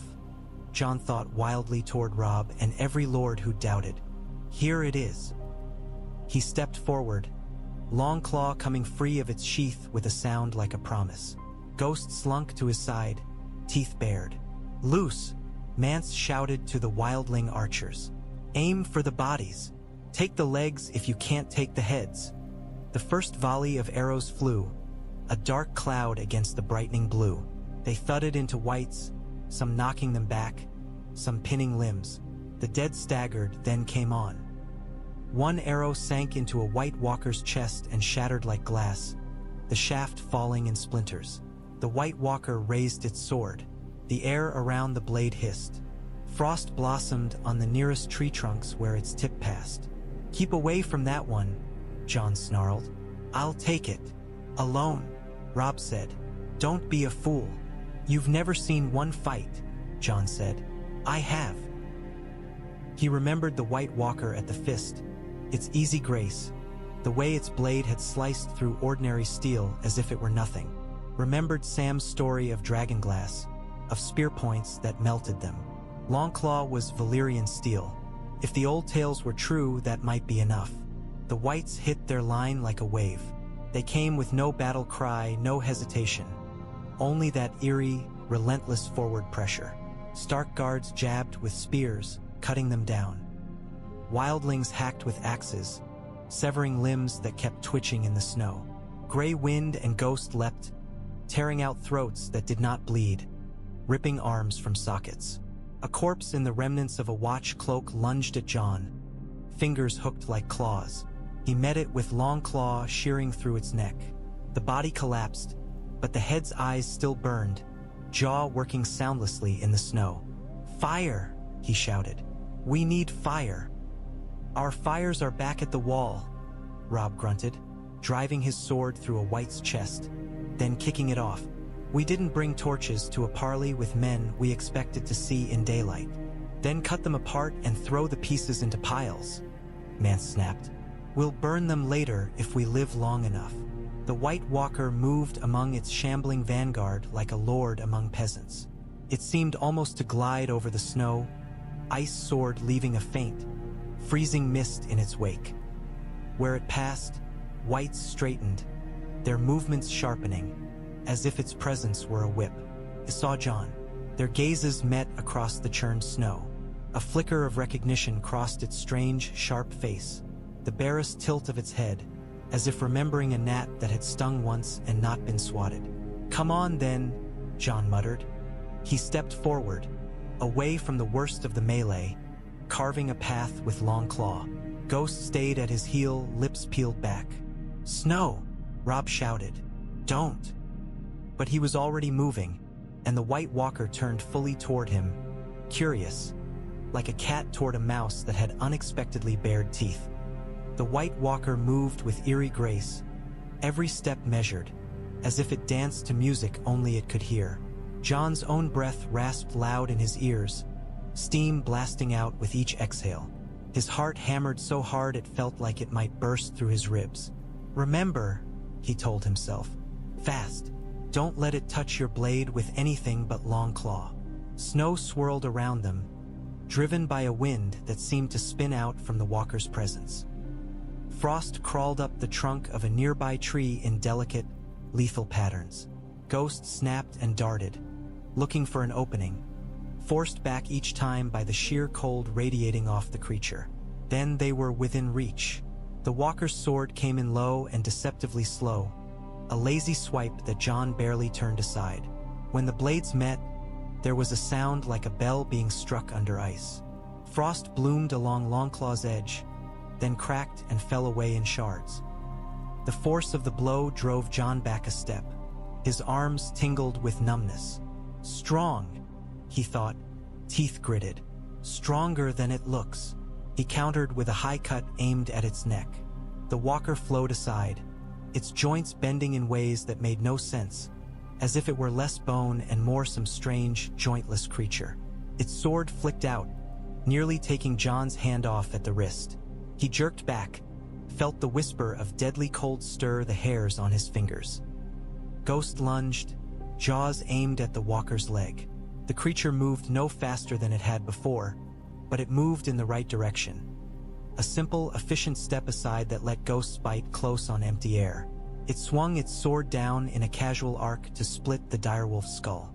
Jon threw himself between. The ice blade slammed into Longclaw with a shattering ring. The shock ran up Jon's arms like lightning. For an instant, the world narrowed to that single point of contact. Valyrian steel and ancient ice grinding, shrieking. Then the White Walker slid back, like a dancer resetting their place. Around them, the battle raged. Robb fought shoulder to shoulder with a wildling with a plaited beard, their blades moving in rough harmony. Mance shouted orders, his sword never still. Tormund laughed like a madman, each swing of his axe sending limbs flying. One scooped up handfuls of whites and flung them into the treeline, where they shattered against trunks. "Jon!" Robb yelled, cutting down a white that had been making for Jon's back. "Don't play with it." "I'm not," Jon grunted. He feinted left, then ducked under a counterswing that froze the air above his head. His lungs burned. His fingers felt stiff inside his gloves. He could feel the cold trying to worm its way into his bones. He remembered Sam's tale, dragonglass in the belly, how the walker had screamed and shattered. Valyrian steel might not be dragonglass, but it was old and made for killing things men had nearly forgotten. The walker came in again, this time faster. His sword darted for his midsection. Jon twisted, taking the cut along the edge of his cloak. The fabric went stiff, flash-frozen, then shattered where the blade touched it, trailing icy dust. If it had been flesh, he would have died in that instant. He dropped low, slashing for its legs. The walker hopped lightly, impossibly, clearing the blade. Its free hand lashed out, fingers closing around Jon's forearm. Cold. "Not just the north, but the realms of men," Jon finished, his finger resting on the inked line of the wall. The parchment beneath his glove crinkled softly. Someone had spilled wine on it months ago, leaving a dried, reddish-dyed mark over the neck. It looked almost like old blood. The tent was close and crowded, thick with breath and the smell of damp wool and steel. Lanterns hung from the central pole and from hooks in the support spars, their yellow light bending around the curved canvas. Outside, the river muttered under the bridge stones. The twins slept uneasily under new masters. Robb stood opposite Jon, palms braced on the table. The crown on his brow glinted as the lantern flame wavered. His gaze tracked from the wall down to the south, to the painted lions crouched over the rock in King's Landing, then back again. Between, so small on the hide that a fingertip covered it, lay Winterfell. "The realms of men," he repeated. "Father said once that the South never truly believed in what lay beyond the wall. Stories, they think. Tales to frighten children. Even when word reaches them of dead men walking, they'll squabble over whose messenger was rudest instead of listening to the message. Their folly's not our problem," growled the great Jon. His big fist thumped the table, rattling a few carved pieces. "We've Lannisters to gut, Freys to watch, Greyjoy rats to smoke out of your halls. This talk of white shadows. I saw the whites last night we burned in the yard. But that's for the crows, not us. Our duty is to the north. Our duty is to our people, Robb said. His voice did not rise, but it cut through the room all the same. And if what Jon says is true, if there are more of those things shuffling through the snows than we've seen yet, then pretending the wall is a story won't keep them from our doors. They'll come for free folk first, Tormund said. Always have. Crows, cold, the dead. They all find us before they find you tower dwellers. He jabbed a thumb at the map, at the vast blankness north of the wall that men of the south liked to label simply haunted forest. But this time, there's more of us marching away from them than waiting to be plucked off. You shove us back into those woods, we'll die there. You give us room in your hills and your empty fields, we'll die on your walls instead.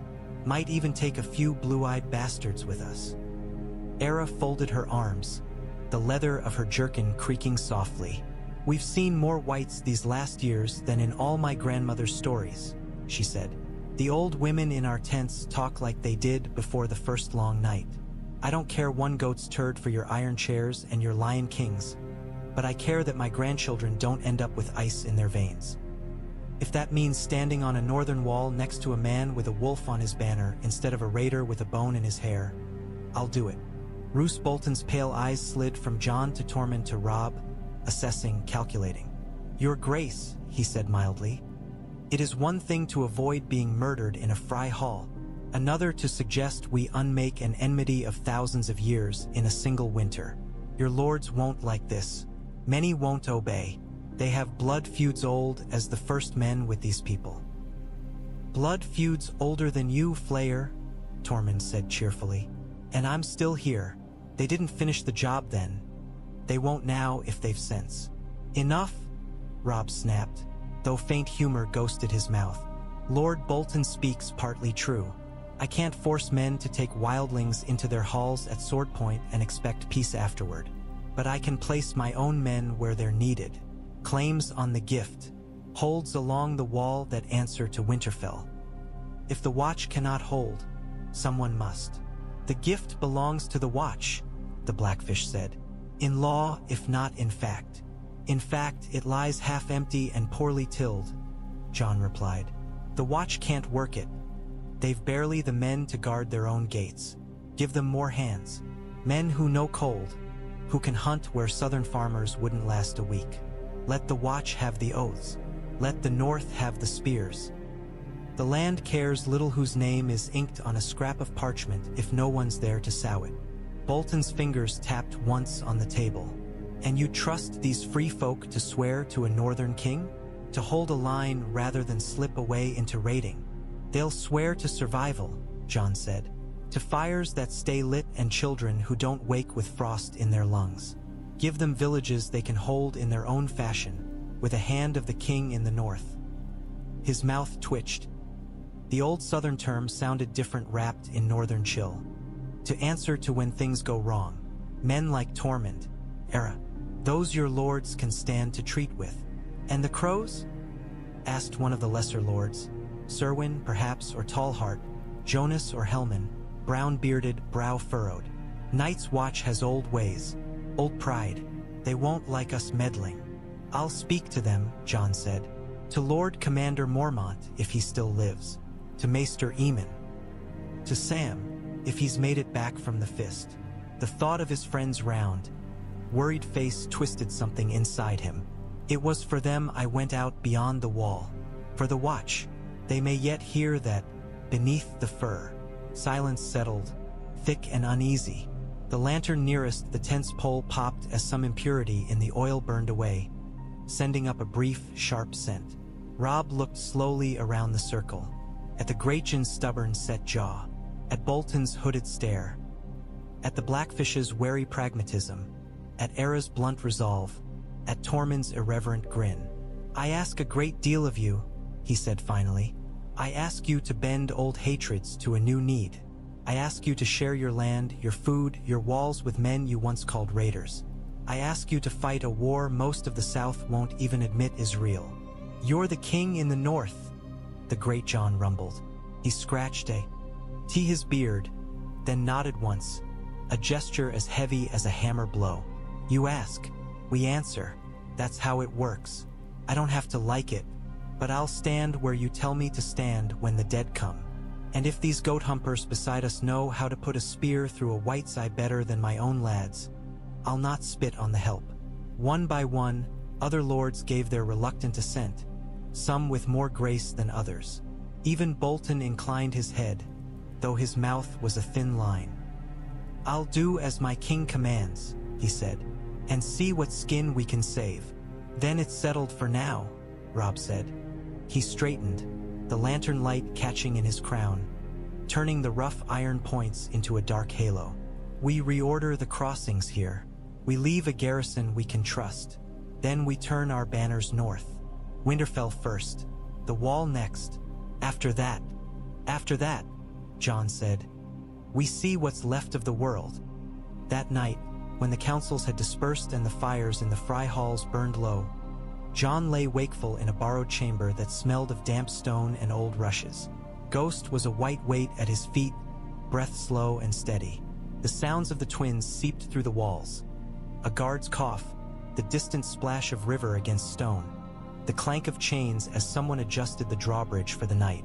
He should have been exhausted. His muscles ached from battle, his mind from too much talking, too many eyes on him that belonged to men who had once thought him little more than a shadow in their lord's hall. Yet sleep hovered just out of reach like a shy animal. When it came, it did not bring him back to Frey Stone. He found himself once more on the wall. Wind howled along the top of it, razor sharp, stealing breath, skimming tears from the corners of his eyes. The ice under his boots glowed faintly in the starlight, blue-white, veins and fractures running through it like the memory of a river frozen mid-torrent. Below, on the northern side, fires burned in clusters, dozens, hundreds, a whole sky fallen to ground. Mance's host, tents and lean-tos and open-air camps, the flicker of flames moving over figures hunched against the cold. Children's thin cries rose, carried on the wind as if by some cruel hand. Dogs barked. Somewhere, a horn moaned, long and low. Beyond them, in the treeline, something moved. Shapes glided between the trunks, too smooth for men, too silent. The dark itself seemed to pause in their wake. Where their pale faces turned toward the wall, the cold sharpened. Jon could feel it even in the dream, a knife point pressing at the skin of the world. He set his hands on the wall's rim, palms freezing to the ice. We're coming, he told them, though the wind whipped the words away. We're coming with men and wolves and giants and wildlings and Northmen and whatever else we can scrape together. We won't leave it to the watch alone this time. We won't pretend your stories. Far below, a ripple passed through Mance's camp. In the dream, Jon's sight slipped closer, swooping like a crow on the wind until he could make out the king beyond the wall himself, standing near a fire. Mance's cloak was drawn tight, his face turned toward the looming bulk of the wall. His eyes were narrowed, thoughtful. Beside him stood a figure in black, shorter, rounder. Samwell? Jon's heart leapt, then stuttered. No, just another crow, another stranger. Dreams gave him no easy reassurances. Mance lifted his hand. A horn by his side sounded 3 short notes. Not the 3 that meant others, no dread there, only weary command. Men stirred, grudgingly, putting out some fires, banking others. They were conserving fuel, preparing to wait. They're not moving yet, Jon murmured to himself. Good. Stay. Give us time to mend what's broken. The dream wrenched. He was flying south now, carried on black wings past endless miles of snow and stone and forest, past ruined villages like the one where they had found the whites, past holds half empty of men, their women peering out through shutters at the sound of distant rumors, past White Harbor, its harbor frozen at the edges, ships moored in uneasy lines, past the next bogs, where crannogmen watched the world through reed blinds, reeds stirring like fingers. The wall diminished behind him. Ahead, the twins appeared briefly, their towers black against a milky river. On one parapet, A new banner snapped now beside the old. A gray direwolf over the twin towers, stitching fate together in threads of necessity. Beyond, in the dream's racing span, Winterfell bloomed on the horizon. Not the blackened, smoking ruin Jon had heard of from deserters and ravens. The training yard he remembered lay in blue shadow, the great hall's roof intact, though scarred. Men moved along the walls, torches in hand. Snow blanketed the godswood, the red leaves of the heart tree stark against it. And then, further still, another wall of a different sort. The blank space of the south, where men crowded and schemed in cities that had never seen a single white shadow and would swear the North's tales were lies. A raven's wings beat beneath him, steady, determined. In its beak it held a tight-rolled scrap of parchment, bound in thin leather, sealed with dark gray wax stamped with a howling direwolf. As Jon watched, the bird arrowed toward Castle Black's wooden towers. He saw himself there, standing below, in blackened fur, watching it come in. He saw Maester Aemon's blind face lift, as if he, too, could feel the message cutting the air. He saw Sam. This time it was truly Sam, fumbling with the knot, chubby fingers clumsy, tears freezing on his cheeks as he read words from a king he'd never expected to have to understand. "We live," Robb had written, "in the waking world before the letter took on ink in the dream. We live because we listened. Now we ask the same of you." The dream folded in on itself like wings closing. Jon woke with the taste of cold iron in his mouth and the distant echo of a horn in his ears. Ghost lay heavy across his ankles, eyes half open, watching him in that unervingly knowing way of his. "Soon," Jon whispered into the dark. His breath smoked in the chill air of the fry chamber. "We've bought a little time, that's all. Soon we ride north. Soon we stand on that wall again. And this time we won't be alone." Ghost's tail thumped once, soft against the mattress. Outside, beyond stone and river and mist, dawn was only the faintest paling at the horizon's edge. The world still lay mostly in shadow. But somewhere high above the green fork, a raven was already cutting the air, winging its way toward ice and old oaths, bearing the weight of a king's new promise and a bastard's defiance of the future he had once seen in his sleep.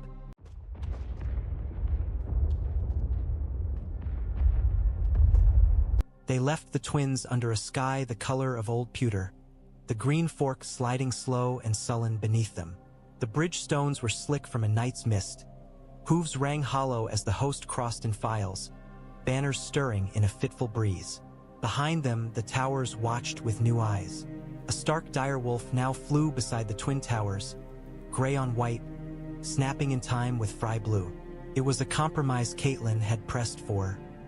Leave the old sigil flying, to soothe wounded pride and make it clear that not every Frey neck would feel the sword. Add the wolf, to warn all who passed that this crossing no longer belonged to Walder alone.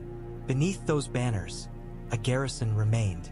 Blackfish Brynden Tully had accepted the Frey bride with the grim resignation of a man shouldering an ill-fitting cloak, and with the sharp, private satisfaction of knowing the match would keep a Tully hand on the river. Now he stood atop the gatehouse beside his new, tight-lipped wife, watching the host ride out. "You look like you're leaving a lover," Tormund said cheerfully, bringing his shaggy garron up alongside Jon's. His breath puffed white in the cold air. "You grow fond of stone bridges quick, Snow." "I'm thinking of how much blood nearly soaked those stones," Jon said, "and how little stands between us and that fate when we ride into other men's halls." "Bah!" Tormund spat sideways. "You can't live your life worrying about every goat who might stick a knife in your ribs. You'd never have time to eat. Better to worry about things with real teeth." He nodded northward, "like white dead men and kings in the cold. Or lions with crowns," Jon said. "Lions I can see coming," Tormund replied. "They roar a lot, easy to hear." They rode in a long column that wound across the riverlands like a rough-stitched scar. Stark and Tully banners fluttered together. Mormont bears growled on green, Umber's giants strained at painted chains. Among them moved stranger sigils now. No official devices, only crude marks daubed on rough shields and scraps of cloth. a horned skull, a stylized bear's paw, a tree with roots twisted into knotwork. Free folk signs mingled with northern steel. Some men glanced sidelong at the fur-clad figures among them, hands never far from their hilts. Others had already begun to talk in that quick, sharp way soldiers did, swapping tales and insults with equal ease. Near the center of the line, one walked rather than rode, his massive strides eating the miles. Children of the camp, washerwomen's brats and squires both, gaped up at him with wide eyes when they dared. Above them all, the sky held its breath, heavy with unshed snow. They camped that night in the lee of a low, wooded hill. The kings rode a dark line beyond the outer ring of watchfires. The ground there was hummocked and uneven, half frozen, but the trees offered some shelter from the wind that had begun to knife down from the north. Inside Robb's tent, the air was slightly warmer, thickened by bodies and breath. A brazier glowed in one corner, coals banked low to stretch the wood. Maps lay unfurled over a trestle board, their edges curling where damp had got at them despite every precaution. "The rivers are behind us," Robb said, drawing a finger along the painted line of the trident as it forked and rejoined itself on the parchment. "No more Freys at our backs, at least. Ahead, we have Moat Cailin and every bog that ever tried to swallow a horsehole." "Moat Cailin," Caitlin said softly. "The first men built it when the world was young. Even in ruins, it can stop an army. Remember that when you're tempted to rush." "I'm not tempted," Robb said. "I'm tired. There's a difference." Jon watched the exchange, feeling again that odd stretch in his chest when he looked at his brother now. The boy he'd grown up with and the king he'd become never fully overlapping.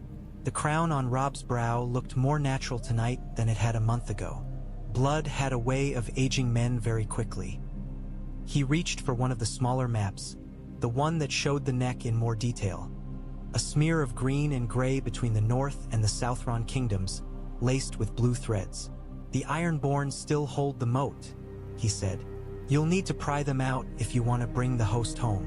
Unless you mean to march through the bogs like crannogmen." Robb grimaced.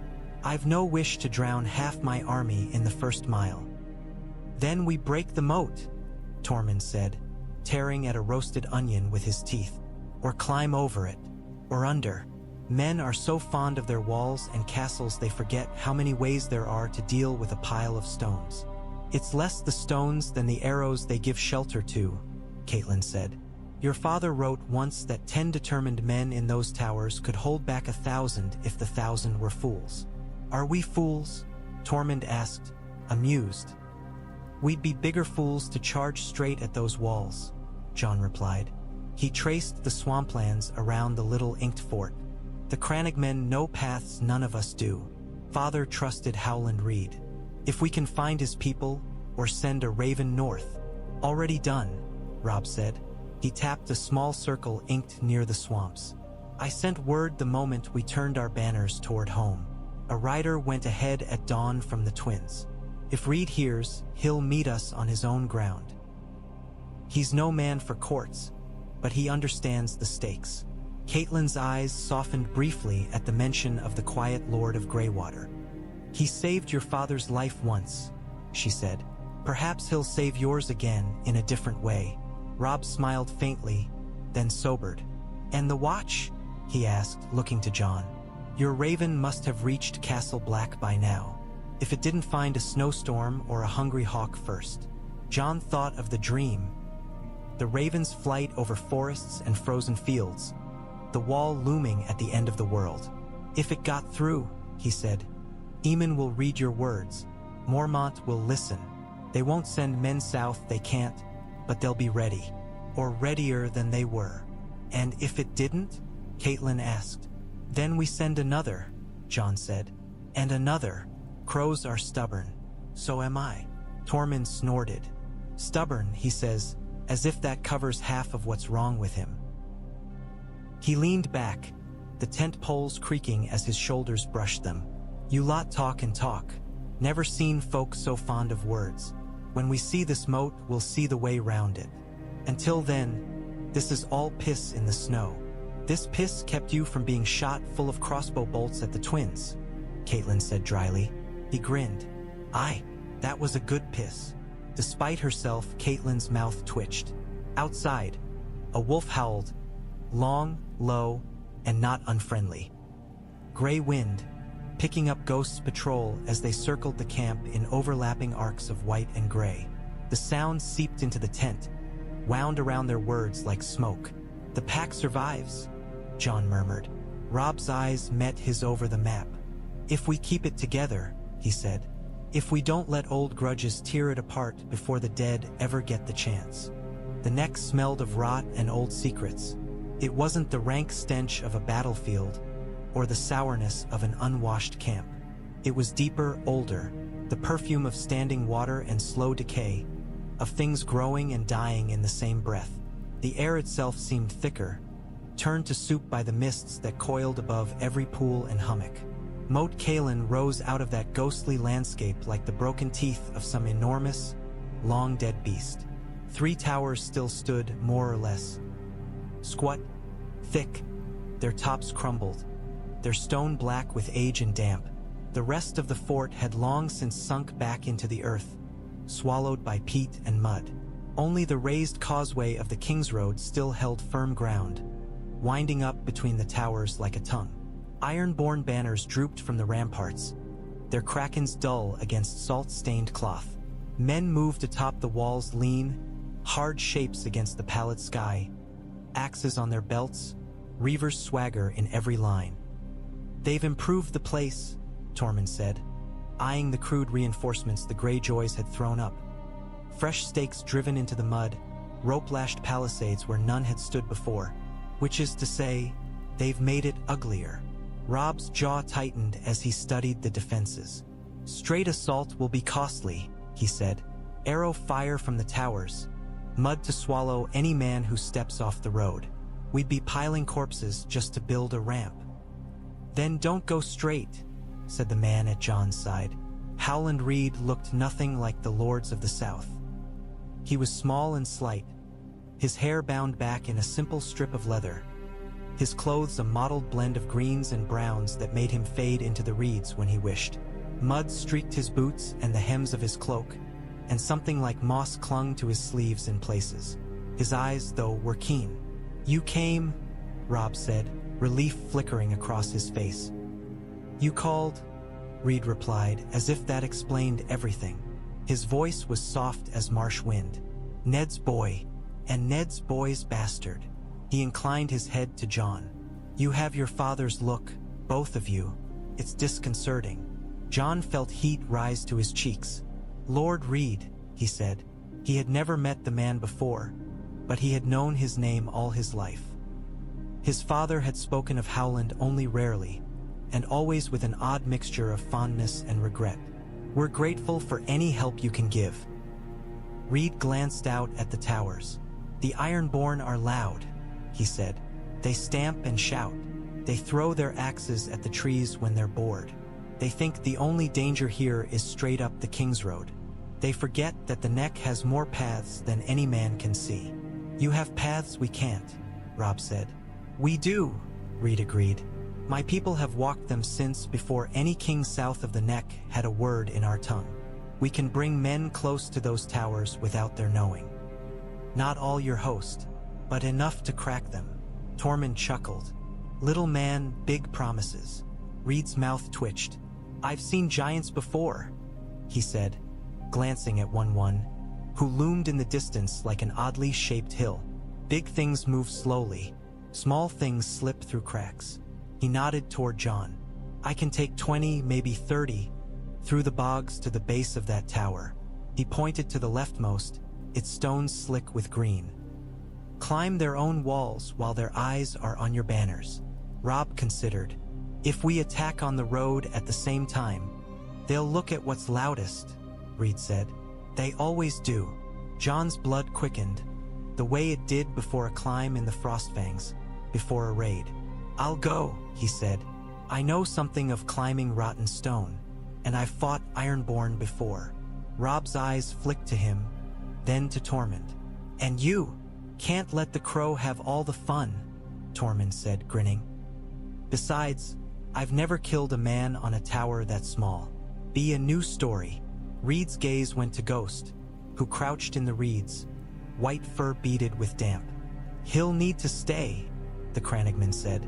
No path I know is wide enough for a wolf like that. Not if we don't want every frog and bird in the next screaming alarm. Ghost's ears flattened, as if he understood the slight. You'll be with me?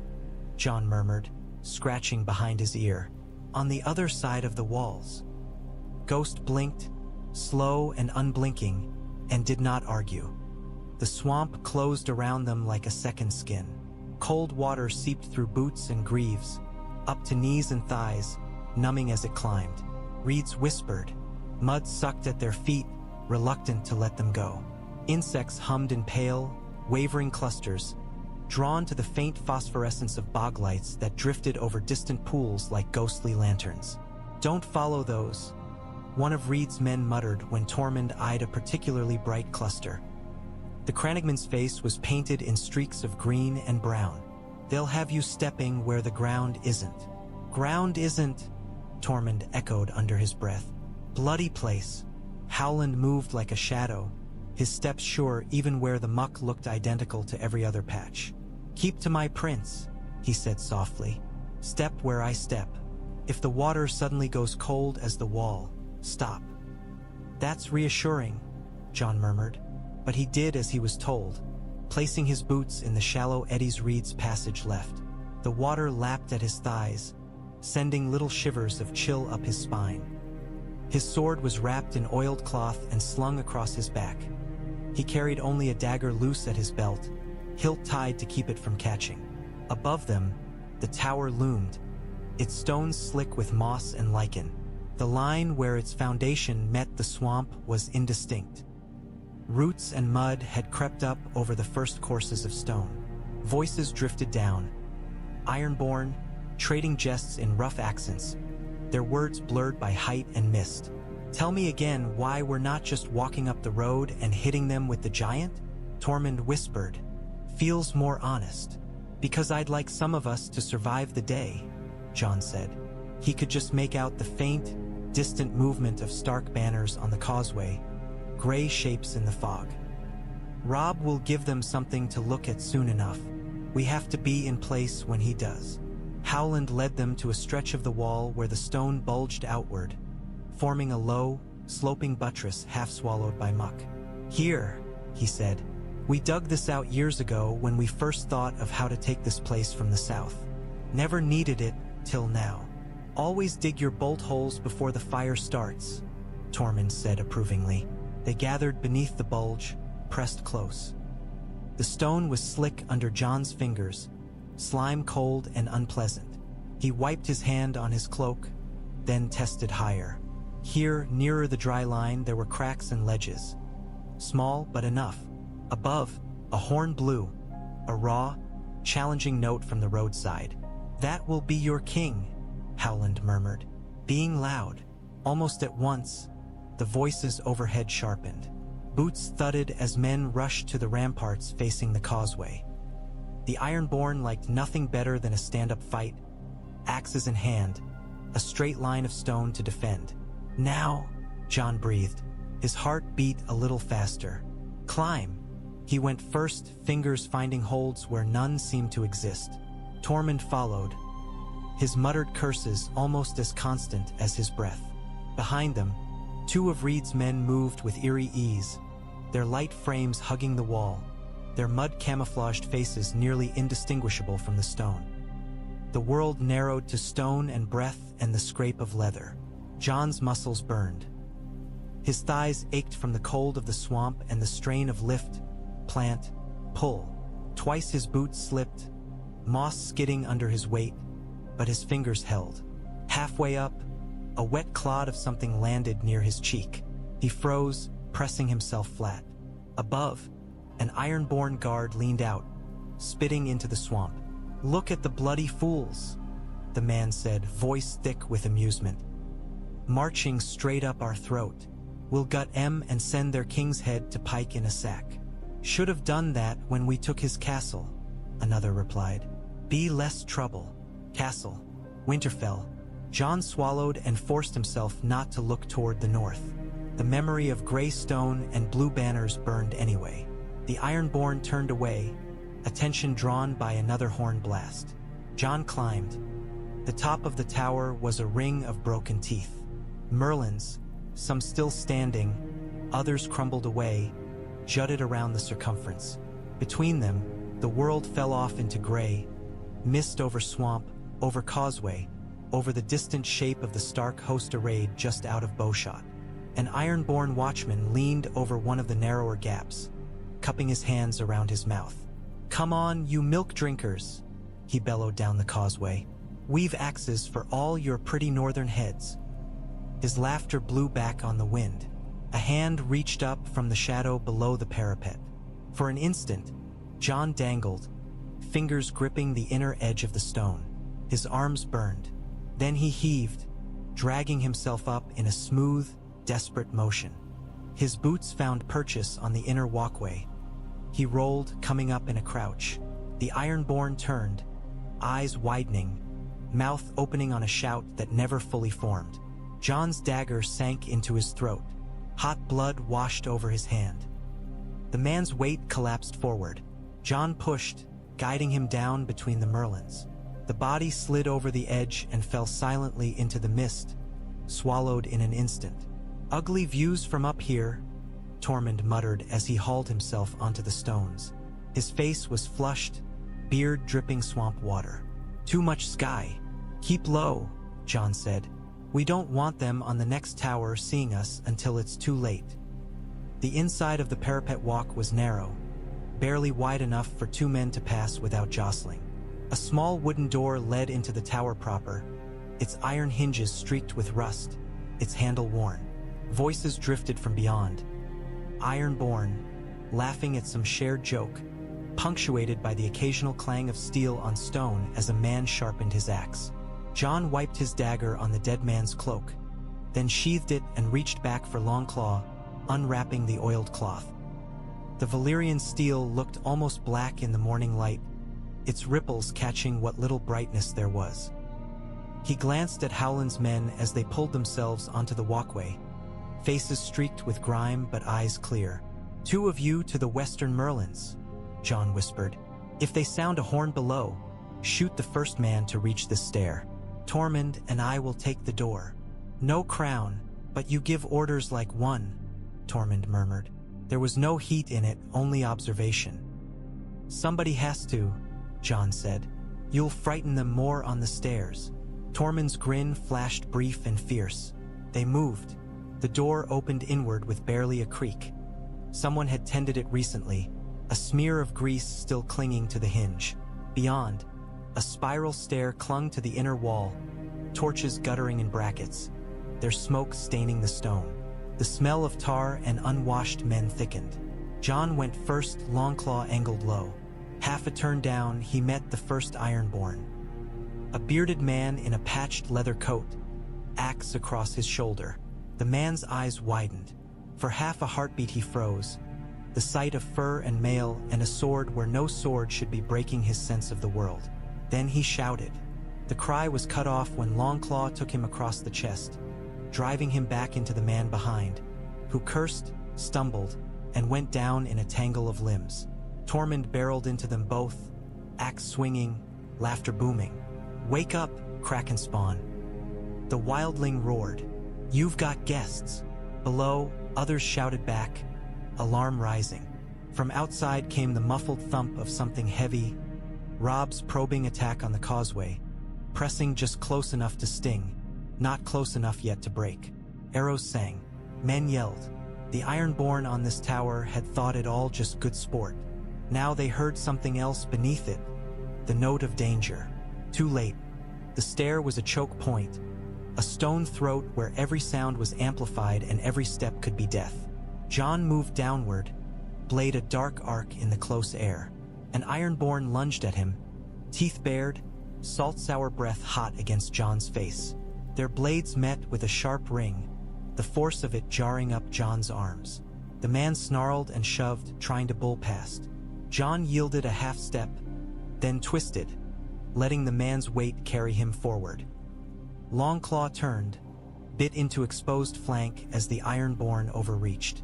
The man grunted, eyes wide, then slid down the wall, leaving a smear behind. Behind Jon, Tormund laughed, a rough, delighted sound, as he used the butt of his axe to crack another reaver under the chin. "Too tight for a good swing," he complained. "Next time I'll tear the bloody tower down with my hands first." "We need it standing," Jon panted. "For now." "For now," Tormund agreed cheerfully, and shoved a third man back into the darkness below. Steel clanged. Sparks flew when blade slid along blade. The stairs' curve meant that no one could see more than a few steps ahead. Each turn was a blind corner. Twice, arrows hissed up at them, shot from somewhere below, clattering off stone when they struck and skittering down the steps. One nicked Jon's cloak. Another grazed Tormund's arm, opening a thin line of red that only made the wildling grin wider. "Come on, Kraken sons," he roared. "You shout so much about what is dead may never die, but you squeal like stuck pigs easily enough. Be quiet," Jon snapped, then, unable to help himself, added, "At least shout smaller." Tormund wheezed laughter. They hit a knot of ironborn halfway down, where the stair opened briefly onto a slightly wider landing. Half a dozen men had gathered there, axes and short swords arrayed, forming a rough shield wall across the space. Behind them, Jon glimpsed a dim, low-ceiling chamber with barrels stacked against the walls and a rough-hewn table laden with salted fish and stale bread. Their ready room, close enough to the ramparts to respond to a cry. "Now this," Tormund said, "is more like it." They crashed into the line. The first ironborn met Jon's blade with his own, muscles corded, eyes burning with the fierce joy reavers found in battle. Jon ducked a swing, felt it take a lock of his hair instead of his skull, then came up under the man's guard, driving his pommel into his jaw. Bone crunched. The man's head snapped back. Longclaw followed, slicing across his exposed throat.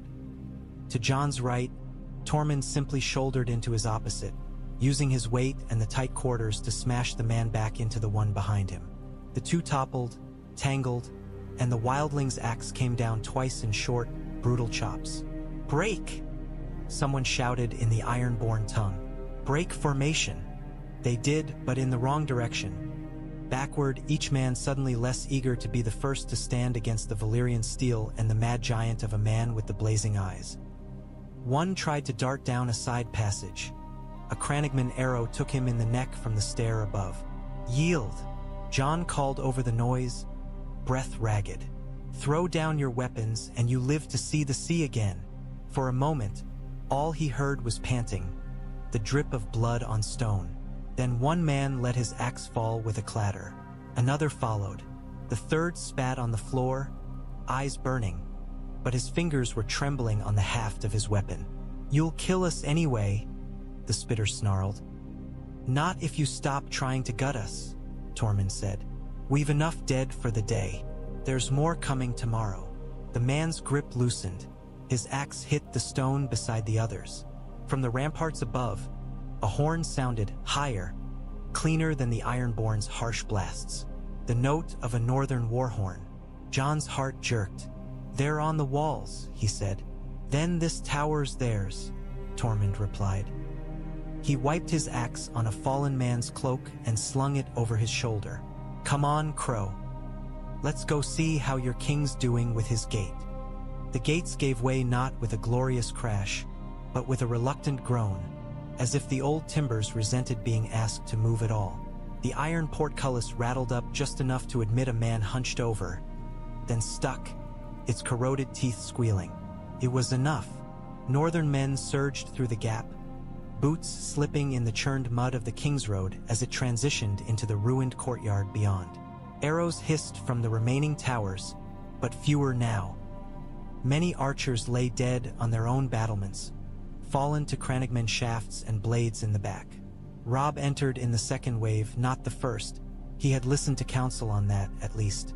But once inside the walls, he was nothing if not visible, the crown bright against his wind-tangled hair, cloak snapping behind him. Grey wind was at his side, fur spattered with mud and blood, eyes alight. "Push them," Robb shouted. "Drive them back from the gate. They have nowhere to run but the bogs." The ironborn, seeing the northern tide pouring into their hard-won holdfast, faltered. Some backed toward the inner stairways, mouths twisted in curses.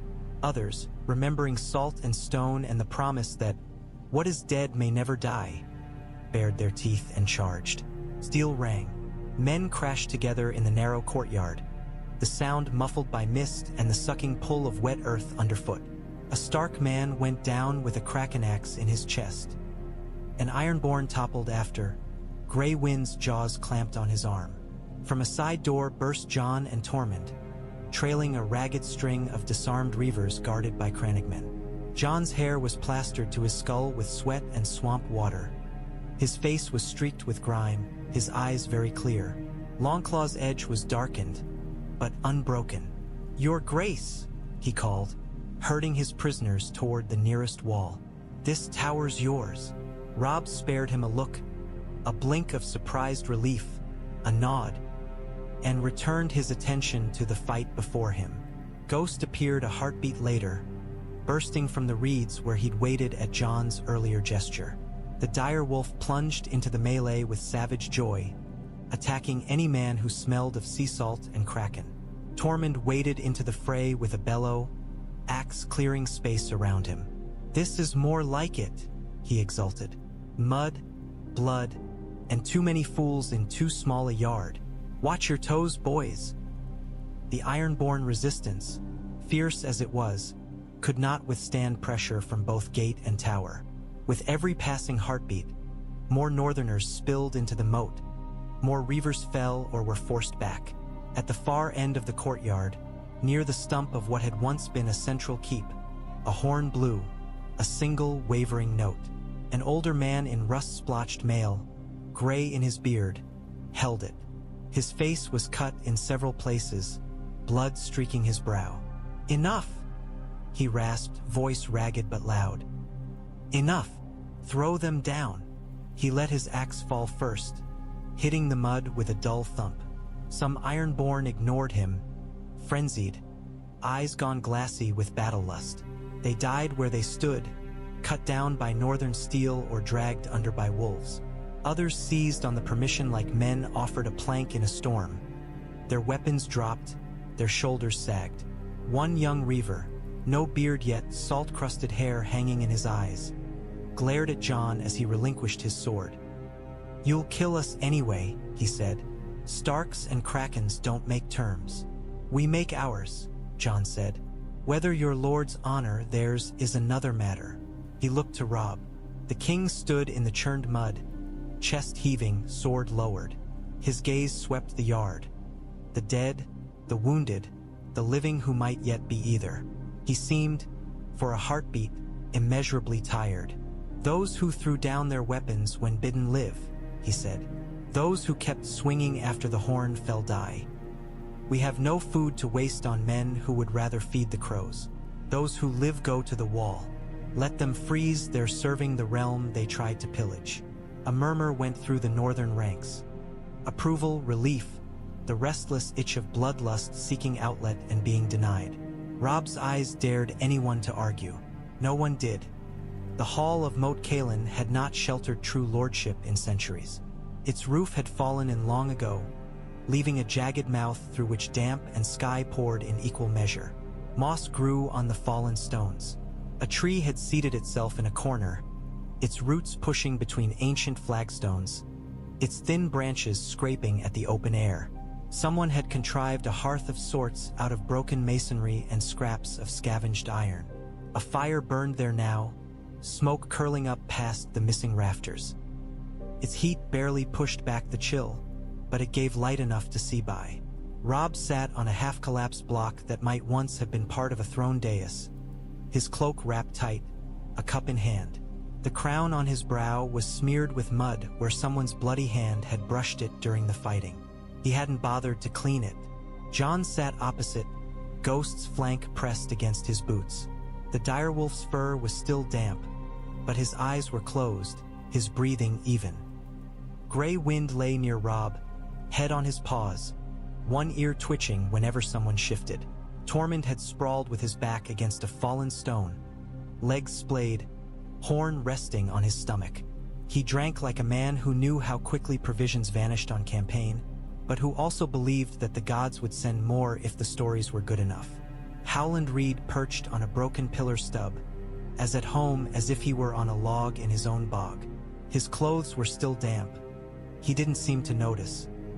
"You see," Tormund said, waving his horn broadly enough that a few drops spattered the floor. "Little tower, big story. Tormund Giantsbane takes a fort with 2 hands and a crow. That's one I'll tell around fires. 2 hands, 3 crannogmen, and a boy with a sword that cost more than your entire wardrobe," Jon said. Tormund snorted. "Details." Robb smiled faintly into his cup, then sobered. "The ironborn you spared won't thank you," he said to Jon. "They won't see it as mercy. Only weakness." "I didn't spare them for thanks," Jon said. "Night's Watch is bleeding men everywhere. If a few reavers learn what it is to stand a wall instead of raid one, that's more than they'd have given us." Reed nodded slowly. "Some of them might even learn to respect the black. Stranger things have happened in my swamps. And some will try to climb back off the wall the first chance they get," Tormund said. "Men are men. You can't beat sense into them. It just rattles around and falls out somewhere else." Robb rubbed at his eyes with his thumb and forefinger. "I keep thinking of Theon," he said quietly. "If he were here, would I send him too? Up there with the rest? Or would I?" He didn't finish. He didn't need to. They all knew the stories, brought south by desperate men seeking any king who would listen. Winterfell burned, boys hung, Greyjoy banners briefly flown over northern stone before another. Darker flayed man banners supplanted them. Theon taken, Theon broken. Ramsay Snow, Ramsay Bolton now, if Roose spoke true, playing his own bloody games. "You'll have to decide that when the time comes," Catelyn's voice said from the shadows. They turned. She had entered without any of them noticing, her steps light over the uneven floor. The firelight picked out tired lines in her face, the smudges beneath her eyes. She changed her gown for a heavy, plain wool, more suited to marching. She looked like a woman who had shed a great deal in a very short time and did not yet know what she was without it. "For now," she continued, coming fully into the circle of light, "you did what you needed to do. The moat is yours. The way north is open. That is enough." "Is it?" Robb asked. "Every time we take something back, I think of what's still lost." "That's what kings do," she said gently. "Count losses along with gains." "And bastards," Tormund interjected. "What do you do, Crow, count ghosts?" Jon looked at the fire. "I count how many dead men it took to make this night possible," he said, "and how many more it'll take to see the next." Silence fell, but it was not entirely heavy. Outside, the mist curled closer, drawn by the flicker of flame and the murmur of men. Somewhere in the half-ruined hall, a crannogman sang under his breath in a language older than the King's Road, the song weaving between stones like water. Beyond Moat Cailin, the land changed. The sluggish, treacherous waters of the neck gave way to firmer earth, the King's Road climbing onto higher ground. The air grew crisper, the damp heaviness lifting. Trees thickened along the verges, pines and firs and hardy oaks, their branches whispering together in a language Jon had known as a boy in Winterfell's godswood. The men changed with the land. Backs straightened almost unconsciously, shoulders settling as boots found steadier purchase. Faces that had been wary in the bog mist relaxed a fraction. This was home soil, even if it was still miles from any bannered hall. "Feels different," Tormund remarked, sniffing the air. "Smells of snow and old stories. Less like rotten water." "That's the north," Jon said. "It gets into your bones if you let it." "Into your heads too, I'd say," Tormund replied cheerfully. "Only men who grow up in this cold would think it a good idea to build a wall out of ice and then live on the wrong side of it." Robb rode just ahead, eyes on the line of the road where it dipped and rose. He had set scouts out, northern riders who knew the land, crannogmen slipping through the reeds that still clung to low-lying ground, wildlings who moved like ghosts when they wished. No more would they ride blind into any man's country. "Winterfell in 5 days, if the gods are kind," he said when Jon drew alongside. "For if we push, the men could do 4, Jon said. "But the horses." "I know," Robb sighed. "I want to see the walls again, even blackened. I want to walk the yard where you and I bloodied each other's noses. But I don't want to limp there with half my strength in bandages." Jon pictured Winterfell as he had last seen it. Smoke-stained, walls cracked, the great hall's doors scorched. The thought of those familiar stones marred made his stomach turn. "Whatever it is now, it's not what we knew," he said. "Be ready for that." Robb's jaw tightened. "I don't know what's worse," he said quietly. "The thought of seeing it burned, or the thought of someone else sitting in Father's chair as if it were his by right." He shook his head, as if to clear it. "You'll ride in with me, whatever we find. I want them to see you at my side." "They'll call me Oathbreaker," Jon said. "Turn cloak. They'll call you a Stark," Robb said. "Whatever name you wear. And if they don't, they can argue with the king." Behind them, a burst of laughter went up. Jon glanced back to see Tormund at the center of a small knot of men, gesturing wildly with his hands as he told some story which, from the expressions on the faces around him, was either filthy, mad, or both. Possibly both. "Odd sight," Robb observed. "Giantsbane, trading japes with Mormont men."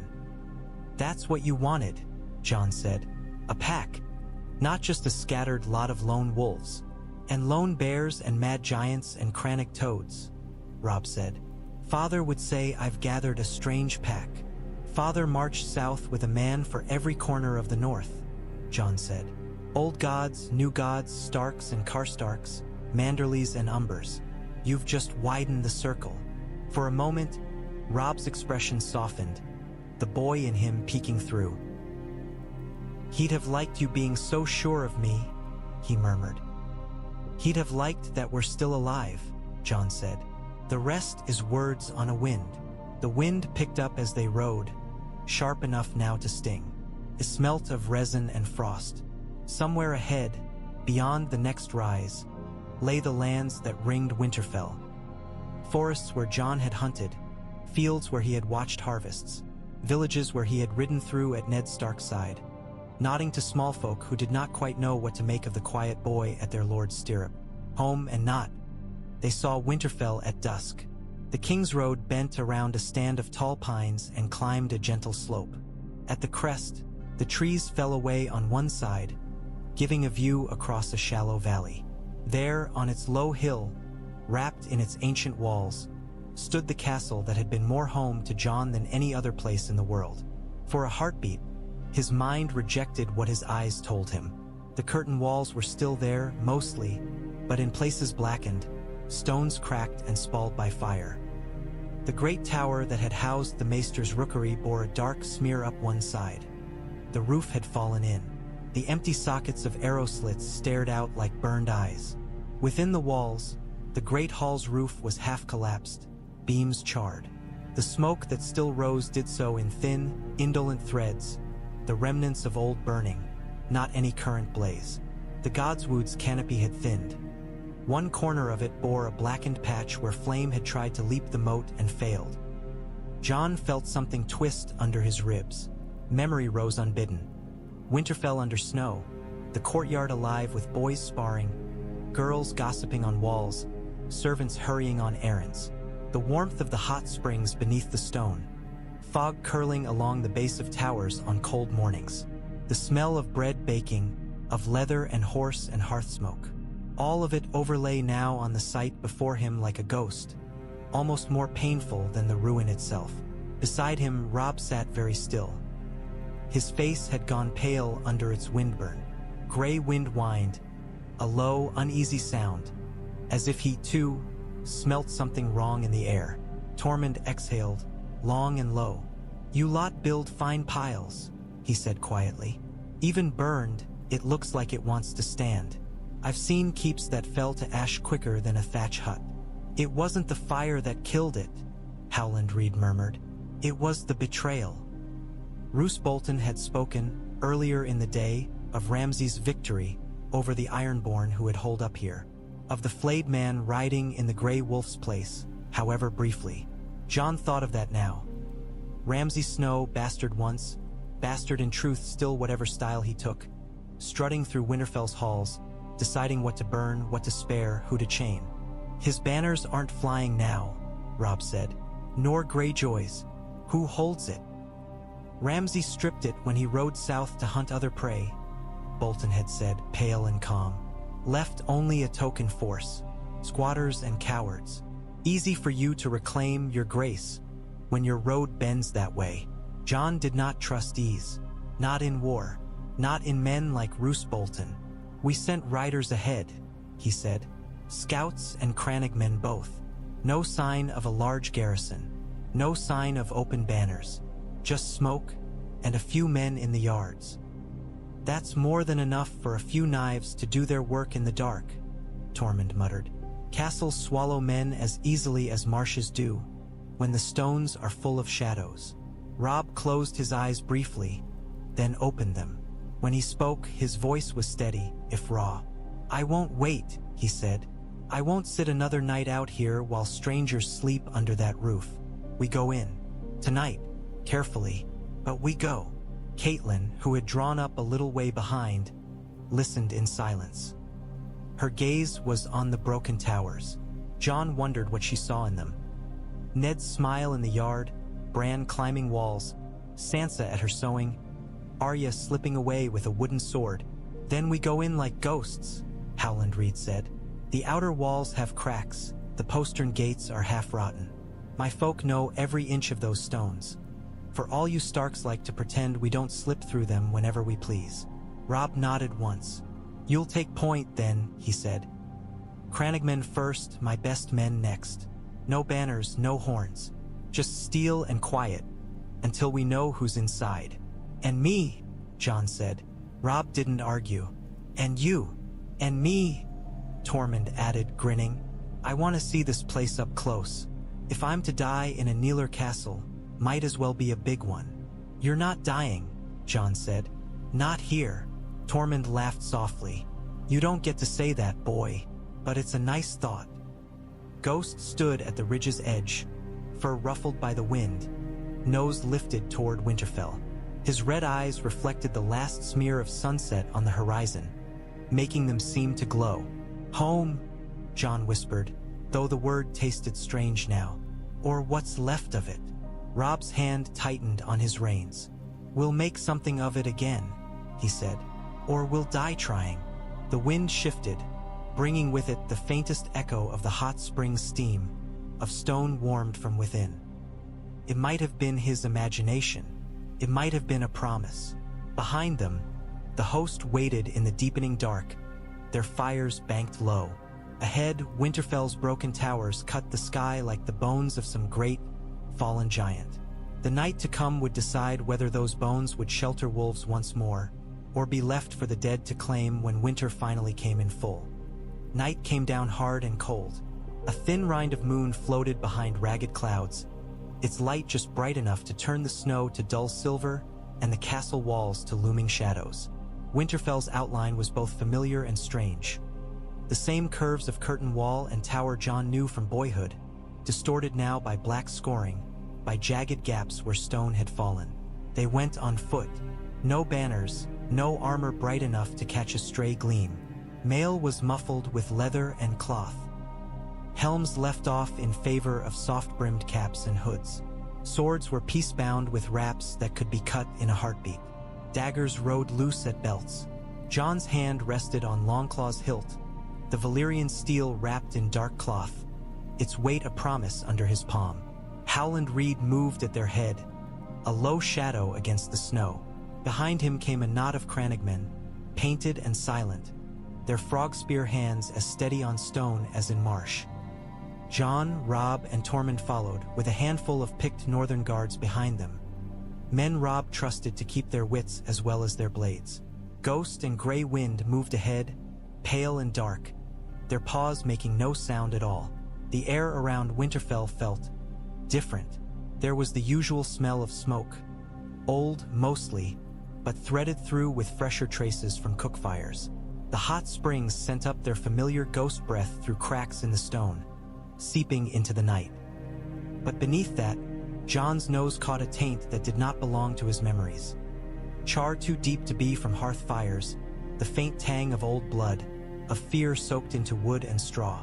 They skirted the King's Road and the main gate, keeping to the cover of low stone fences and broken carts abandoned in the aftermath of siege.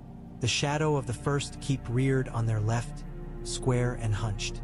The outer wall ahead showed a dark line where mortar had crumbled. Ivy and age had given the stones a rough, climbable face that any Winterfell urchin, or a Stark boy with a taste for heights, had learned to use long ago. "Here," Jon murmured.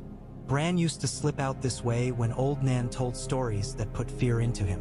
The stewards never could figure how he gave them the slip." Robb's mouth twitched in the dark.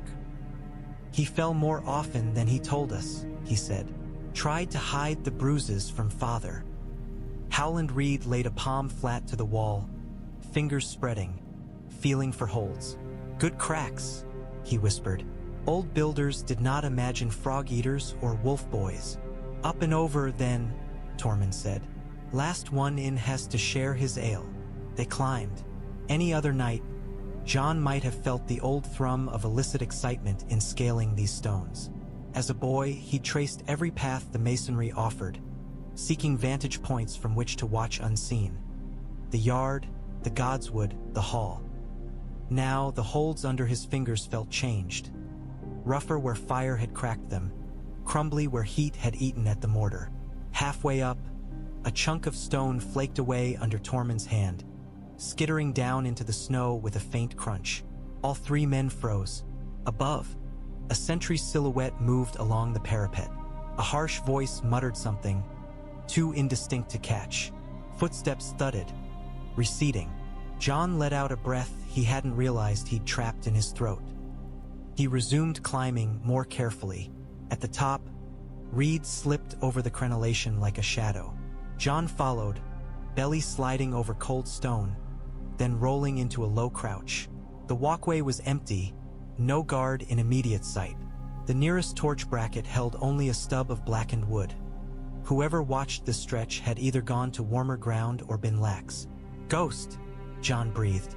The dire wolf vaulted the last of the wall in an easy bound, claws scritching softly on the rampart. His nose went sideways, testing the wind from the inner yard. Ears pricked, he looked back at Jon and gave the smallest of nods. Clear. For this moment, at least.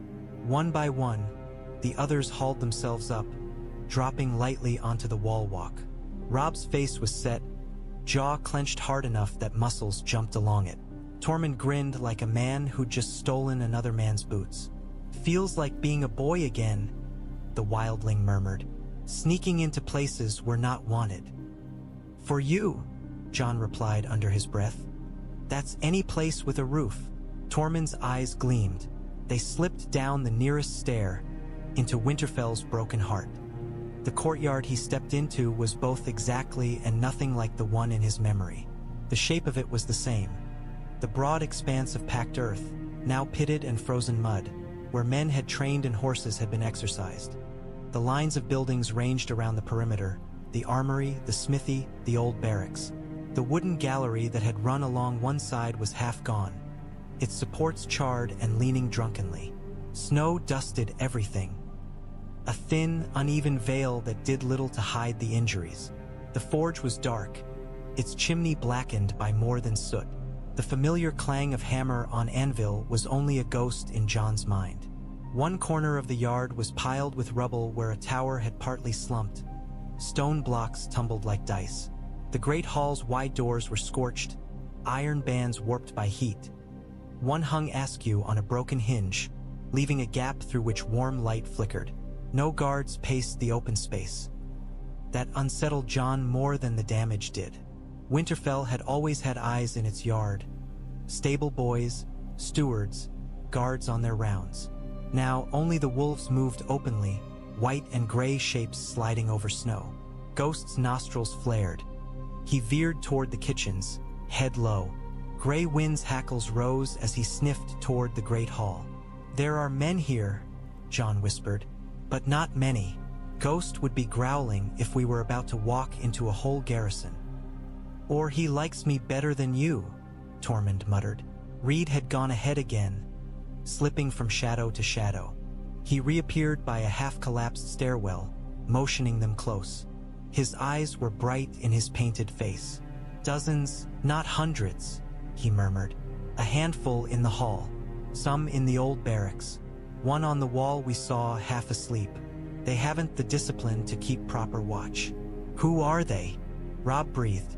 Reed's mouth tightened. "Flayed men on their chests," he said. "But their voices are Umbers, Riswells, men from smaller houses. Boltons' leavings." Jon felt cold creep under his cloak from within. "Ramses," he said. Reed nodded once. "He took the fiercest south to hunt, left the hangers-on to hold his prize and squeeze what they could from what was left. A few ironborn too stubborn or too broken to run with the rest. There it was, then, proof in stone of what Roose had only hinted at, smoothed into a tale of victory and order. Flayed men in Winterfell's yard." Jon's hand tightened on Longclaw's hilt until his knuckles whitened. Robb's breath steamed in the air, harsh and quick. "We take them," he said, "quietly if we can, loudly if we must. I won't have Bolton colors in my father's yard another heartbeat longer than needed." "What of the small folk?" Caitlyn's voice came from the dark near the stair. She had insisted on joining the vanguard over half a dozen protests. Now she stepped into the stray light from the hall's crack, face pale, jaw set. "If any remain." "There are eyes behind shutters," Reed said. "Faces in cracks. They won't come out until they know who's shouting in their yard." "Then we'll show them," Robb murmured. "Jon, take Ghost and half the men. Circle to the barracks. If those men wake to noise in the hall and pour out into your path, cut them down. If they're sleeping, give them a chance to yield before you spill blood on the same stones where we once sparred." Jon nodded. "And you?" "I'll take the hall," Robb said. "Me, Grey Wind, Tormund, Reed. If there's a man in there sitting where father sat, I want to be the one to pull him off the bench." Tormund bared his teeth. "I like this king of yours," he said to Jon. "He knows where he wants to put his boots." "On the necks of traitors," Robb said. "Where else?" The old barracks smelled of sweat, damp wool, and stale ale. The fire in the hearth had burned down to embers. Someone had thrown a half-frozen log on it without much success. Smoke pooled under the low ceiling, blending with the heavier scents. Men lay sprawled on bedrolls in disordered rows. Some had kicked their blankets off. Others were cocooned tight, faces barely visible. Male shirts lay in careless heaps nearby, rust spots blooming along the links. A flayed man badge glimmered dully on one pile, the red and pink of it dirty and scuffed. They'd taken their ease in what they thought was a conquered castle. No one had expected wolves to come padding back through soot and ash. Jon stood just inside the door, Ghost a white shape at his leg. Behind him, half a dozen of Robb's chosen men waited, swords drawn but not yet raised. Daisy Mormont with her hair tied back and a bear on her breast. A Serwyn man whose name Jon didn't know but whose eyes were hard and clear. A tall Umber with a split lip. Ghost's lips peeled back, just enough to show teeth. His ears pricked toward one of the nearer pallets. The man there stirred, muttering, rolled over, and froze, eyes going wide as they found a direwolf's gaze inches from his nose. He opened his mouth to shout. Jon's sword was at his throat before the sound could form. "Don't," Jon said very quietly. "Wake them with a scream, and you'll be the first to die." The man swallowed. He was young, stubble patchy on his jaw, a scar along his cheek. His eyes darted past the blade to Jon's face, to the direwolf, to the men behind. "You're Starks," he croaked. "Northern men." "Yes," Jon said. "And you're wearing a flayed man in our hall." The young soldier's gaze flicked to the badge on his discarded mail. Shame, hot and sharp, flashed across his face. Orders, he whispered. We had no choice. Ramsay Snow said. Ramsay Bolton, he styles himself now. Daisy Mormont said, voice low and contemptuous. He can call himself Dragonlord for all I care. It won't make him less of a bastard. Jon never took his eyes off the man. Here's what happens, he said. You wake each of these men. Quietly, you tell them the Starks are in Winterfell again. You tell them they have a choice. Lay hands on steel and die for a flayed man, or stand up barehanded and live under a wolf. He pressed the edge of Longclaw just enough to dimple the skin. If anyone reaches for a weapon, Ghost will be faster. Do you understand? The man's throat bobbed against the blade. He nodded, tiny, jerky. Good, Jon said. He eased the sword back an inch. Start with the one beside you. It was a tense, slow business. The young man moved from pallet to pallet, shaking shoulders, hissing warnings. Some men came awake swinging, hands twitching toward absent swords before their eyes focused and took in the steel at their throats. The direwolf in the shadows. Others blinked up, confusion giving way to fear and something like hope when they saw the gray direwolf sewn on northern cloaks behind Jon. Stark? One older man rasped. His beard was gray, his knuckles gnarled. Robb Stark. King Robb, Daisy said. He stands in the hall now. 7. The man breathed. His gaze dropped to the flayed man on his mail. His expression twisted. We thought, Bolton said. There was no Stark left to come home to this place. Now you know better, Jon said. So choose. Quickly. There's fighting in the hall. You stand with us, you stand now. You stand against us, you won't stand long. One by one, men rose. Not all. A few muttered darkly of duty to their current lord, of oaths sworn, however reluctantly. One reached for a knife under his pillow. Ghost was on him in an instant, teeth closing on his wrist. He screamed, steel spilled from his fingers, blood pattering on the rushes. Next man tries that, the Serwyn said, voice like ice. I'll cut his hand off myself.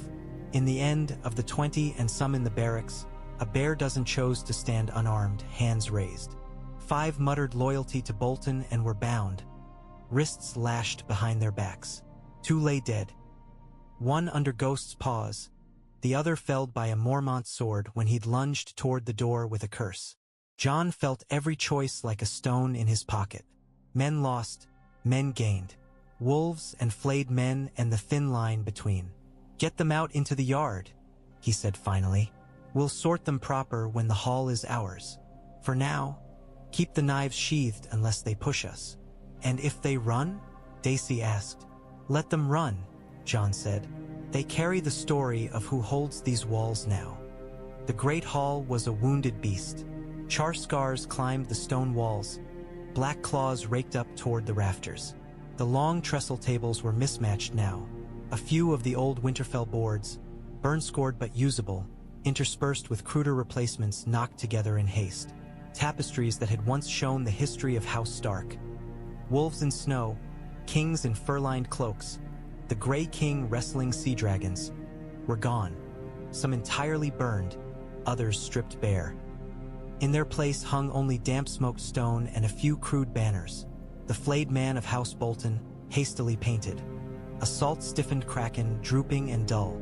They looked wrong here like bloodstains on clean snow.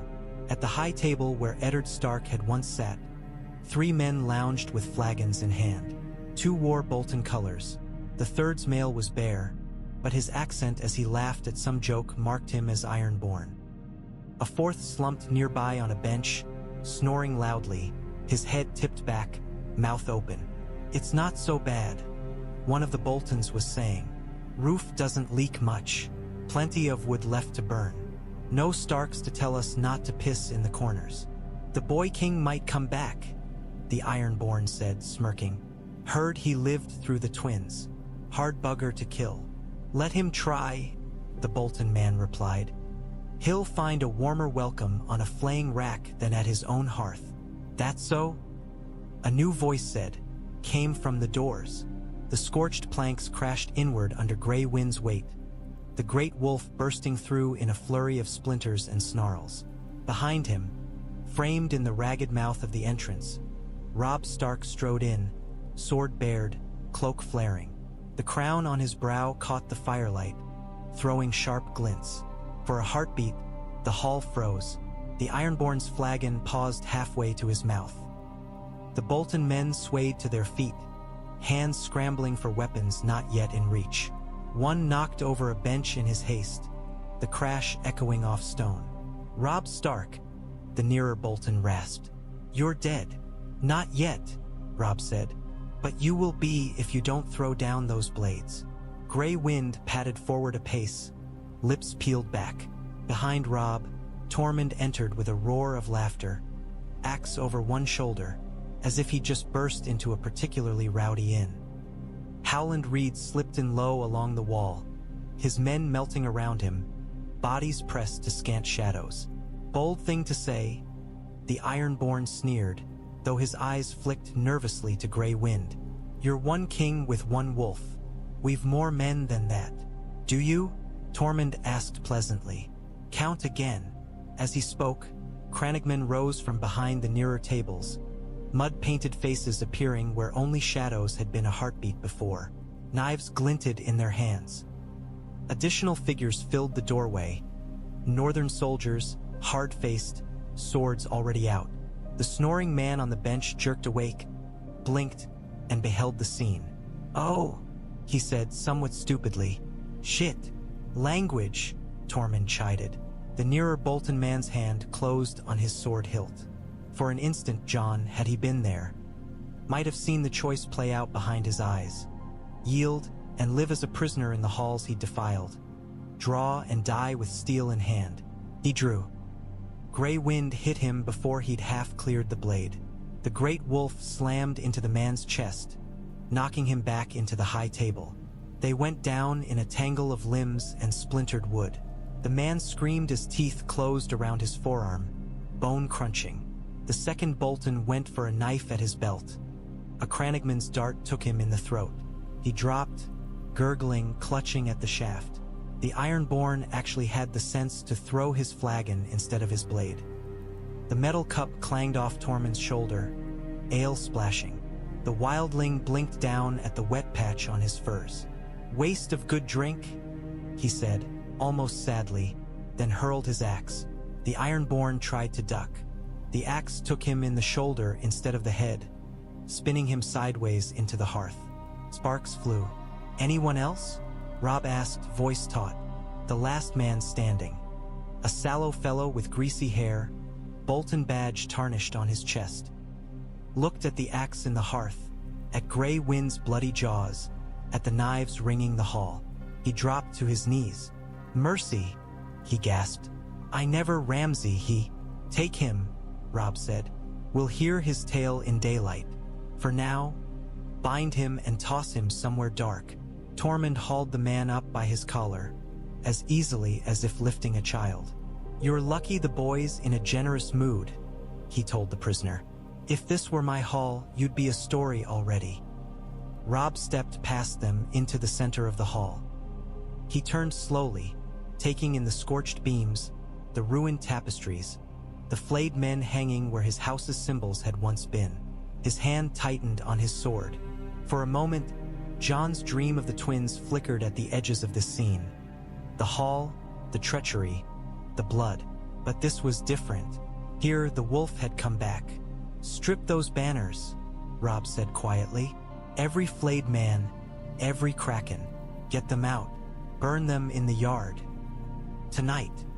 They brought the banners out into the yard as if they were bodies. There were more than Jon had realized. Bolton standards, some properly sewn, others crude copies painted on canvas. Ironborn flags torn from ships and hung here like trophies. Even a tattered Lannister lion, gods knew were stolen from. They formed a small, sullen heap in the center of the courtyard, colors dulled by grime and blood. Small folk began to emerge as the pile grew. At first, it was only a few faces. An old man in a threadbare cloak, clutching a younger woman's arm. A boy of 8 or 9, bareheaded in the cold, eyes enormous. A washerwoman with reddened hands, the hem of her dress ragged. They peered from doorways, from half-collapsed arches, from cellar steps, blinking at the sudden flurry of armed men in the yard. "Go on," a Mormont soldier said gruffly to one child, who had frozen in the shadow of the kitchens. "You'll catch your death on that stone. Come closer to the fire." Caitlin moved among them like a ghost from another life. Here, she laid a hand on a shoulder. There she exchanged a few murmured words. Faces lit with recognition, then disbelief, then something like hope so fragile it almost hurt to see. "Lady Stark," a baker's wife breathed, touching the hem of Caitlin's sleeve as if afraid she might vanish. "Is it truly?" "It is," Caitlin said. Her voice was rough, but steady. "My son is here. Your king is in his hall again." At the center of the yard, Tormund tossed a kraken banner onto the heap with an exaggerated flourish. "Ugly things," he said. "Bad luck to hang skins in a place you plan to sleep. They stink. They stink of treason," Robb said. Jon stepped forward with Ghost at his side. In his hands, he held the last of the Flayed man banners. This one had hung above the hall's hearth, its fabric scorched at the edges, but the symbol still clear. Pale, flayed flesh on pink, bound to an X-shaped frame. He remembered it on Roose Bolton's breast, in the war tent, the day the man had pledged his sword to Robb. Remembered thinking it an ugly thing for an ally to wear. He held it up now, letting all in the yard see. "This," he said, voice carrying, "has no place here." He flung it onto the pile. A torch followed, tossed by Daisy Mormont. Fire licked at the cloth, hesitant at first, then eager as the dry, salt-stiffened fabric caught. Flames climbed, yellow and orange and vicious. The air filled with the crackle of burning cloth, the sharp stink of scorched dye. Small folk and soldiers alike watched in silence as the flayed men curled and blackened, as krakens shriveled, as the lone lion's mane crisped. Sparks lifted into the dark, carried by a small wind that had begun stirring from the north. Robb stood beside Jon, crown stark against the night. Gray wind sat at his feet, eyes reflecting the fire. Ghost was a white blur at Jon's side, his own gaze fixed on the blaze. "Tomorrow," Robb said quietly, just for Jon's ears, "my banner goes up again, over that gate, over this yard. Let the ravens carry that news to every corner of the realm." "And the flayed man?" Jon asked. Robb's jaw tightened. "Roose looks to me now," he said, "but I won't forget what his bastard did here, or what his men were willing to do for him." "Nor will these folk," Jon murmured. "They've lived under the flayed man. They won't forget the wolf that burned it, either." The fire burned brighter, sending its glow up along the blackened walls. For a moment, the scars looked less stark, softened by shifting light. Behind Jon, he could hear Tormund telling a small knot of villagers that where he came from, they burned the banners first and argued about who held the hall after. Several laughed, though the sound was shaky. Winterfell was not healed. It would not be, not quickly, perhaps not entirely. But tonight, at least, the right smoke rose from its yard. Later, when the banners were ash and the prisoners secured, when Robb had walked the walls and spoken words to reassure and to warn, Jon slipped away. His feet found the path to the godswood without thought. His body remembered every turn, every stone. The snow there lay deeper, undisturbed by the churn of soldiers' boots. The air was stiller, the sounds of the yard muted. Steam from the hot springs coiled between the trees, making the place seem at once more real and more dreamlike. The heart tree stood as it always had, pale bark ghost-bright in the dark, branches spread wide, leaves like bloody hands against the snow. The carved face in its trunk looked down with the same inscrutable sorrow Jon remembered from boyhood. It had seen all of this, the burning, the flayed banners, the return. He knelt in the snow before it. Ghost settled at his side with a soft huff, folding into the drift, eyes half-lidded. The direwolf's warmth seeped into Jon's leg through the leather, a grounding tether. For a while, Jon said nothing. He watched the way the steam curled around the roots, the way individual flakes of snow caught the faint glow from his nearby torch as they fell. He listened to the distant murmur of voices from the castle, the clatter of a dropped pot, a dog's bark, the low rumble of a man's laugh. Normal sounds in an abnormal place. "Father," he said at last, feeling faintly foolish and entirely compelled. His voice sounded small under the towering boughs. "We're home, of a sort." The heart tree did not answer. The wind lifted a few red leaves. They whispered against one another.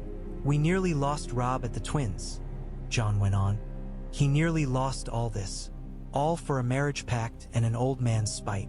We stopped it, Tormund and I. The dream helped. Your gods or mine, I don't know whose gift it was." He exhaled, breath smoking. "I'd like to think you had a hand in it.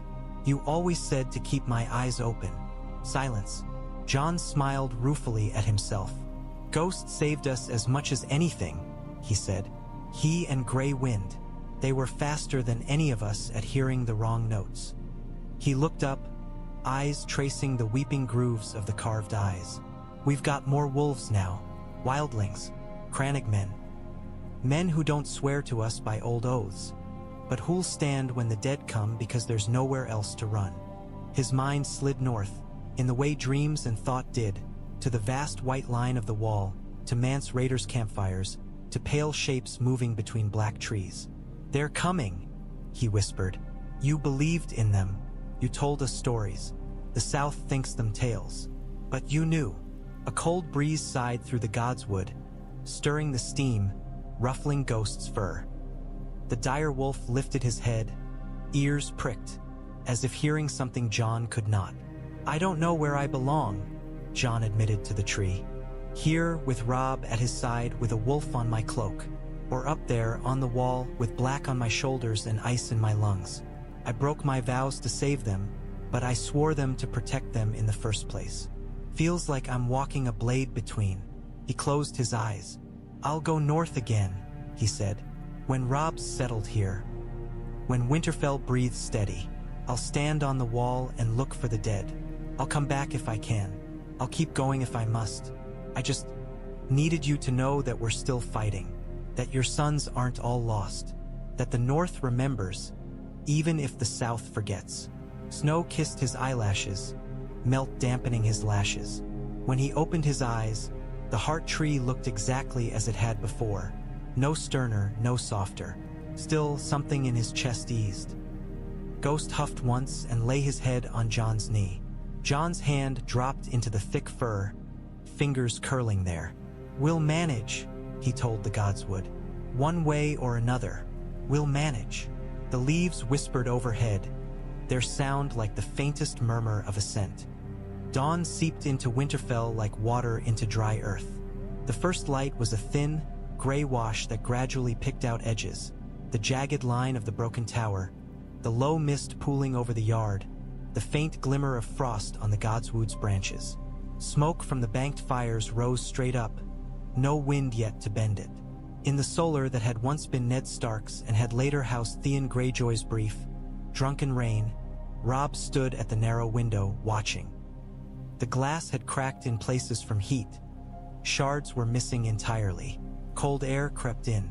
His breath fogged. On the desk behind him lay a map weighted with a knife, a few scrolls bearing broken black seals, the Raven's dispatches recovered from the rookery. One was from the Wall, another from White Harbor.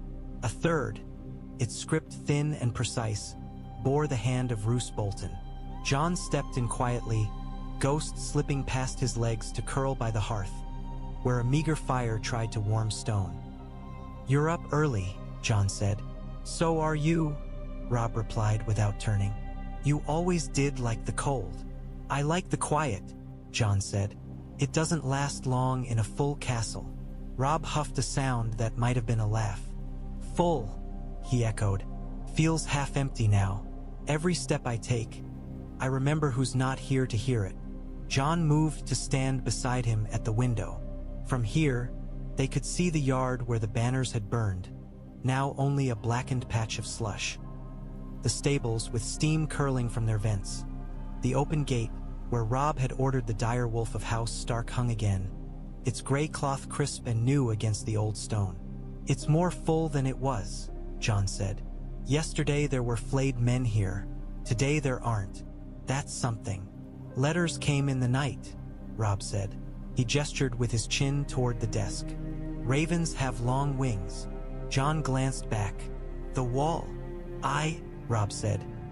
"Jeor Mormont lives, though he writes less himself now. Much of this is in Maester Aemon's hand. Or Samwell Tarly's, by the blots." Relief loosened a knot Jon hadn't noticed in his chest. "Sam's alive. For now," Robb said. "They held the fist as long as they could, then rode. Lost many, but they know now that the dead walk. They've seen them closer than any of us. They send men to man the castles long empty along the wall, but there aren't enough. They say they'll take any we send that have the will to stand." Jon nodded slowly. "Good. They'll need every hand." "Roose has written too," Robb said. His voice cooled. "He congratulates me on retaking the twins, calls it a bold stroke, says he regrets not being there to lend his sword. He asks after Winterfell, wonders how badly his bastard had to damage the place to dislodge the ironborn." Jon's jaw clenched. "He knows very well." "He does," Robb said, "but he's a careful man. He lays his words like snares." He looked down at the yard, where a handful of men were starting early drills, wooden swords clacking. "I need him for now. His men hold the Trident and the Dreadfort. If I move against him too soon, I'll split the north when we can least afford it." "You won't forget," Jon said, "even if you bide your time." "No," Robb agreed. His hand rose to touch the crown, fingers brushing the metal almost absently. "I won't forget what his bastard did here, or what his men would have done if we'd been a day later." He was quiet a moment. Then, without looking at Jon, he said, "You'll go back, to the wall." It wasn't a question. "Yes," Jon said, "when I've done what I can here, when your place is secure. The Watch needs someone who's seen Mance's host and fought whites. I can't leave them blind." "And I can't keep you," Robb said, "much as I'd like to tie that dire wolf of yours to the gate and chain you inside." A faint smile ghosted his mouth.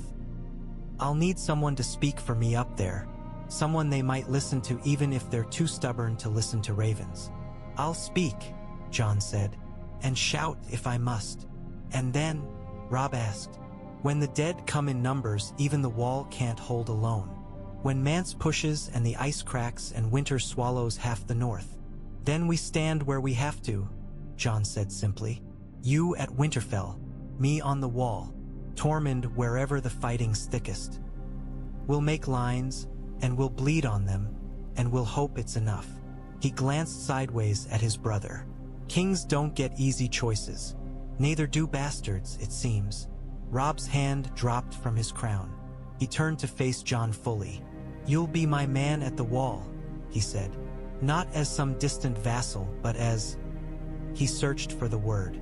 "As my brother, as my voice. When you speak to the Watch, they'll know you speak for the king in the north." "I'm a sworn brother of the Watch," Jon said. "Or I was, or I am, still." He frowned. "They won't like me speaking for any king." "Then speak for the north," Robb said. "Speak for Winterfell. Speak for father. You carry his face more than I do some days." A corner of his mouth lifted. "I don't need a hand. I need a sword. You be that where I can't reach." Jon felt the weight of that settle on his shoulders, heavy and right. He nodded. "I will." Robb reached and gripped his forearm. Jon gripped back. For a moment, they were boys in the yard again, swearing ridiculous pacts over stolen sweets. Then they were two men with wolves at their backs and winter at their throats, binding something that felt larger than either of them. "Then it's done," Robb said. Word spread fast through the castle. The king would speak in the yard at midday, when the sun, not that any warmth came with it, reached its highest point, pale and wan behind a gauze of cloud. The yard was full. Soldiers in patched mail and fresh furs. Small folk in whatever they could find. Shawls, old cloaks, blankets pinned with bits of bone. Crannogmen stood near the back, close to the shadows, ready to disappear if needed. Wildlings jostled with Umbers and Mormonts, exchanging mutters and the occasional tentative jest. The dire wolf of House Stark flew over the gate again, newly raised, its gray cloth snapping crisply. If the stone beneath it was blackened, the banner itself was bright. Robb stood on the broken steps of the great hall, sword sheathed at his hip, crown on his brow. Grey Wind sat at his left, Ghost at Jon's right. Jon himself stood one step lower, just within reach. Tormund leaned on his axe nearby, teeth bared in something between a grin and a grimace. Howland Reed hovered near the edge of the gathering like a heron at a pond's lip. The murmur of the crowd washed up and down the yard until Robb lifted his hand. Slowly, the sound died. "I stood here once as a boy," he said, voice carrying clear and strong. "I watched my father speak to men from every corner of the north. I saw him pass judgment, grant boons, call banners. I thought it a grand game." His mouth twitched. "Then I learned that every word he spoke here weighed more than all the practiced swords in the yard put together." A ripple of rueful amusement ran through the older Northmen. "I come back to you not as the boy who rode south with more courage than sense," Robb went on, "but as a man who's seen more death than I ever wished to. I've lost battles and won them. I've broken trust and tried to mend it. I've nearly lost my life in a hall that should have been a place of safety." His gaze swept the crowd. "But I am here. We are here. In Winterfell." A low murmur. Some heads bowed slightly at the name. "This castle has been burned and broken," Robb said. "Its stones blackened by men who swore false. Its halls defiled by banners that have no right here. We've torn those banners down. We've reclaimed these walls. That is the beginning, not the end." He gestured toward the wall on the horizon with his sword hand, though it was long miles away. "Beyond that line of ice, things move that do not belong in any man's world. The Night's Watch sends word. Dead men walking, white shadows that don't feel steel. Mance Raider gathers every free soul he can find, not because he loves war, but because he fears what walks behind him more than he hates what stands before him." Some in the yard shifted uneasily. Others stiffened, hearing their own fears given shape. "For years, we've fought lions and krakens and our own kin," Robb said. "We've spilled northern blood in southern fields. We've broken pacts and made new ones. No more." His voice hardened.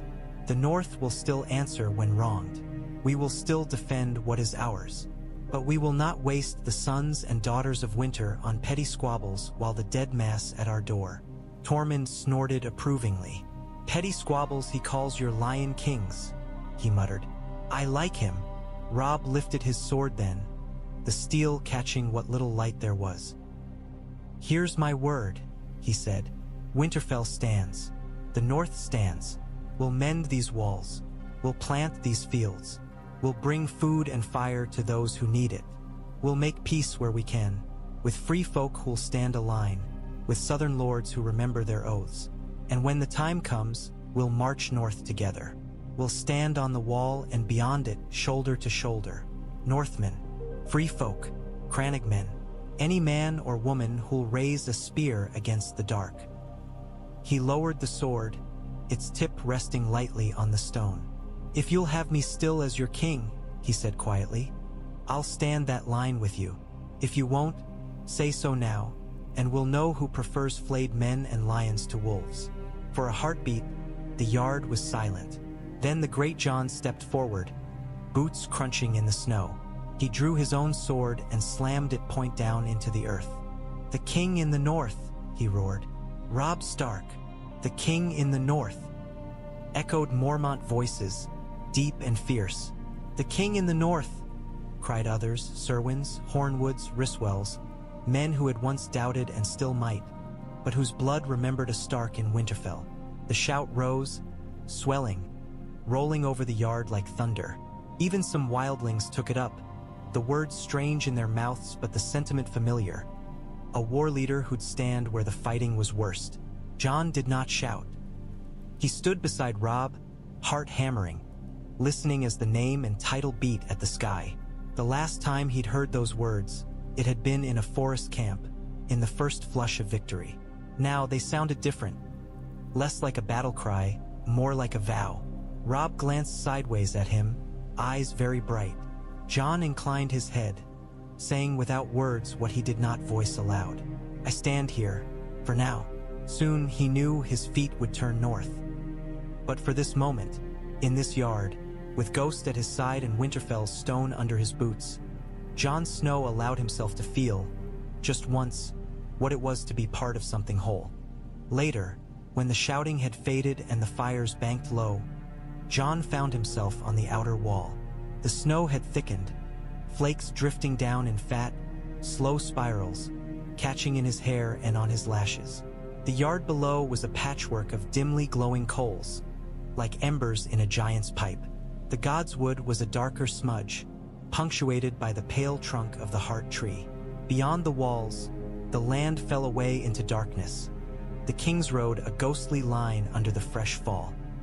North of here, beyond forests and hills and the long, bare stretch of the New Gift, the wall rose. Jon could not see it, but he felt it. A line in his mind, a presence cold and implacable. Your stone here feels different from the wall, Tormund observed, leaning on the parapet. His beard was full of snow. Less like it wants to kill a man for climbing it. The wall doesn't want anything, Jon said. It just is. That's what I mean, Tormund replied. Big, blank, unbothered thing. This place, he nodded to Winterfell behind them. It remembers. You can feel it, like old bones under new skin. Jon thought of the hot springs, of the way the castle's warmth came from deep within, from the earth's own heart. He said, it does. Ghost paced along the wall walk ahead, now a white smear against the snow-silvered stone. A pair of wildling scouts huddled near a torch, trading low remarks about how strange it was to stand on a tower and not be aiming at someone's head. Mance will move, Tormund said after a while. His breath came out in plumes. Soon, if winter keeps creeping, he can't sit forever with his folk freezing and his enemies on both sides. I know, Jon said. That's why I have to go. Tormund eyed him. Not tempted to stay? Big castle. Warm floors. Folk shouting your brother's name. Some of them probably thinking he should have been you. That's not how Starks think, Jon said. Or how I do. Maybe, Tormund said. But I've seen how men look at you. They see a wolf with a different cloak. Doesn't matter. You're too much like me to sit long in one place. Jon let that pass. Robb needs someone here who knows what's coming from beyond the wall, he said. But he needs more here who know the north. I'm better used where the dead will first strike. Tormund grunted. We'll be there, he said. When the time comes, you send word, we'll come. Not because your king tells us to, because I gave you my word. And because I don't fancy freezing my balls off in a tent while blue-eyed corpses stomp around outside. A smile tugged at Jon's mouth. We'll hold you to that. He looked north again, squinting as if he might pierce the dark and see the wall's white bulk. In his mind's eye, he saw those fires again. Mance's camp, ringed by shadows that did not belong to the living. He felt the weight of the raven's wings as it had flown in his dream, bearing Robb's sealed words. We've changed things, he said quietly. Stopped one slaughter, saved Winterfell, put a different knife in Walder Frey's hand, one pointing at him instead of at us. It might not be enough, but it's something. Can't ask for more from men, Tormund said. We're not gods. We piss in the snow and hope it makes a difference. Jon snorted. That's one way to put it. It's the only way, Tormund said. He pushed away from the parapet, stretching. I'm for my furs. One of your northern maids says she's curious what's under all this. He gestured at himself. And I'm a generous man. Jon shook his head. Spare me the details. Never, Tormund said cheerfully, and stomped off, his laughter trailing behind him. Jon stayed a little longer, letting the snow settle on his shoulders, letting the cold numb his exposed skin. Ghost came to lean against his leg, heavy and real. "Soon," Jon murmured. "One more night here, maybe two, then we ride." Ghost's tail swept once along the stones. The world before them was dark, but it was no longer unknowable. Between Winterfell and the Wall, men were waking to the truth. That had to count for something. When the time came to leave, it came quietly. There were no great speeches in the yard, no feasts. Winterfell was still too raw for that. Men were busy the night before repairing roofs, shoring up walls, moving families into less damaged rooms. The smell of fresh-cut wood and mortar had begun to overlay the old sense of smoke. At dawn, the gate stood open, a white hush lying over the world beyond. Snow fell in fine grains, more like salt than feathers, dusting cloaks and fur-lined hoods. Jon sat his horse just inside the arch, Ghost at his stirrup. The direwolf's fur was already speckled with white, making him look half-carved from the weather itself. Tormund waited on a shaggy mount nearby, Era on a smaller, quick-eyed mare. Behind them, a handful of northern rangers, men who knew the road to the Wall as well as Jon did, checked girths and packs. Robb stood on the steps above, gray wind at his side, cloak pulled tight. The crown glinted faintly under its rim of snow. Caitlin was beside him, cloak pinned with the Tully trout. Her eyes were red-rimmed but dry. "You could still change your mind," Robb said. It wasn't a real invitation, not really. They both knew that. It was a courtesy between brothers. "So could you," Jon replied. "You could ride with me. Leave this mess to someone else." Robb's mouth quirked. "Tempting," he said, "but I think I'll stay. Someone needs to make sure this lot don't eat all the winter stores before spring." They clasped forearms again, the grip tighter than before, as if both feared some unseen thing might come between if they let go too quickly. "Send ravens," Robb said. "Often, even if they carry no more than curses at the cold." "You first," Jon said. "Tell me when Bolton smiles wrong, when Mance moves, when the South sends new kings with old crowns." Caitlin came down a step, moving closer. For a heartbeat, Jon thought she might say nothing at all. She had never quite known what to do with him. Bastard son of the man she'd loved and the woman she'd never known. Now, she reached out and touched his sleeve. "Keep him alive," she said quietly, jerking her chin toward Robb. "Up there, as best you can. If you send word of danger, I'll drag half the north after him myself if he tries to stay behind." Jon nodded. "I will," he said, "and I'll keep myself alive if I can, for whatever that's worth." Her mouth twitched. "It's worth more than I once thought," she said. "The gods help me." She stepped back. The path was clear. Tormund gave Jon a thump on the shoulder. "Come on, Crow," he said. "Let's go see if your wall is still standing. I've more stories to carve into its ice." Era checked the fletching on a bundle of arrows. "And more dead things to stick," she added. Jon looked back at Winterfell one last time. The walls still bore their scars, but smoke rose now from the great hall in a steady plume. Men's voices drifted faintly from the yard, the clack of wood against wood as someone barked a training command. The heart tree's tallest branches just cleared the curtain wall in the distance, red leaves stark against the white.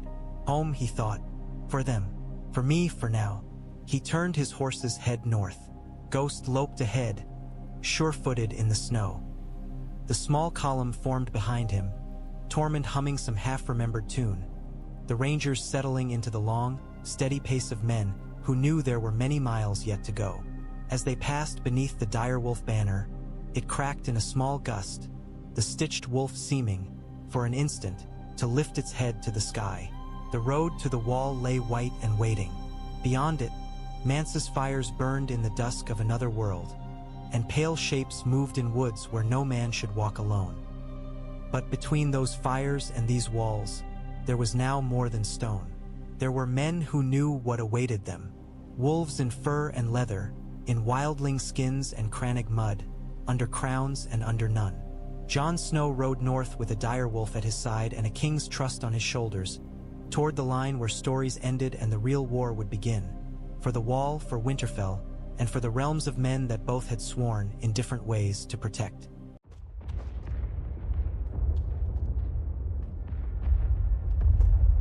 The snow had turned from powder to needles by the third day north of Winterfell. It came slantwise on a wind that had nothing of the riverland's damp in it, only the dry, cutting chill of the deep north. It found the seams in cloaks and the cracks in men's armor, creeping under leather and wool until even the hardiest ranger's teeth clenched against it. Jon pulled his cloak tighter and hunched in the saddle. Frost had stiffened the horse's mane. Each breath steamed in thick gusts. Ghost ranged ahead, little more than a pale blur in the whirling white.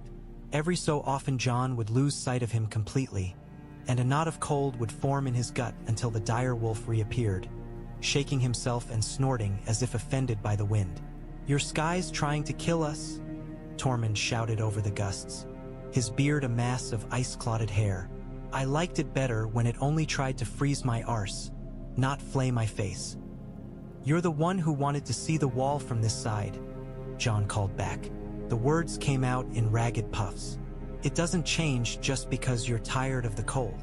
Era rode a little behind them, shoulders hunched, eyes narrowed against the sting of the ice. "Better than dead ground and whites at our heels," she said. "At least here the thing trying to kill us is honest." Ahead, the King's Road climbed a low rise. Jon knew, long before he could see anything, that beyond it the land would fall away, and the world would end in ice and stone. He'd stood atop the wall in storm and stillness both. He'd looked down at this stretch of road as a new sworn brother, wondering about the world beyond its edge. Now he came back with wildlings at his side, a king's words in his saddlebag, and ghosts enough in his head to fill the godswood. They crested the rise. The storm thinned, as if it, too, hesitated before the great white presence that loomed across the world. The wall reared from the earth like a frozen sea frozen mid-surge, a sheer cliff of blue-white and gray, the top lost in low clouds. Even from here Jon could feel its cold, a presence that pushed against his chest and stole his breath. "7 hells," one of the rangers muttered. "Every time I see it, I think it's grown." Tormund reined in beside Jon, squinting into the wind. For once, his constant humor ebbed. "Looks different from this side," he said quietly. "Less like a challenge and more like a judgment." "It's both," Jon said. Ghost had stopped at the base of the final slope leading up to Castle Black's gate. He stood stiff-legged, hackles just slightly raised, ears cocked. The scent on the air was familiar and unfamiliar both. Old wood smoke, baking bread, horses, men, and something else underlying it now, the faint coppery tang of blood and burned flesh.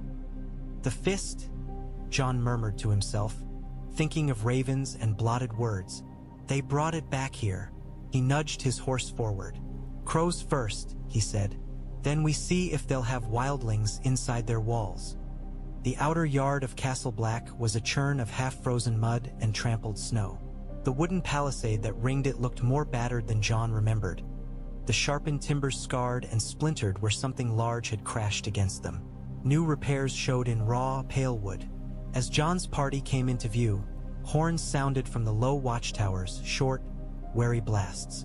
Men appeared along the palisade's walkway, dark cloaks whipping in the wind. Some had bows. Others leveled spears, the points dark little teeth against the white. Even at this distance Jon could feel their suspicion, their fear sharpened into hostility. "Riders!" a voice called down. "Halt there!" Jon raised a hand to his own men and drew his horse up. Ghost padded to his stirrup and sat, head high, gaze fixed on the gate. The direwolf's presence drew a ripple of unease from the men on the wall. Bows wavered. One of the black-cloaked figures leaned forward, peering. "Is that Ghost?" "And this is Jon Snow," Jon shouted back. The wind tore at his words, but carried them nonetheless. "Bastard of Winterfell, brother of the Night's Watch, open the gate." There was a murmur along the palisade. Men shifted. One disappeared from view. A moment later, the heavy thunk of bolts being drawn sounded from within the gatehouse. "Hold!"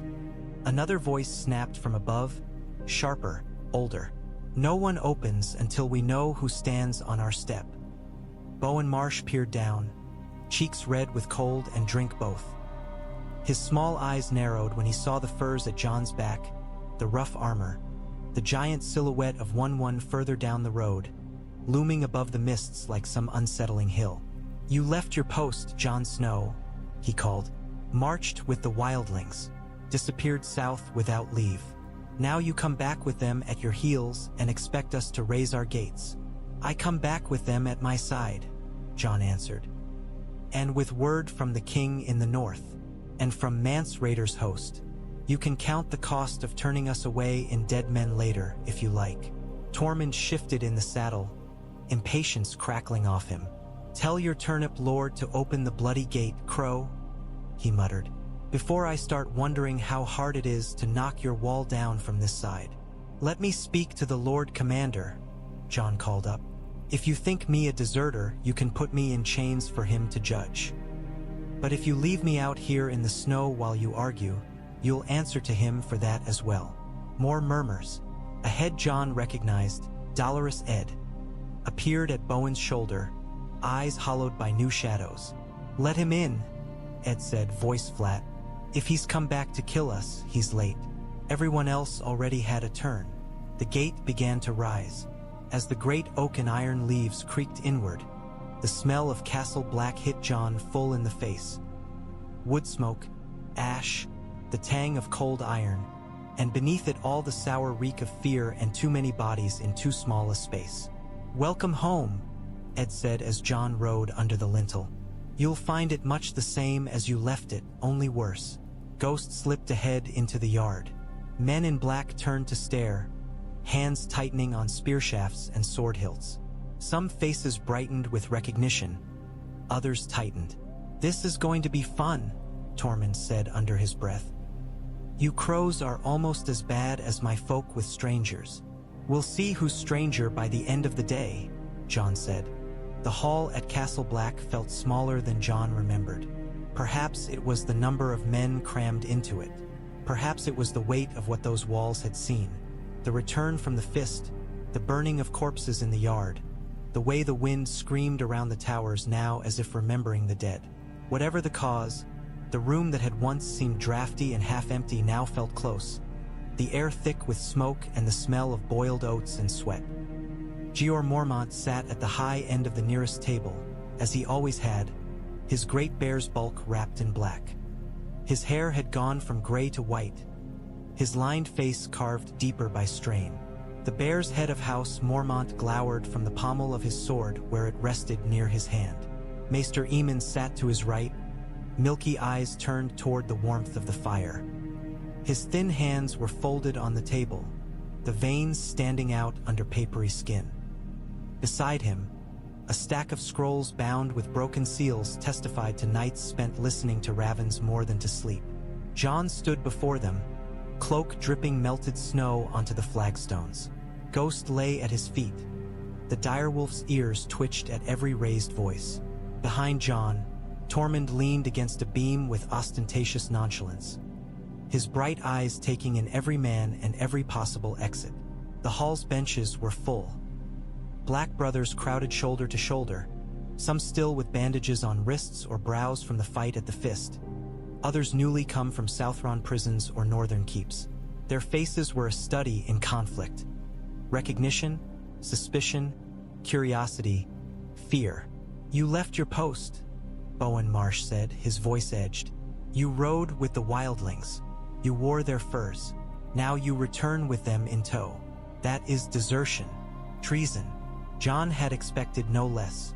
He kept his gaze on Mormont, not Marsh. "I went with them at your command at first," he said, "to learn their numbers, their plans. I came back with that knowledge and more besides." "You came back months late," Marsh snapped. "You went south. You took up arms in a king's war." "So did you," Jon said quietly. "When you sent men to Craster, when you marched to the fist, when you lit our own dead on fire." "You chose. "Only difference is I chose mine where they could make a difference." A murmur went through the benches. Some of it was disapproval. Some of it was bitter amusement. Dolorous Ed, near the back, sighed. "Leave me out of it," he muttered. "If I'd had any sense, I'd have chosen a nice warm grave years ago." "Enough," Jeor Mormont said. The single word cut the hall's noise clean. He did not rise. He didn't need to. His presence filled the space without that. His dark eyes fixed on Jon, searching. "You went beyond the wall," he said. "You infiltrated Mance Raiders' host. You sent word back of his numbers and his plan to assail the wall with everything he could drag south of the Frostfangs. Then you vanished." His jaw clenched. "We rode to the fist without you. We bled without you there. Why?" "Because there was another ambush waiting," Jon said. "Not here, at the Twins." He took a breath. The words of this part always felt strange in his mouth, as if he were speaking someone else's story. "Walder Frey meant to murder my brother under his roof, to destroy the North's chance at standing against the Lannisters, to make sure no one south of the wall had the strength to send men to your aid when Mance came." Jeor's brows drew down. "And you stopped it." "Tormund and I did," Jon said. He felt the weight of eyes on him. "We rode south with a band of free folk. We warned Robb Stark. We exposed Frey's crossbows before they loosed. Walder Frey is dead. The Twins are under Stark garrison. Moat Cailin is taken back. Winterfell is retaken." A rustle ran around the hall, men shifting, heads turning, a few sharp intakes of breath. Even Marsh blinked, his mouth momentarily closing. "Winterfell?" someone echoed. "Truly." Jon said. "Bolton's leavings are in chains or buried. Greyjoys who stayed are on their way here in ropes. If Robb keeps his word." The wolf flies over the gate again. Jeor's gaze did not leave Jon's face. "You expect me to take that on trust," he said. "On the word of a man who broke his vows and rode under wildling furs." Jon set his jaw. "No," he said. "I expect you to ask your ravens." He reached into his cloak, drew out a small leather case, and laid it on the table before the Lord Commander. "The king in the north sends you his word," he said. "Sealed. He offers you this, men when he can spare them, food when he can send it, and a promise that you will not stand alone when Mance comes. If you let us stand with you." "Us," Tormund said. He pushed off the post, clapped a hand to his chest. "The free folk, those you call wildlings. We're not fond of your wall, Crowlord, but we're even less fond of dead things walking. You give my folk a strip of land to freeze their arses on south of your ice, and we'll fight on it when the dead come." That caused uproar. Voices rose. Protests, curses, startled laughter. Marsh half stood, face purple. "Free folk on our side of the wall?" he spluttered. "In our lands? This is madness. They raid. They butcher. They live." Jon cut in. His voice was sharper than he intended. "When the dead come, that's the only measure that matters. Breathing, holding a spear, fighting." He looked back to Mormont. "You can hang me for desertion if you must, Lord Commander. You can put me back in black. You can send me to the ice cells. But listen to what I brought back before you decide. Please." Maester Aemon's blind eyes turned toward Jon's voice. His head tilted, listening. "The boy is right about one thing," the old Maester said softly. "We can pass sentence later, but we must hear the tale entire before we do." Jeor picked up the leather case, thumb rubbing over the broken wax with the faint impression of a direwolf. He turned it once, then set it as. "Tell it then," he said. "From the moment you left us at the fist until the moment you rode under my gate. Leave nothing out." His gaze flicked briefly to Tormund, to Ghost, to the wildling faces near the door. "And the rest of you," he added, voice like gravel. "Listen like your lives depend on it. They likely do." They spoke for hours. In the hall, Jon told the broad strokes. The ride south, Derek Holt's tales of the Twins, Tormund's bargain, Walder's hall full of steel, the wrong notes of the Rains of Castamere and Ghost's howl, Frey's falling from rafters, Walder's head rolling on his own floor, Moat Cailin after that, and the climb with Reed, Winterfell, flayed men, banners burned. He did not flinch from the blood he'd spilled or the vows he'd stretched. He did not pretend his choices had been clean. The hall listened, some with narrowed eyes, some with dawning understanding, some with something like awe. By the time he finished, men were slumped against benches in exhausted silence. Even Marsh had little to say. "Sleep on it," Jeor told them. "We'll decide the matter of Jon Snow's black in the morning. For tonight, no blades drawn over this. You hear me?" Grumbles of assent followed. Men drifted out in knots, muttering. Later, in the relative quiet of the library, Jon told the rest. Sam sat across from him, ink staining his fingers, his round face thinner than Jon remembered. There were fine new lines at the corners of his eyes, etched there by cold and fear and nights spent peering at old books in search of some forgotten weapon. "I thought you were dead," Sam blurted, not for the first time. "You went with the wildlings, then everything happened at the Fist, and you weren't there, and the birds." "I know," Jon said. "I'm sorry." Sam pushed his spectacles up his nose. "Sorry for not being dead is a strange apology, Jon. I'm sorry you had to face it without me," Jon clarified. "That you had to run with the ravens on your back and the dead on your heels. I should have been there." Sam shook his head vehemently. "No, you should have been exactly where you were. If what you say is true about Robb, about the twins, then if you'd been at the Fist, the wall would have no help coming. The north would be ashes. We'd be alone." Jon glanced around at the shelves, at the cracked leather spines and the dust motes turning in lamplight. "We still might be," he said. "Robb's word is one thing. Getting men here is another. He has his own wars." "Yes, but he knows now," Sam insisted. "They all do, from the look of it." He tapped the scroll. "We've had ravens from White Harbor, from Carhold, from the Dreadfort even, all asking if the tales from the Fist are true, if the dead truly walk. It matters that there's a Stark in Winterfell again to answer that, to say yes, to say we must stand." Ghost shifted under the table, letting out a low huff. Jon dropped a hand, fingers sinking into thick fur. "And you?" Jon asked. "How are you still here, Sam?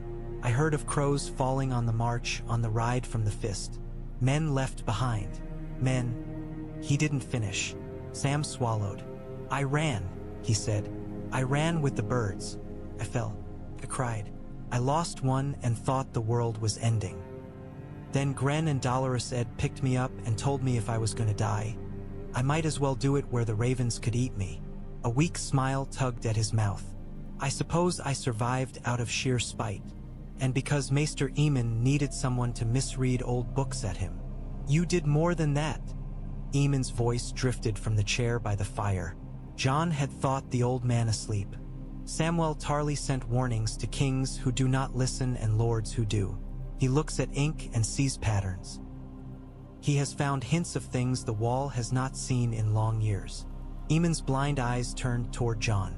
"And you, Jon Snow, bring word that those Southron kings have not yet destroyed themselves entirely. Between you both, perhaps we can buy a little time." "Time for what?" Jon asked. Aemon's thin shoulders lifted in the smallest of shrugs. "For men to remember that we are all the same in the dark," he said. "For walls to be mended, for swords to be sharpened. For a boy who once called himself bastard to decide whether he is more crow or wolf." Jon looked down at the maps scattered on the table of the wall of the gift of the lands beyond. "I don't know if I can be only one," he said. "Crow or wolf. I think I have to be both. For a while." "Then be both," Sam said simply. "The vows say you are the shield that guards the realms of men. It doesn't say which realms, or how many wolves you need at your back. Getting Tormund into the common hall had been the easy part. Getting him to shut up had proved harder. By the third cup of thin ale, the wildling had acquired a reluctant audience.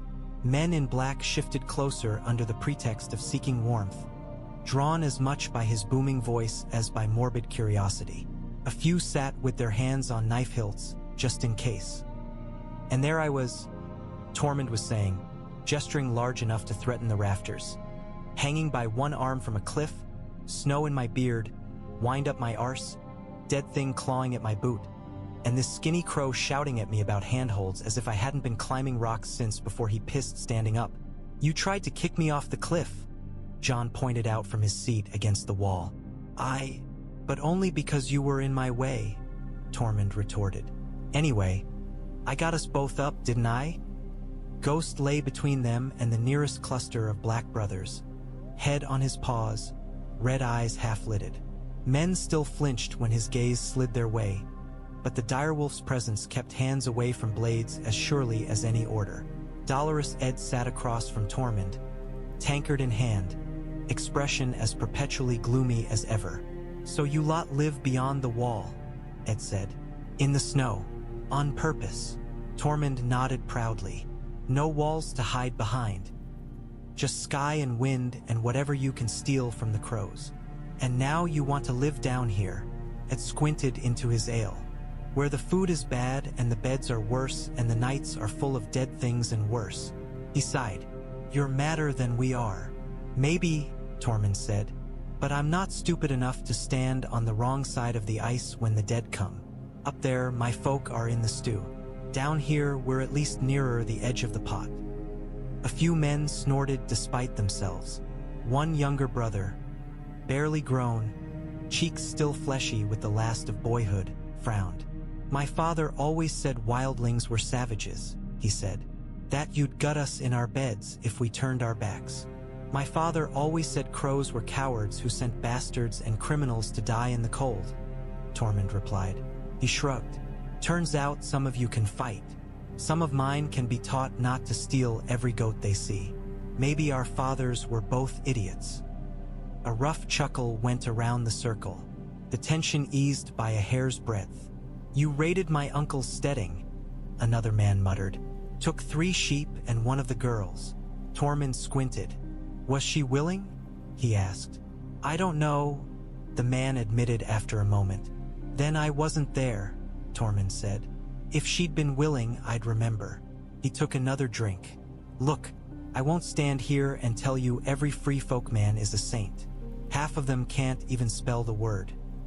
But there's one thing we all agree on. We don't fancy being corpses that don't stay down. Same as you. That's better common cause than half the oaths your pretty lords swear. Jon watched the exchange from the edge of the firelight.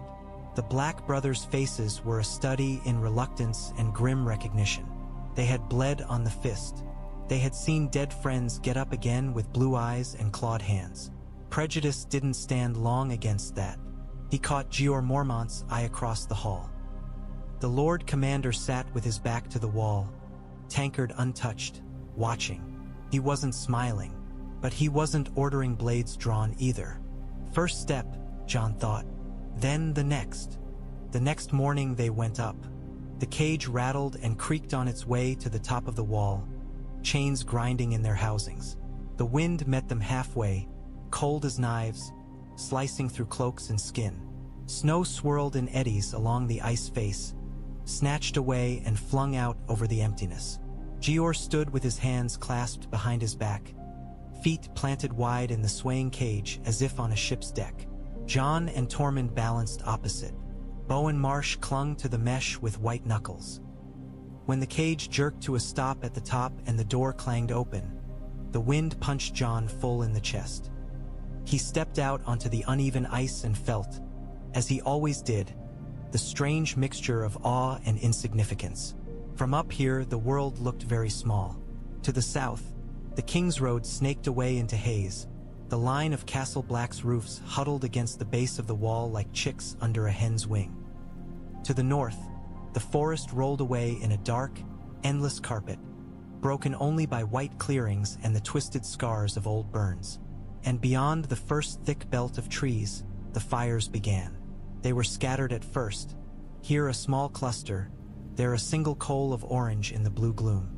Further out they thickened, coalescing into a field of light that flickered and pulsed, stretching away toward the horizon like a second, fallen sky.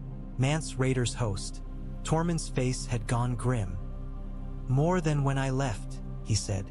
He's gathered stragglers, clans that stayed behind. Every fool who thought their cave was safe until the dead came knocking. Any idea how many? Jeor asked. Tormund squinted into the distance. Hard to say from here. 50,000 when I rode with them. Maybe more now. Half of them children and old ones and those who can barely hold a spear. He snorted. The other half can kill like winter. Bowen Marsh made a strangled sound. 50. This is madness, he said. We have a few hundred men fit for the wall. Even with whatever allies the North can send, we can't stand against that. We're not meant to stand alone anymore, Jon said. He gestured southward. Robb's Raven. He'll move when the snow allows. The free folk can't all stay up there when Mance pushes. They don't want to. They'll come to us if we open gates instead of only drawing bows. Letting the wildlings through the wall, Marsh breathed. Somewhere, the first builders are spinning in their graves. Somewhere, the first builders are grateful anyone's still up here, Jeor said curtly. Enough, he turned to Jon. What would you do? You've seen their camp from inside. You know these people. Jon swallowed, eyes still on the distant fires. We thin them if we can, he said. Raids, harass their scouts, cut down whites before they join the host. But we don't waste men on charges for glory. We hold the wall. We use height and stone. And we talk. Talk, Marsh repeated. To Mance, Jon said. He's not blind. He knows what walks behind him. He'd rather break this wall than beg at its gates. But if we offer him something else, a path through, for those who won't fight us, land beyond, a queen or king in the north willing to treat, he might listen. You think he'll trust a crow, Jeor said. I think he'll trust that his people will die if he doesn't, Jon replied. He knows the dead fight for nothing. He wants his folk to live. That's something we share. The wind tore at his words, flinging them out over the forest. Far below, Mance's fires flickered. Indifferent. Ravens first, Jeor said. Then words on the wind. Then we see if the king beyond the wall is as reasonable as you think. Ravens flew that afternoon. They rattled in their cages as Sam and Eamon worked, the maester's old voice steady as he dictated, Sam's quill scratching over parchment. Jeor's solar was cramped and smoky. Walls hung with faded hunting tapestries and maps inked in Mormont's own rough hand. To Robb Stark, king in the north, Eamon said. We confirm receipt of your message. The Night's Watch acknowledges the threat you describe and the aid you offer. If you can spare men, send them. If you can spare grain, send that too. But know this time is short. The host of the free folk mass beyond our walls, and something worse mass behind them. He paused, sightless eyes turning toward the draft where the raven's feathers rustled. To any lord of the north who still holds a hall or a hearth, he continued. The tales you have heard from the fist of the first men are true. The dead walk. They do not tire. Iron does not stop them. Fire and dragonglass do. If you have read this far, you have already chosen to turn your face toward the danger instead of away. Remember, then, the wall does not protect you. Men on the wall do. If you have any care for the realm, show it with more than words. Sam's hand shook slightly as he wrote, ink blotted where his quill hesitated. And to Mance Raider, Eamon said softly. Jon stiffened. This we write. The old maester went on, voice taking on a different cadence. You name yourself king beyond the wall. We name ourselves the watch that has stood long as your people have walked. Between us stands ice and habit and old blood. Behind you, however, stands only death. You know this. We know this. He inclined his head toward where he knew Jon stood. Jon Snow, once our brother, now returned, tells us you are not a fool, Eamon said. He says you want your people to live. We want the same for the realms of men. So we offer this. Send word. Speak. There must be a way for flesh and breath to pass through this wall that does not end in slaughter on either side. That's not much of a promise, Tormund grumbled. It's more than he's ever had, Jon said. And less than he wants, Tormund countered. But he'll hear it. He's watched enough of his folk freeze for nothing. Sam sanded the letters, hands clumsy with haste. Eamon sealed Robb's with black wax and the dire wolf stamp. Jeor pressed the watch's own raven seal into the letters meant for other lords. The one to Mance he left unsealed, tied instead with plain leather. "Words on parchment," Jeor said, watching the ravens flutter. "We'll see how far they fly." Far to the north, a raven dropped from the sky like a scrap of night displaced. It circled once over the sprawl of Mance Raiders' camp, then twice, then folded its wings and arrowed down toward the central fire. Men looked up, shading eyes against the snow. Children pointed. The bird flared its wings at the last moment and landed, claws catching on a rough-carved post. Mance watched it with narrowed eyes. He wore no crown, no sigil beyond the patchwork cloak at his shoulders. Black silk, golden wool, a strip of red velvet, a square of rough-spun hide, a life told in stolen cloth. Snow clung to his stubble, melted in his hair. There was weariness in the set of his shoulders that no amount of firelight could burn away. Val stood at his side, white blonde hair braided back, bow slung over one shoulder. Her gaze was sharp, scanning the edges of the camp even as Mance reached for the bit of parchment tied to the raven's leg. "Another from the dead things?" one of the captains asked, a lean then with scarred cheeks. "No," Mance said. "They don't send birds. They just send cold." He untied the strip of leather and unrolled the letter. The script was neat, measured, the work of someone used to writing in cramped spaces in bad light. There was no seal, only words. He read, lips moving silently. "From the Night's Watch?" Val asked.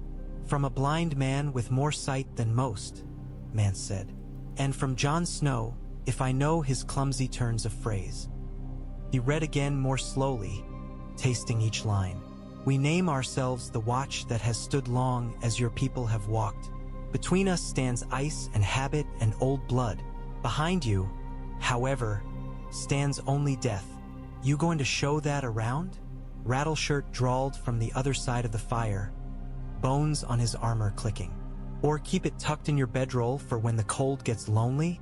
Mance glanced at him. "If I thought you could read, I'd let you," he said. "As it is, you'll have to make do with the sound of it." He lifted the letter a little so the firelight fell across it. "They offer talk," he said. "They offer not a welcome, not yet, but the idea that some of us might pass the wall with more to show for it than arrow holes." Murmurs went up, some skeptical, some bitter, some hopeful, though those voices were quieter. "You think it's not a trap?" the then asked. "I think if the crows wanted to kill us, they'd wait on their wall and let the dead do their work for them," Mance said. "They're stubborn, not stupid." He folded the parchment. "And I think Jon Snow has his hand in this. The boy has a knack for being in the way of destiny." Val's mouth quirked. "You always did like your crows clever," she said. "I like my people alive," Mance corrected. He looked out over his camp.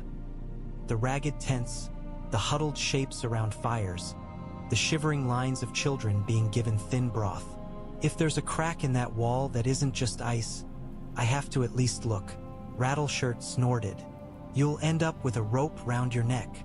"Perhaps," Mance said. "Or perhaps I'll end up with a path."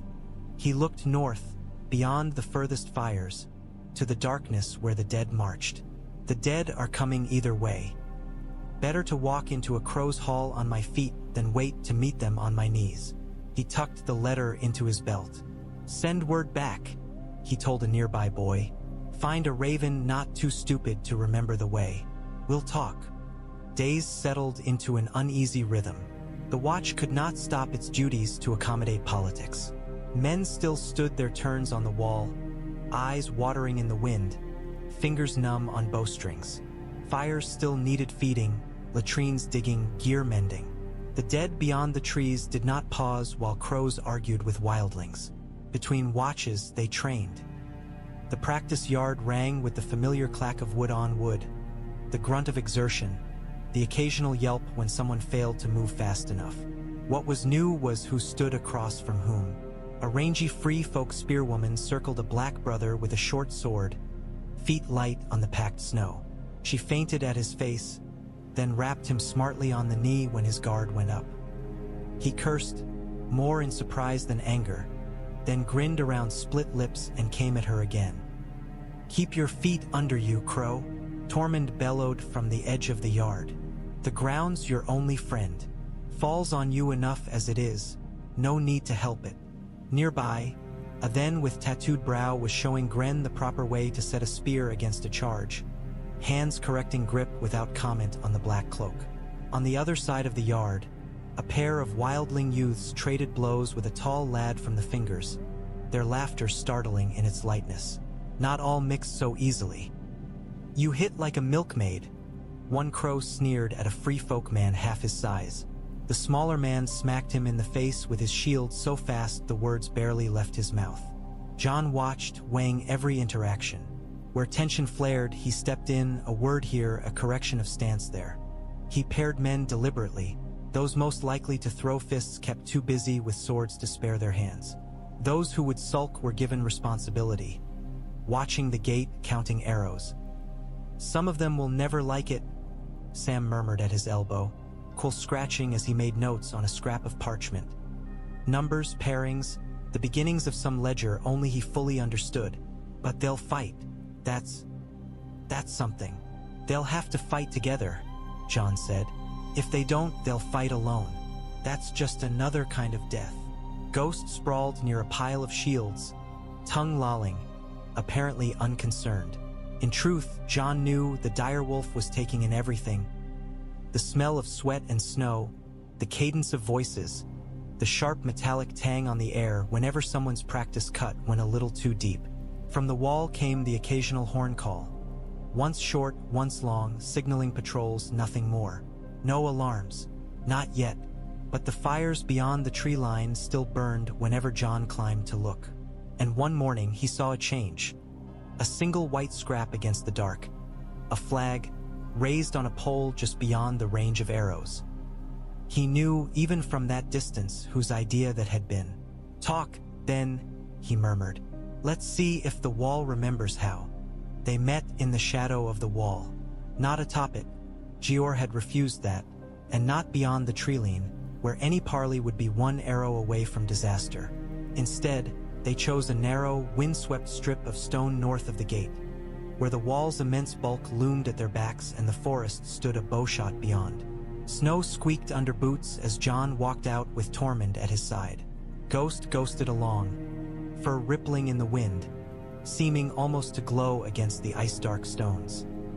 Behind them came a small escort of brothers, men Jeor trusted not to loose an arrow from fear. Opposite, Mance Raider approached with a handful of chosen. Val walked at his shoulder, bow unstrung but close at hand. The then with the scarred cheeks moved like a coiled spring. A few other faces Jon recognized from his time in the host. Riel of the Frozen Shore, a rangy woman with frost-burned scars on her cheeks. An old man from the Skirling Pass whose stories had kept a dozen fires warm. Mance stopped a few paces short of Jon and looked up at the wall. "Every time I see it," he said, "it looks more foolish and more necessary at once." "Same could be said of crowns," Jon replied. Mance's mouth quirked. "You've found your tongue since last we spoke, Snow." "You've given me more to speak for," Jon said. They regarded one another for a long heartbeat. Then Mance nodded toward Ghost. "I see you kept the wolf," he said.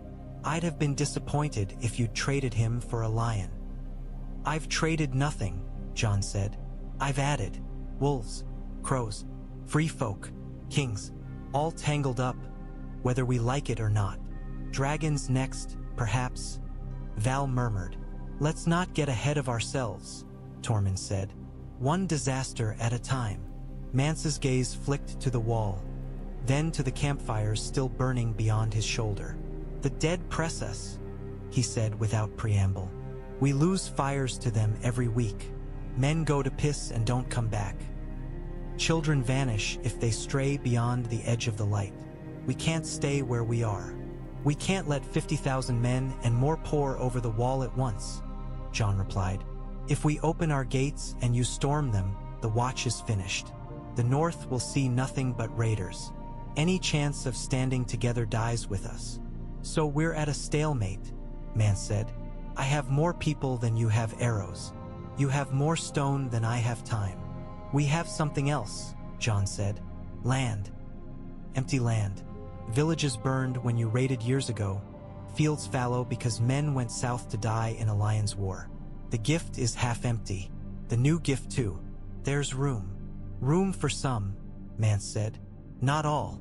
And not without blood. There will be blood either way, Jon said. Here's what we offer. You bring your folk in small bands, not all at once. Families, those who'll swear, not to kneel, but to hold no blade against the Watch or the North. They settle in the gift with our eyes on them. In return, when the dead come in strength, they stand with us on these walls. He nodded to Tormund. Your word, and men like you to see it kept. And those who won't swear? Val asked. Those who would rather raid than live find no welcome, Jon said. They can stay on your side of the trees and take their chances with the cold. Mance was quiet for a long time. The wind howled.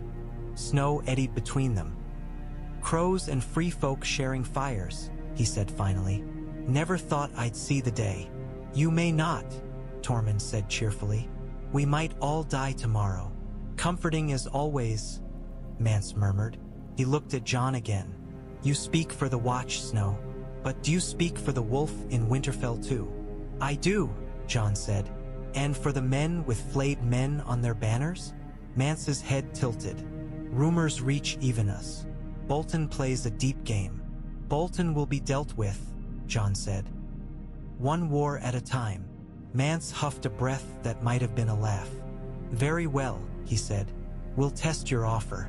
I'll send 100 families to your gate. Old ones, children, those with more to gain from living than from dying with a spear in hand. See how your brothers take to them. See how your Wolf King reacts when free folk plow his fields. He extended his hand. Jon hesitated only a moment before taking it. The shake was firm and brief. No oaths, no grand declarations. Only a rough grip in the cold between men who both knew how thin the ice under them was. Above, the wall loomed implacable. Behind Mance, the fires of his host flickered. Behind Jon, the black bulk of Castle Black stood against the snow. None of it would be enough on its own. But for the first time in thousands of years, a king beyond the wall and a man of the Night's Watch stood on the same side of the line and spoke of more than death. They came in ones and twos at first, then by tens. The first band of free folk Mance sent south under the new bargain looked nothing like the raiding parties the Watch had fought for generations. There were spears among them, yes, and hard-eyed men and women who moved like they belonged in the wild. But they were outnumbered by those who could not fight. Women with babes bound tight to their chests, old men leaning on sticks, children peering out from under two big hoods. Snow drifted down in lazy veils as they reached the base of the wall. The wind worried at their cloaks, tugging here and there like an impatient hand. A few of the children stared up, necks craned, at the vast sheet of ice that vanished into cloud, eyes wide with a mingling of fear and awe. This is it? A brother on the rampart muttered. This is the terror of the tales? Afraid of the 50,000 behind them, not these, another answered. Jon stood just beyond the shadow of the gate, cloak drawn tight, ghost pressed to his leg. Tormund loomed at his side, bright-eyed despite the cold. Black brothers watched from the palisade, fingers tight on bowstrings, knuckles pale through their gloves. The free folk halted a few paces away, as if an invisible line lay between them and the gate. A gray-haired woman stepped forward, a child clutching her skirt. Her face was weathered as old bark, her eyes winter-pale and stubborn. You're the crow who thinks he's a wolf, she said. Mance says you speak for both. I speak for the Watch, Jon said. And for the North that means to stand with it. No one here expects you to kneel, only to keep your blades turned the same way ours are when the dead come. Dead already came, she said. Took my man, 3 of my sons. That's why I'm here, Crow. I've no love for your wall, but I've less for blue eyes in the dark. Then we're on the same side, Jon said. Behind him, the gate creaked. Chains rattled. The great oak and iron leaves began to swing inward. Bowen Marsh glowered by the winch, face pinched. "We can't feed them," he muttered. "We barely feed ourselves." "They're going to the gift," Jeor's voice rumbled. The Lord Commander had come to the gate despite the cold, bear cloak whipping. Villages stand empty. Fields lie fallow. Better to have someone plowing them than leave them for the dead to take. "And if they raid?" Marsh shot back. "Then we deal with it," Jeor said. His gaze cut to Jon Snow. Jon stepped aside, holding out one gloved hand in invitation. "Come," he told the woman and the folk behind her. "You're seen now. That cuts both ways. Remember it."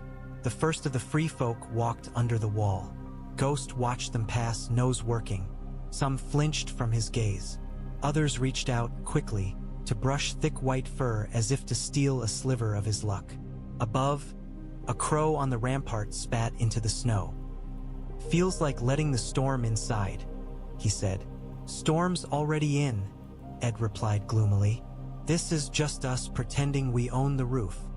Harwood had been little more than a smudge on old maps. The village crouched where the hills softened into the first fingers of the true north, a ring of stone cottages around a frozen well.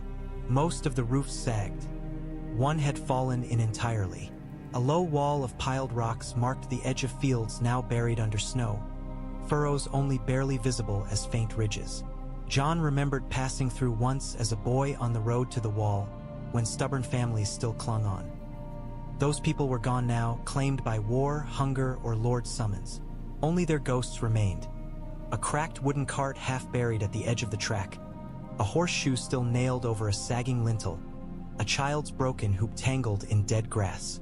"It'll do," the gray-haired wildling woman decided, surveying the houses.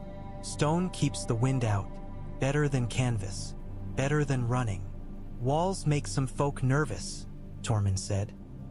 "But even I'll admit they're good when the sky's trying to flay your skin off." Black brothers and northern rangers watched from the edges of the clearing. Men in black, men in gray, blades in hand, faces set. Their expressions were not welcoming, but they were not entirely hostile either. Suspicion warred with curiosity, with exhaustion. Free folk began to unload their lives. Bundles came off sleds. Dented pots, hacked apart bits of furniture, leather bags of parched grain, rolled furs. One woman unwrapped a bundle with exaggerated care. Inside lay only a small carved figure, a little wooden bear with its ears rubbed smooth by countless fingers. Children clustered around the well, stomping their feet, breath steaming. One pointed at the pump handle, brow furrowed. "Water comes from that?" he whispered. "If the ground's not too frozen solid," a black brother answered before he could stop himself. "You'll see when the thaw comes." The boy eyed him warily, then nodded, as if the crow had granted some minor magic. Near the half-ruined smithy, a free folk boy wrestled with an uncooperative door. It stuck halfway, warped by damp. A northern farm lad, not much older, watched for a moment, then strode over and put his shoulder to the wood.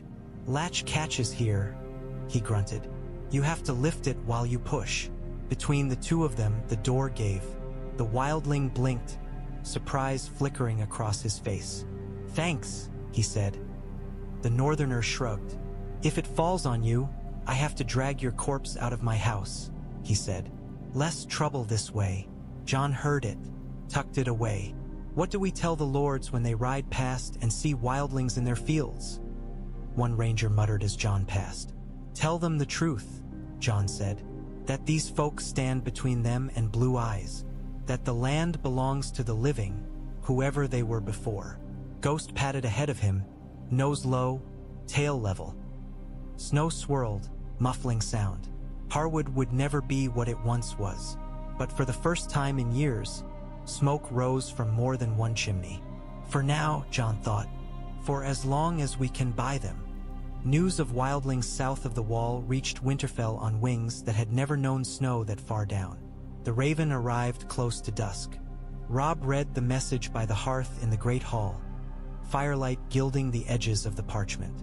Caitlin watched his face as his eyes moved. She saw surprise, wariness, thought. "How bad?" she asked when he finished. He handed her the letter. "Not bad," he said. "Not yet, just strange." It was Eamon's hand, neat and careful despite age. The maester spoke of free folk settlers in the gift, of empty villages filled again, of an arrangement struck between Watch, Wolf, and Wild, settling those who once raided our flocks and fields that once fed our own, Caitlin murmured when she finished. "It smacks of madness. Or necessity," Howland Reed said softly. He had been sitting half in shadow, as he preferred, but now he leaned forward into the firelight. "You cannot defend empty land, my lady. Someone will live there. Better they be pointed at the true enemy than at your barns." Robb rubbed at the back of his neck. "They need grain," he said. "The Watch, they always do, and men. But this says more." He tapped the parchment. "Mance Raider is sending old and young through the gates, not spears. That means he believes the dead will fall on any stragglers he leaves behind." "The dead," Caitlin repeated. The word still sat awkwardly on her tongue. "I keep hearing that word from walls that used to send only talk of wildlings and weather. Now your brother writes of others and whites as if he were reciting house names." "He's seen them," Robb said. "That's more than most of us can say. If he says letting former raiders plow the gift might save lives when winter truly falls." He trailed off, thoughtful. From the high hooks, the new direwolf banner stirred in a draft. Its gray cloth was bright against the smoke-scarred wall, a defiant blot of life over old char. "Umber will howl," Caitlin said. "Karstark's men are half mad with grief already. Bolton," she grimaced. "Roose will smile that little smile and say very little, which is worse." "He already knows," Robb said quietly. "If a raven reached me, one reached him. He'll be weighing which way the wind blows and whether he can stand in it without freezing." "Can you trust these wildlings?" one of the lesser lords at the end of the table asked, brow furrowed. Robb looked at Jon's neat script beneath Eamon's. "I don't know if I need to trust them," he said. "I need them hungry enough to hold a spear when the dead come, instead of trying to steal bread from my people. If feeding them now buys that later, then it's a price we have to consider paying." Caitlin lowered the letter, eyes shadowed. "The world has turned upside down," she murmured. "Once, men worried over which lord sat nearest the king. Now we argue over where to put wildlings so the walking dead don't get to them first." "Ned would have said we argue so we don't freeze," Robb said. He'd have listened to Eamon, and to Jon. His mouth tightened. "So will I." Far to the east, another lord read a similar letter with very different eyes. The Dreadfort's great hall was lit by a cold, steady light from tall, narrow windows and by torches that smoked but shed little warmth. Flayed men leered from banners high on the wall, their pale flesh picked out in careful detail. Roose Bolton sat like a shadow given shape in his high-backed chair, a simple cup of wine resting in his long, pale fingers. A servant knelt at his feet, reading Eamon's words in a quavering voice. "And so we write to all lords of the north to tell them that free folk now till the earth in the gift, at the sufferance of the Watch and under the promise of the king in the north, that all may stand against the dead who rise." Silence followed the last word. Ramsay Bolton lounged at his father's side, one hand playing idly with the hilt of a thin-bladed knife. His eyes were bright and cruel, his smile as fine and sharp as a cat's. "Savages in our fields," he said. "Skins in our barns that no one flayed for us. And your boy king allows this." Roose's gaze rested on the banner opposite, the flayed man and its triumphant leer. "My boy king has reclaimed Winterfell," he said mildly. "He holds the twins and the river crossings. He has wolves at his back and the river lords at his side." He sipped his wine. "If he wants to scatter wildlings in the gift like chicken feed, we will nod and speak of his mercy. For now." Ramsay's hand stilled. "For now," he echoed. "The dead do not care whose fields they walk through," Roose went on, "nor whose men they make into puppets. If the Watch and Starks have found a way to add more living bodies to our side of the ledger, even if those bodies once stole sheep, we may all benefit. Or we may all bleed slower. His eyes flicked to Ramsay very briefly. In either case, we do not show our teeth until we know where the jaws will close. Ramsay's knife twirled again.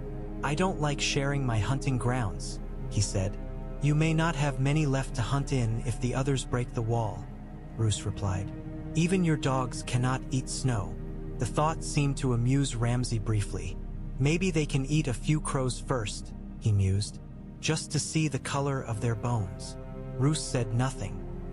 But when the servant had left, he signaled for parchment and ink. To Castle Black, he wrote in his tidy, precise hand, Roose Bolton, Warden of the Dreadfort, offers aid where he may. Men to stand the wall.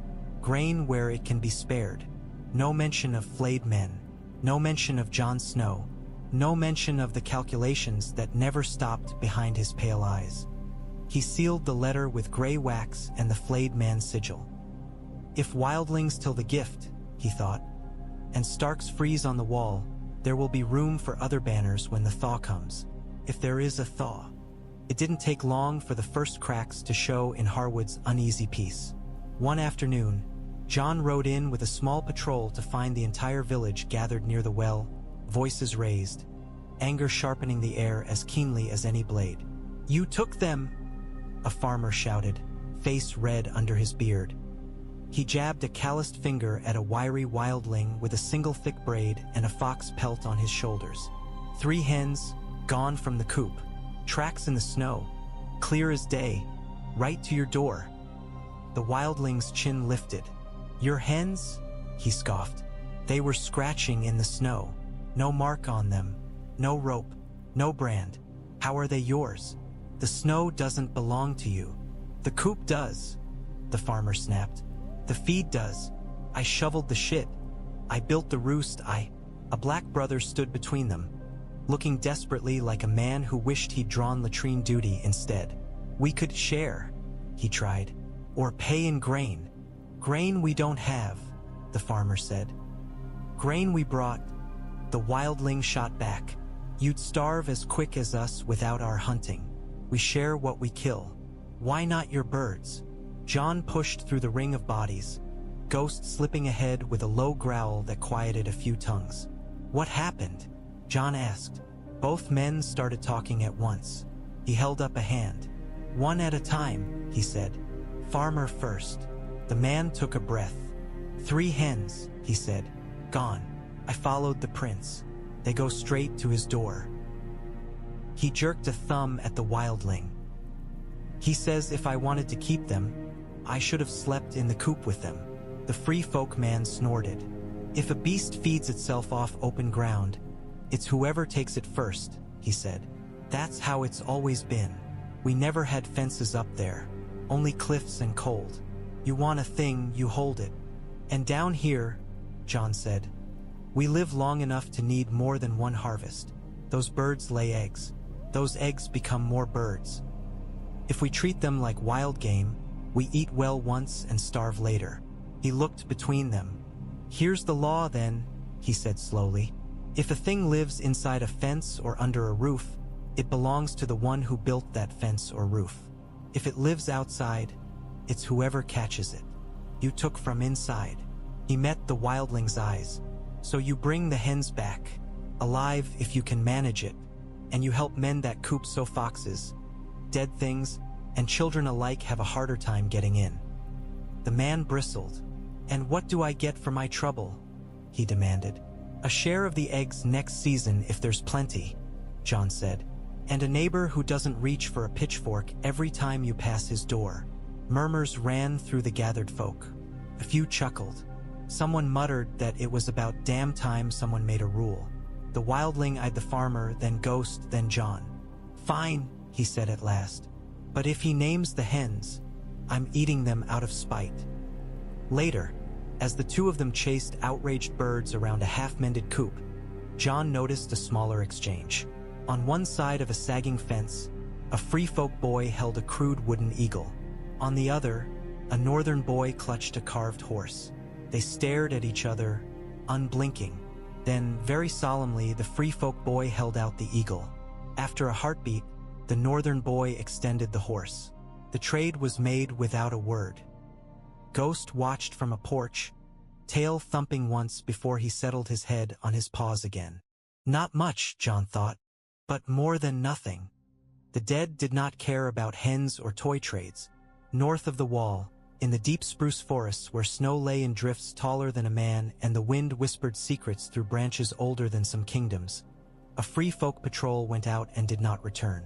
At first, no one in Mance's camp fretted. Patrols were late all the time. A storm might have turned them back. A kill might have slowed them if they'd found something worth skinning and sharing. Then a lone figure staggered into the outer ring of fires, half collapsing into the light. He was a big man, broad in shoulder, his fox-fur cloak torn and rimed with ice. Blood had frozen in stiff fans down his front. His eyes were too wide. "Gone," he gasped. "They're gone." Mance was at his side in strides that belied his age. "Who?" he demanded. "How many?" "All of them," the man panted. "We were 6. Now." His hands opened and closed, as if still grasping for something. They came out of the trees. No sound, no breath. Steel slid off them like water. "We hit them and they didn't stop," he sagged, shaking. Val put a steadying hand on his arm. "Did they follow you?" she asked. The man swallowed. "They're waiting," he whispered. "Watching. I could feel their eyes on my back the whole way." As if to prove him right, the air itself seemed to grow sharper. The fire nearest them guttered, its flames bending inward as if something enormous had drawn breath. Frost bloomed along the ground beyond the last ring of light, a thin, crystalline lace crawling over dead grass and old snow. Between the trunks of the nearest trees, shapes stood, tall and still and wrong. Their eyes glowed an eerie electric blue. "They're closer," Mance said under his breath. "Too close." Behind the blue eyes, darker shapes shifted whites, their outlines blurred by the drifting snow. Every instinct Mance had honed as a raider told him to charge. To show these things free folk did not cower, but he'd seen men throw themselves against that kind of cold and shatter. "Double the watches," he ordered instead. "No one steps outside the firelight alone. No one pisses without a spear at his back. At first light, we move further south." Rattleshirt sneered. "Toward the crows. Toward the only wall left," Mance said. "We keep running in circles out here. We'll give the dead all the practice they need." He looked past the frost-rimmed shadows toward where he knew the wall loomed, unseen but felt. "Wake up, crow boy," he muttered, thinking of Jon Snow and ravens and handshakes in the lee of ice. "We're running out of distance." By the time the next raven from the wall arrived, the map in Jeor Mormont's solar looked like a battlefield in miniature. Stones and scraps of bone marked castles and keeps. Smaller pebbles sat where gift villages and new free folk settlements had sprung up. Charcoal smudges showed where whites had been sighted. A few darker crosses marked confirmed encounters. Jeor's knuckles were swollen and red where he'd rapped them against the table one too many times. Bowen Marsh's ink-stained fingers hovered over the food tallies at the edge of the parchment, as if he might will more grain into existence. Jon studied the latest note. "Mance is pulling his people closer," he said. "His outer fires go out. The dead push in. Patrols don't come back whole. Then he'll push at us sooner," Marsh said. "More reason not to waste time playing at farmer in the gift." "It isn't play," Jon said. "Harwood proved that. Free folk and farmers stood together there. If it had been only one or the other, the village would be ash." Tormund scratched at his beard. "He's right," he said. "You crows know your walls. My folk know the woods. Together, we made those dead things pay to step on that well." Sam nodded, hovering at the edge of the table, book clutched to his chest. "The old histories talk about lines of resistance," he said. "Not just the wall. Outposts, watchfires, places where the dead were slowed, not stopped. It's the same pattern. We're just drawing it on a different map." Jeor grunted. And still we need more men to hold those lines, he said. His gaze shifted to Jon. You said Robb Stark would send steel, not just words. He will, Jon said. But he's only one king with one battered realm.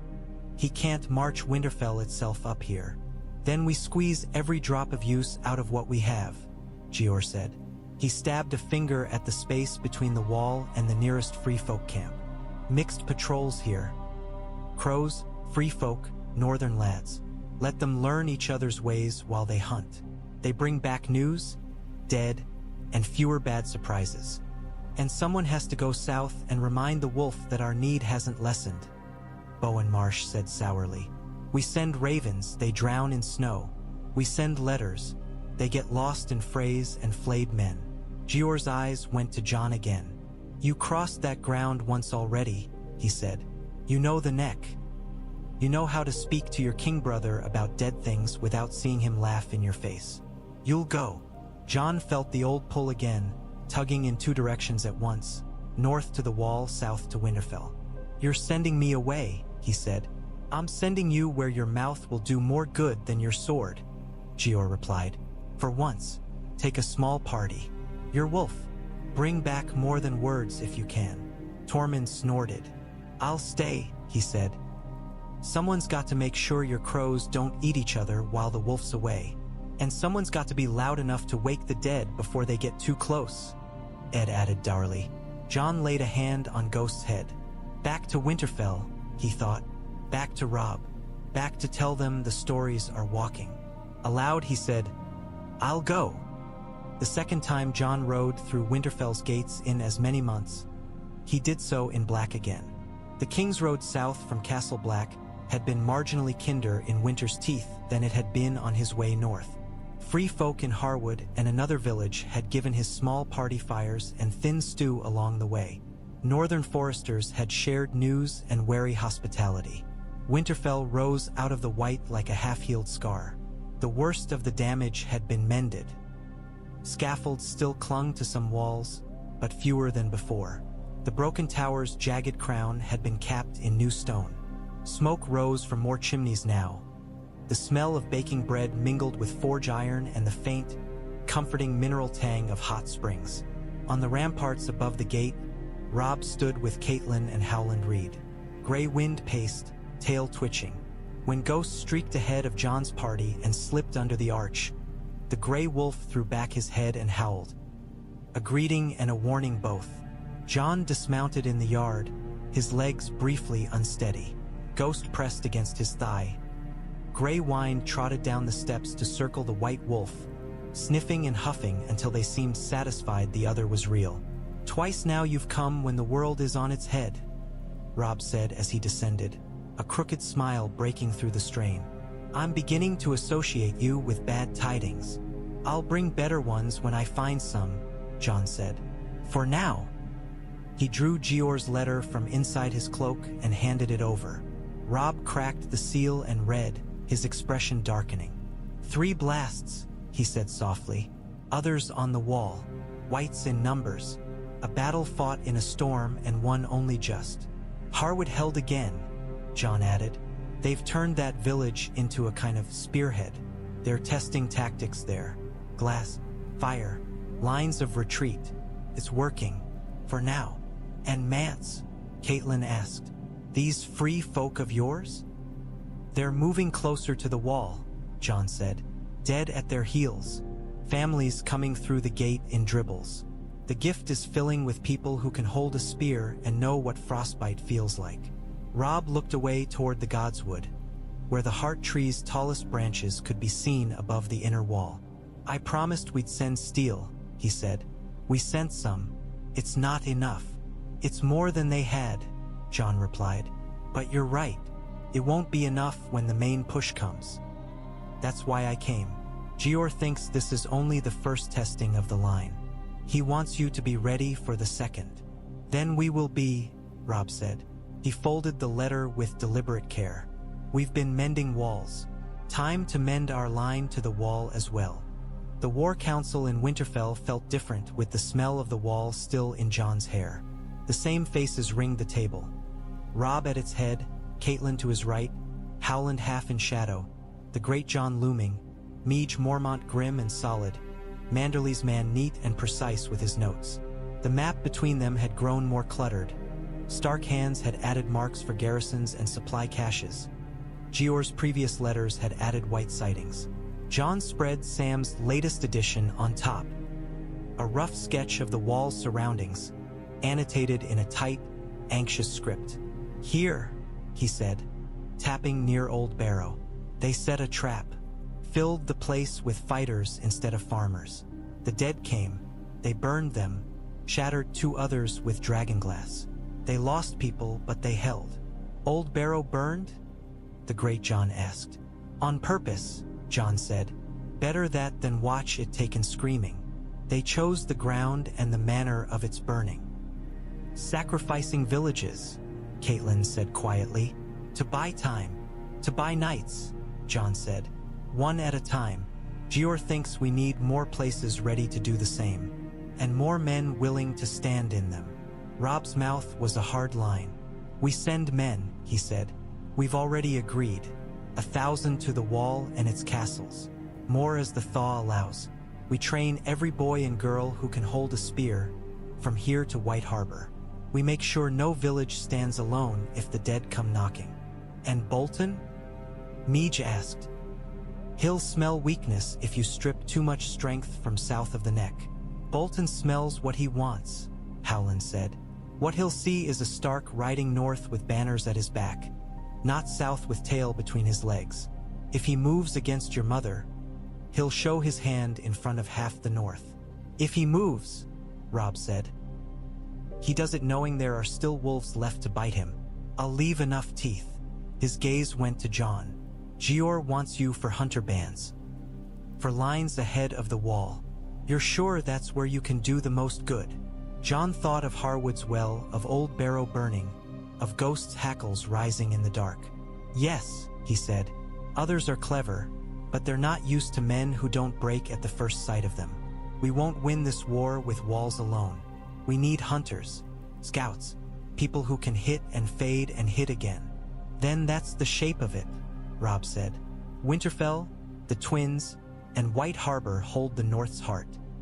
The Dreadfort may gnaw, but it won't swallow. The wall and the gift become our shield. You and Jeor handle the point of that shield. I'll keep sending you steel to bind to it."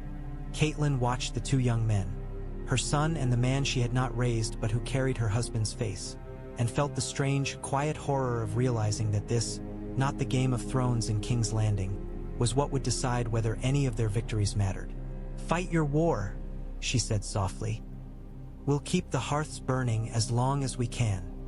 Far to the north, beyond even Mance Raider's shrinking ring of fires, the night had teeth. On a wind-scoured ridge overlooking both the wall and the dim, flickering embers of the wildling camp, an other sat its pale horse. Frost spread from its hooves in delicate, crystalline veins, creeping over stone and scrub alike. Below, the wall cut the world in 2. On one side, black dots moved, crows on battlements, wolves on top of ice. On the other, orange sparks marked where free folk still clung to their fires, huddled against a darkness that did not care for their songs. Closer to the wall, smaller lights burned where none had in living memory. Harwood, Old Barrow, other nameless clusters of defiance. Behind the ridge, deeper in the forest, whites waited. They did not shuffle or moan.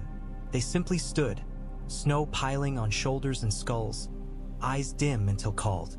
The other tilted its head. It did not understand men's maps, their parchments and lines and tokens, but it understood heat and motion. It understood that where life clustered, it could be extinguished. Its attention fell on the new lights nearest the wall, like a predator noticing a wound in a herd's formation. It raised its spear. Unseen by human eyes, a shiver passed through the ranks of the dead. Somewhere, far from any song or story, a line shifted. At the wall, men looked up at the suddenly colder stars and told themselves the chill was only the wind. In the gift, free folk and farmers shared rough bread and sharper words, not knowing how thin the ice under them was. In Winterfell, A king in the north and a bastard crowwolf spread maps and talked of lines and nets. Between them all, ravens flew, thin wings beating against a dark that did not care. The true war had begun long ago in secret. Now, at last, it was drawing into the open. And on both sides of the wall, for the first time in thousands of years, men were walking toward it together instead of waiting alone in their separate fears.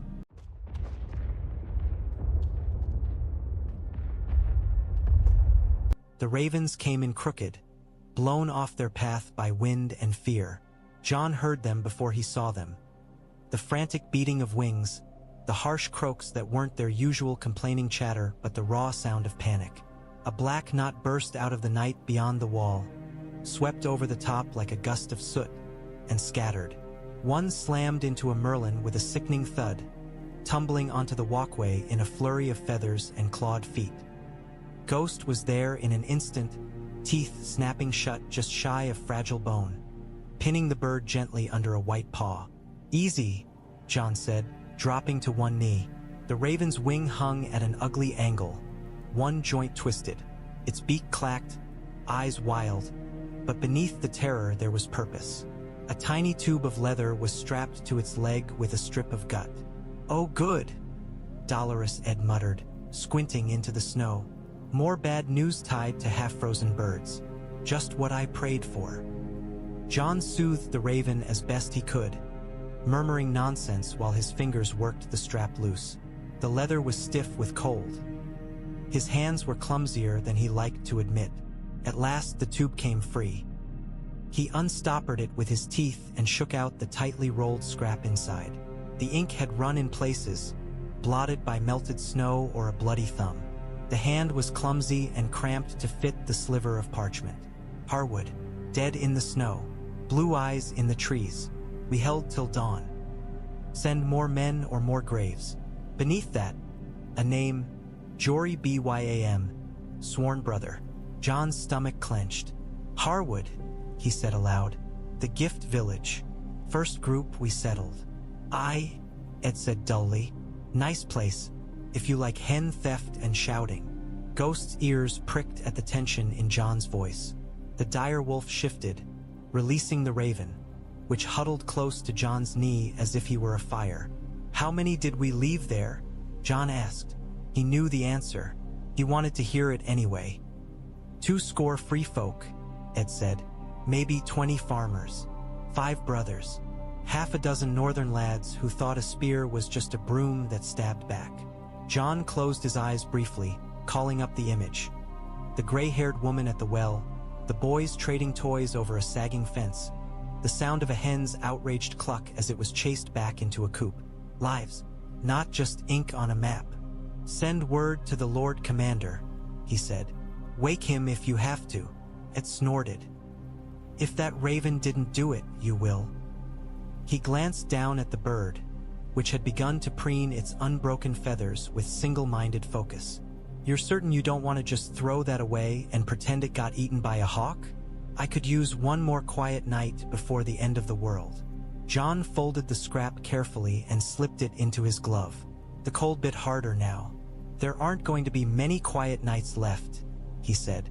"Not for any of us." Harwood burned, but not the way Jon had once feared it would. The dead came just before midnight, when the cold was hardest and the last of the day's chores were long done. The snow stopped falling. The air grew very still. The hairs on the back of every neck in the village rose before anyone heard the first crack of ice underfoot.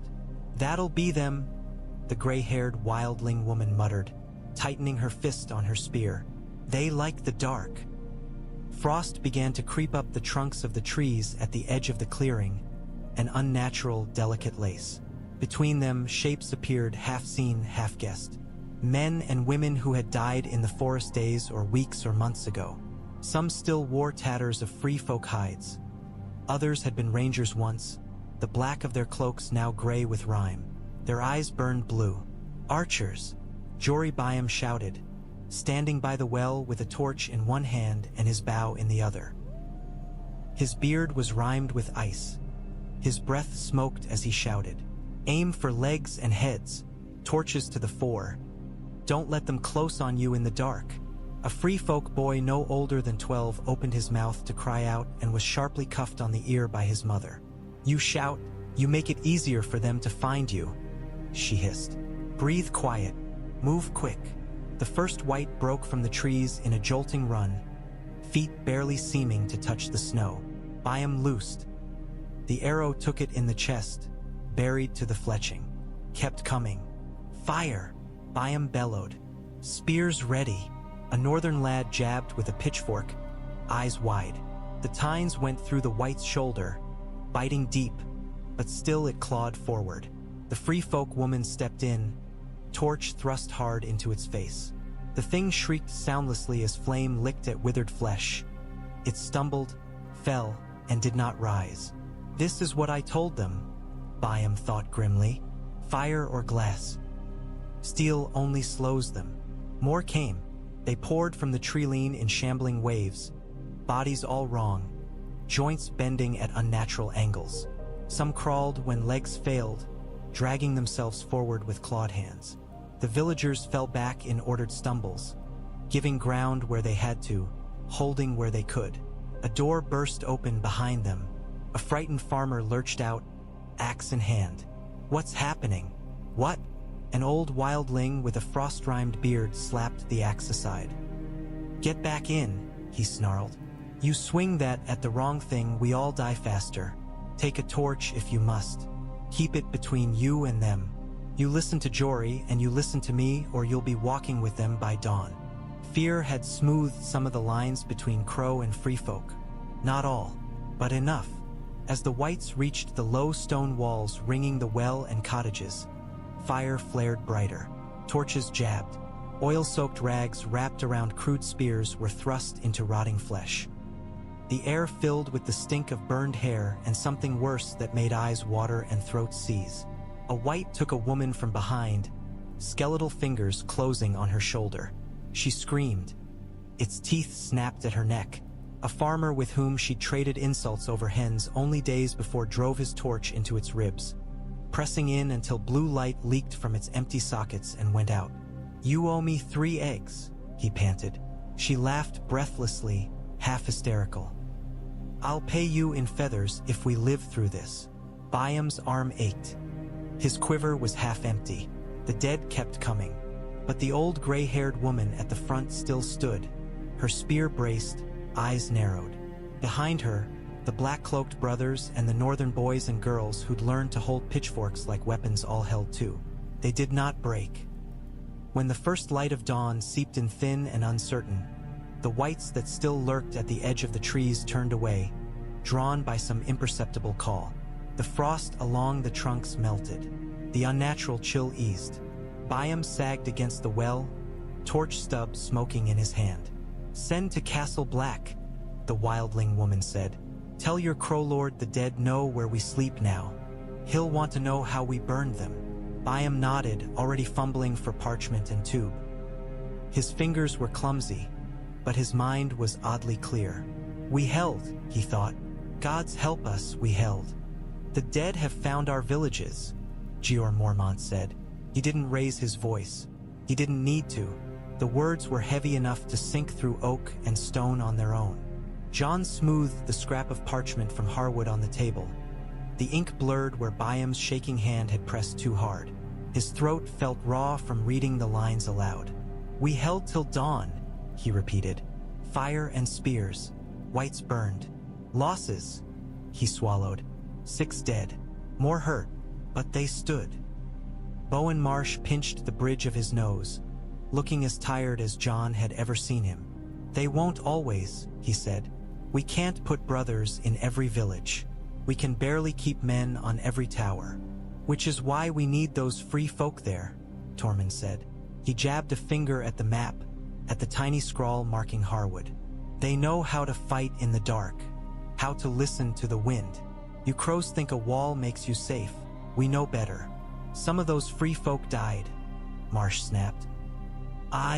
Tormund said, "doing something useful for once." Sam shifted uncomfortably, clutching a leather-bound book to his chest. "The old accounts say the dead always push around the edges first," he said. "They probe. Test. They go for isolated holdings, farms, villages. Then, when people start to run, they follow that path. Which way will they run? Jeor asked. Toward us, Jon said.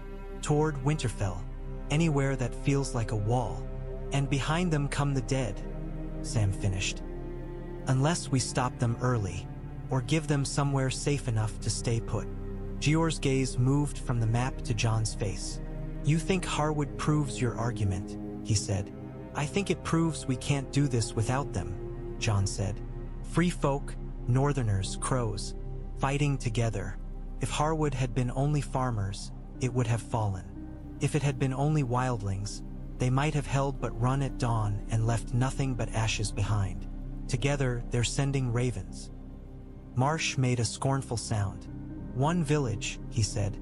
You're ready to change 1,000 years of law because one village didn't die.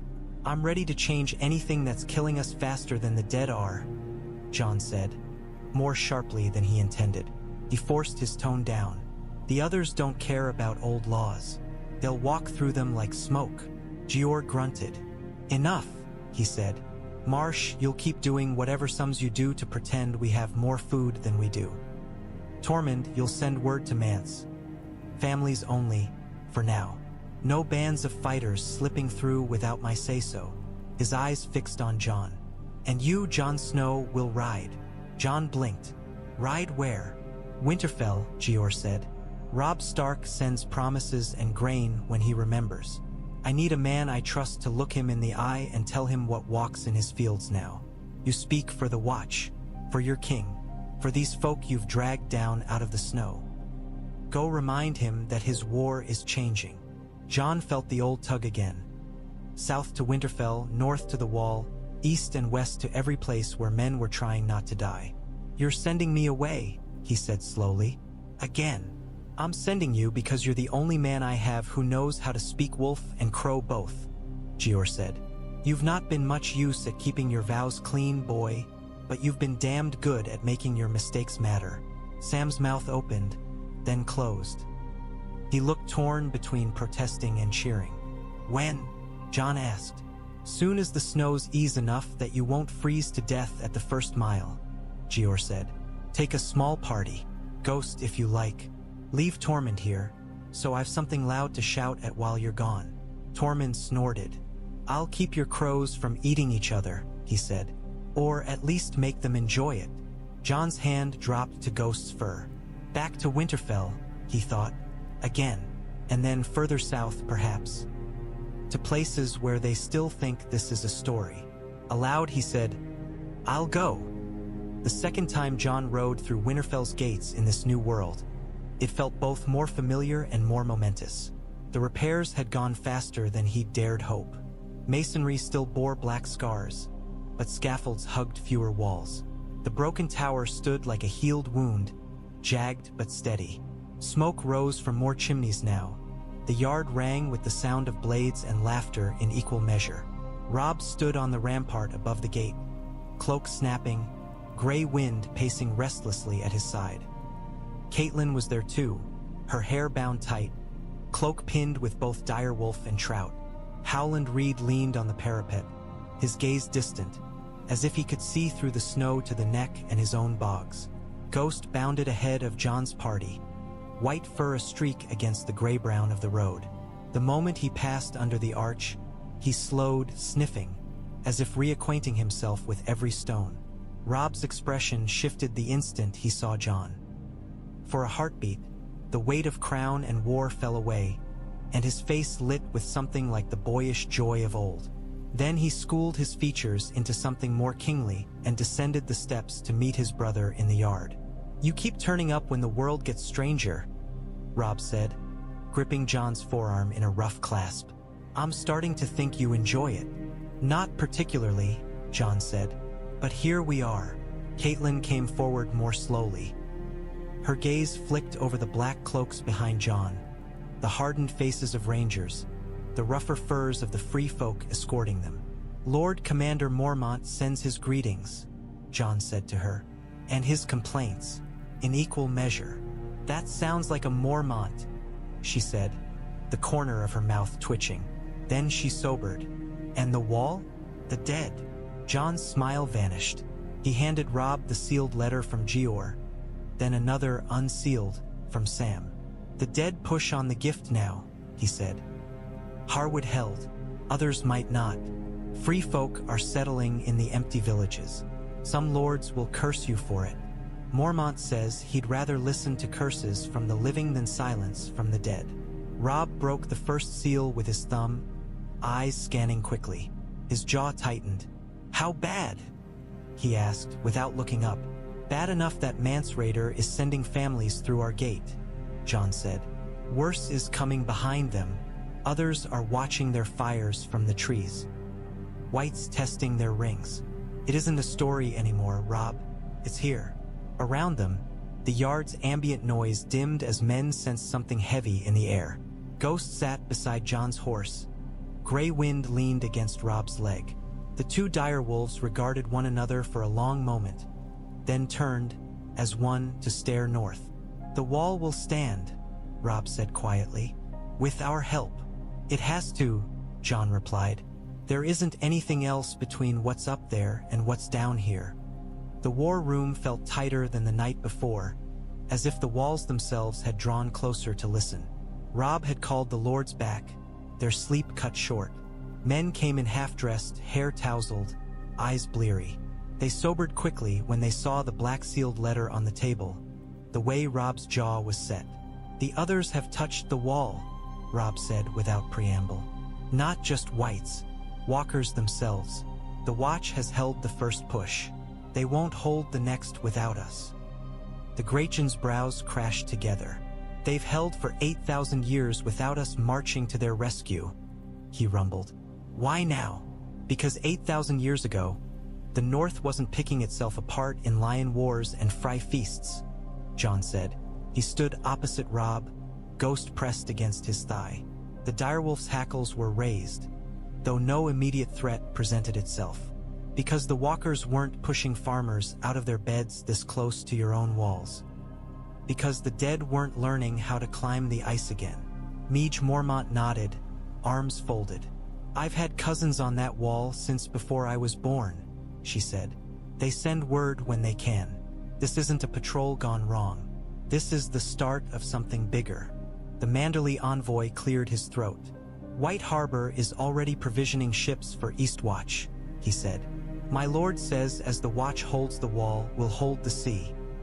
But men are harder to move along the coast in this weather than grain. If you mean to go in force. I do, Robb said. He placed both hands flat on the map, palms pressing into the parchment. We'll send a spear north, not a trickle. Not enough to strip the North bare, but enough to show the Watch that when they call, the wolf comes. And who keeps Bolton in check while you're gone? A Karstark man asked grimly. You'd leave the Dreadfort to its own devices? Howland's voice was soft, but cut through the mutter. Bolton can't take what's already burned without drawing every eye, he said. He moves now, he shows his hand, and whites do not care who flays and who does not. He'll have to guard his own walls first. We're not leaving the North leaderless, Robb added. Caitlin will stay, Reed will stay, the Blackfish will hold the twins. We take Umber spears, Mormont axes, a Manderley contingent, and Karstark men who'd rather fight the dead than sulk in their cups. The great Jon barked a humorless laugh. You have a way of turning insult into duty, boy, he said. Still, his eyes gleamed. The wall could use some Umber shouting. You can't fight winter from your hall, Robb said. You fight it where it hits hardest. That's the wall now. He looked around the table, meeting each gaze in turn. This is the moment the songs will speak of, he said. Not which wolf sat on which chair of stone. They'll sing of whether the North rode or stayed in their beds when the night came. I won't have it said that we left the Watch to die alone. Departure had the feel of a second march south, only inverted. The yard filled with men, Umber giants in heavy mail, red-faced and stamping, joking loudly to hide the edge of apprehension. Mormont women in boiled leather, their bear badges dark on green, axes hanging at their hips. A Manderley contingent in sea green, cloaks lined with white fur, their spears sharp and orderly. Horses snorted clouds into the morning air. Armor buckles clinked. Ravens croaked from the rookery, agitated by the commotion. Robb rode along the front rank, helmet under one arm, gray wind at his knee. He checked straps, traded a word here and there. The men watched him with something like the old early war respect again. A king going where the danger was greatest, not sending others in his stead. Jon stood near the gate, tightening the clasp on his black cloak. It sat oddly over the northern firs, half crow, half wolf. Ghost pressed close, tail flicking through the snow. "You could stay," Caitlin said softly from the steps. Jon looked up at her. The morning light picked out the lines at the corners of her eyes, the set of her mouth. "No," he said. "I can't." "I know," she said. She descended the last few steps, reached out, and straightened the cloak where his fingers had fumbled it. "When Ned rode to war, I thought the worst thing that could happen was that he would not come back." Her hand dropped. "Now I know there are worse things. Men coming back wrong. The world breaking. If your being at that wall keeps that from happening, then..." She exhaled. "Go." He hesitated, then did something he had never done before. He bent and pressed a swift kiss to her cheek. Her eyes widened, then softened. "Tell Sansa and Arya I remember them," he said awkwardly. "If they're found, if any word comes." "I will," she said. "And I'll tell them you remembered them when it mattered most." Robb joined them, reins in one hand. "Ready?" he asked. "As I'll ever be," Jon answered. They clasped arms one last time. "Bring them back," Robb said. Meaning the men, the watch, whatever could be salvaged. "Hold," Jon said, meaning Winterfell, the north, the part of the world that still believed in hearths. Then Robb swung into the saddle, raised his hand, and the column began to move. The gates groaned open. Snow hissed under many hooves. Wolves, gray and white, moved at their kings' and bastards' sides. The north rode for the wall. The first sign of their coming at Castle Black was a dark smear on the southern horizon. At first, the brothers on the gate tower thought it was another storm front, the way the snow thickened and swirled around that distant patch. But as the hours passed, the shape resolved into more ordered lines, more regular movement. "Banners," Sam said, squinting, his breath fogging his spectacles. "Wolves, bears, some others I don't know." Jeor grunted. "About bloody time," he said, though relief softened the words. "I'd feared the boy had found a new war to chase instead." Tormund leaned against the palisade, grinning broadly. "Look at that," he said.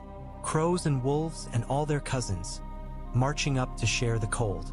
Who'd have thought it?" Ghost burst from the trees near the King's Road, racing ahead of the host.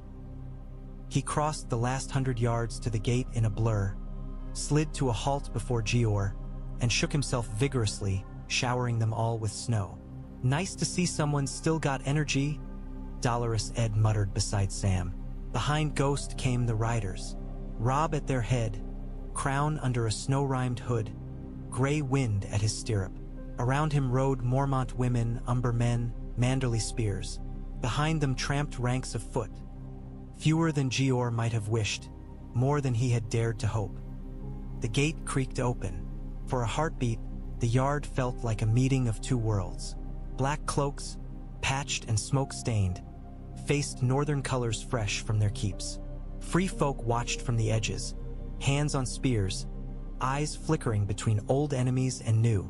Robb swung down from the saddle, boots squelching in the half-frozen mud.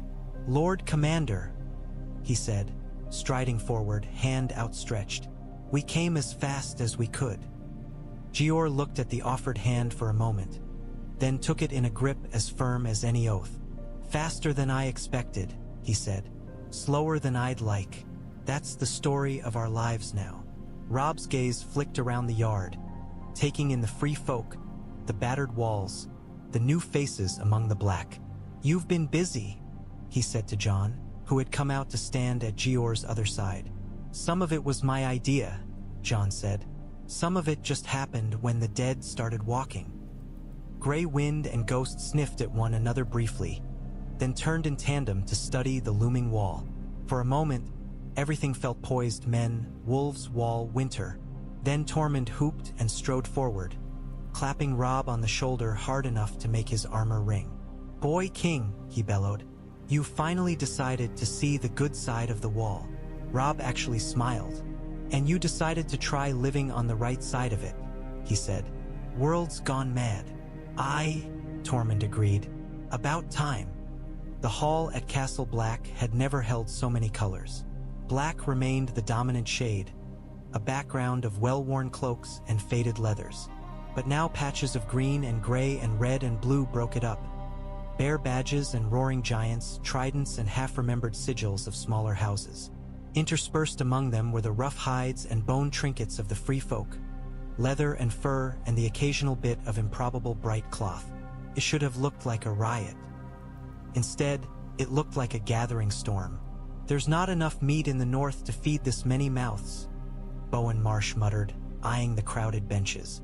"There's not enough meat on any of us to feed the dead if we don't stand together," Meej Mormont shot back.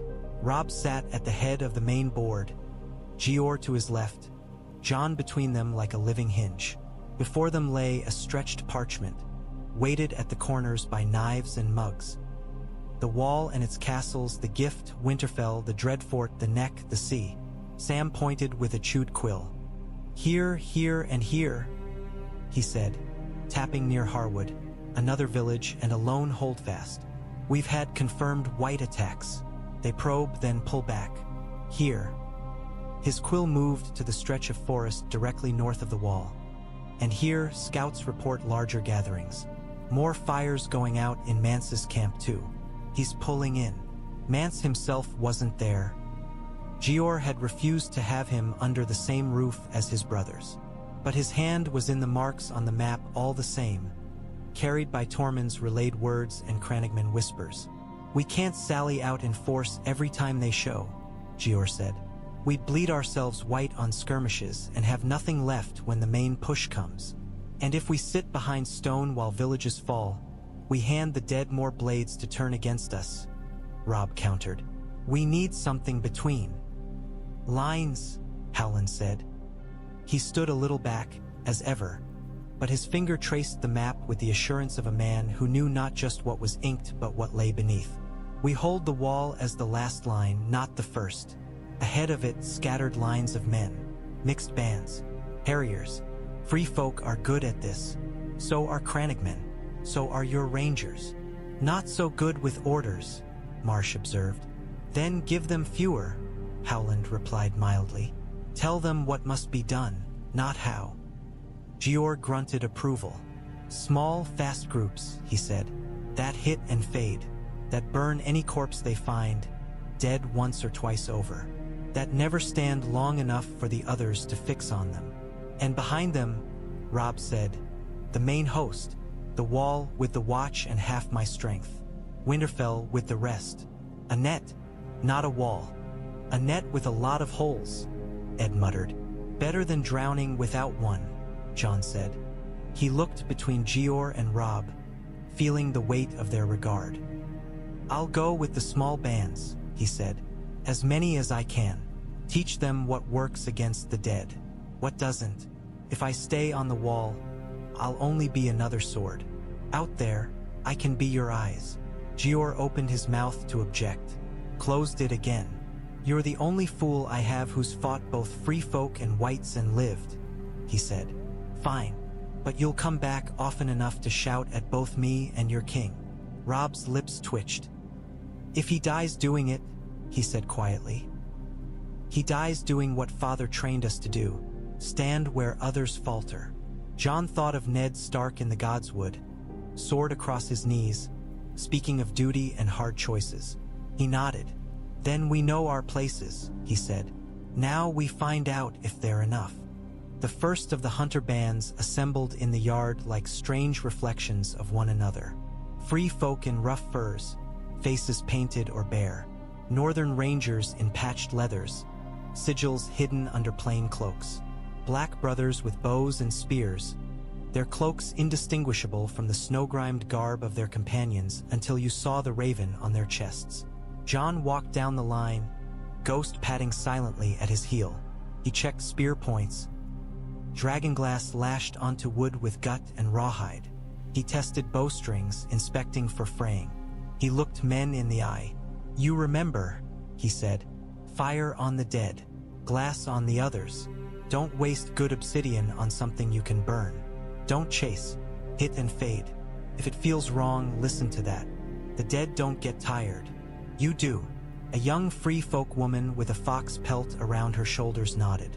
"You said once that a living man's greatest weapon is knowing when to run," she said. "I listened then. I'll listen now." "Good," Jon said. "Do it while you can. There'll be times soon enough when we can't run." Tormund strode between two bands, laughing loud enough to make ravens startle. "If you swing your spear like that, bear girl, you'll stab your own feet," he told a Mormont soldier. "Here, try holding it like you mean to skewer the sky. And you, crow boy," he added, smacking an Umber lad on the back. "If you see something with blue eyes, you scream as loud as you like. That way everyone knows where not to be." The Umber snorted. "You're mad," he said. "Mad is what's kept me alive," Tormund replied. "That and good boots. Get yourself some good boots." Robb watched from the palisade, arms folded, cloak snapping. Jeor stood beside him. The two men who led Stark and Watch as different as stone and ice and yet alike in their stubbornness. "Ready?" Robb asked. "Ready as we'll ever be," Jeor said. "Which is to say, not enough, but more than before you came." Jon looked up at them once, exchanged a brief nod with each, then turned away, mounting his horse. The hunter bands filed out through the gate, slipping into the trees in different directions. Ghost loped ahead of Jon's group, his white fur already blending with the snow. Lines and nets, Jon thought. Threads in the dark. He just hoped they would hold. The first hunt was almost too easy. They had followed the White's trail through the trees for half a day. Broken branches, unnaturally straight tracks unmarred by the usual hesitations of living creatures. Ghost's nose led them, never wavering. When they reached the clearing, Jon called a halt, hand raised. "Here," he said. "We set for them." They gave themselves minutes, only that, to arrange. Free folk took the flanks, moving with the ease of those used to making themselves small in hostile lands. Black brothers with bows took the higher ground, a fallen log here, a slight rise there, where they could see without being easily seen. The northern ranger with them, Jorin from Harwood, slid into a drift near the center, dragonglass dagger in his hand. Ghost vanished. The Whites emerged as if summoned by his absence. Half a dozen. No more. Once they might have been farmers, hunters, a deserter or two. Now they were just meat arranged around blue fire. Their movements were wrong, too smooth and too stiff all at once. Snow clung to them, stubborn and heavy. Behind them, between the trees, something glimmered. "Other," Corey hissed at Jon's shoulder. "Far back, watching." "Good," Jon said. "Let it watch." They waited until the Whites were halfway across the clearing. Close enough that they could not easily throw themselves back into the cover of the trees. Far enough that any rush would give the archers 2-3 chances to loose. Then Ghost let out a low, rolling growl from somewhere behind them. The Whites' heads lifted in eerie unison. "Now," Jon said. Arrows hissed, obsidian tips glinting briefly before burying in rotting flesh. 3 Whites went down in the first volley, limbs locking. A fourth jerked, spun, and kept coming, an arrow jutting from its shoulder. A free folk spearwoman lunged from the flank, torch in her offhand. She rammed it into the thing's face, pressing hard. It shuddered, spasmed, then sagged. Another White reached the fallen log Jorin crouched behind. It hauled itself up, fingers clawing at the bark. Jorin waited until it was halfway over, then drove his dragonglass blade up under its jaw. Blue light flared, then went dark. The body slumped down, nearly taking him with it. The remaining Whites faltered, turning as if listening to some unheard command. "Don't let them go," Jon snapped. "If they carry tales back, we don't get a second chance to be clever." They finished the rest with fire and glass. Only then did Jon turn his gaze to the trees where the other had watched. It was gone, but the cold lingered, sharper than before, biting at exposed skin. They learn, Jon thought. So do we. The question is who learns faster. The second raven from the wall found Robb in the quiet between one day's council and the next. The hall had emptied of most of its noise. The lesser lords had drifted away to their cups and their cots. Only a few servants lingered, banking fires, sweeping rushes, their movements a soft percussion under the crackle of the hearth. Gray wind paced before the flames, turning tight circles, claws clicking on stone. Ghost lay on the edge of the warmth, red eyes open, head on his paws, his attention fixed on the open arrow slit high above the high table. The flutter of wings came just before the knock at the side door. "My lord," the maester said, bowing as he approached with a black sealed scroll. His hands trembled a little. Whether from age or foreknowledge, Robb couldn't tell. From Castle Black. Robb took the parchment. The wax was smudged, the raven stamp slightly askew. His fingers weren't as steady as he would have liked when he broke the seal. He read, 3 blasts, others on the wall, dragonglass and fire, men dead, whites in their hundreds, and others shattered by obsidian. Free folk and crows fighting shoulder to shoulder. This was not a test of the gift, Mormont wrote. This was a test of the wall. Robb's throat tightened. "How bad?" Caitlin asked quietly. She had approached without his noticing, as she often did. The firelight painted her face in hollows and plains, making her look older than her years. He passed her the letter without speaking.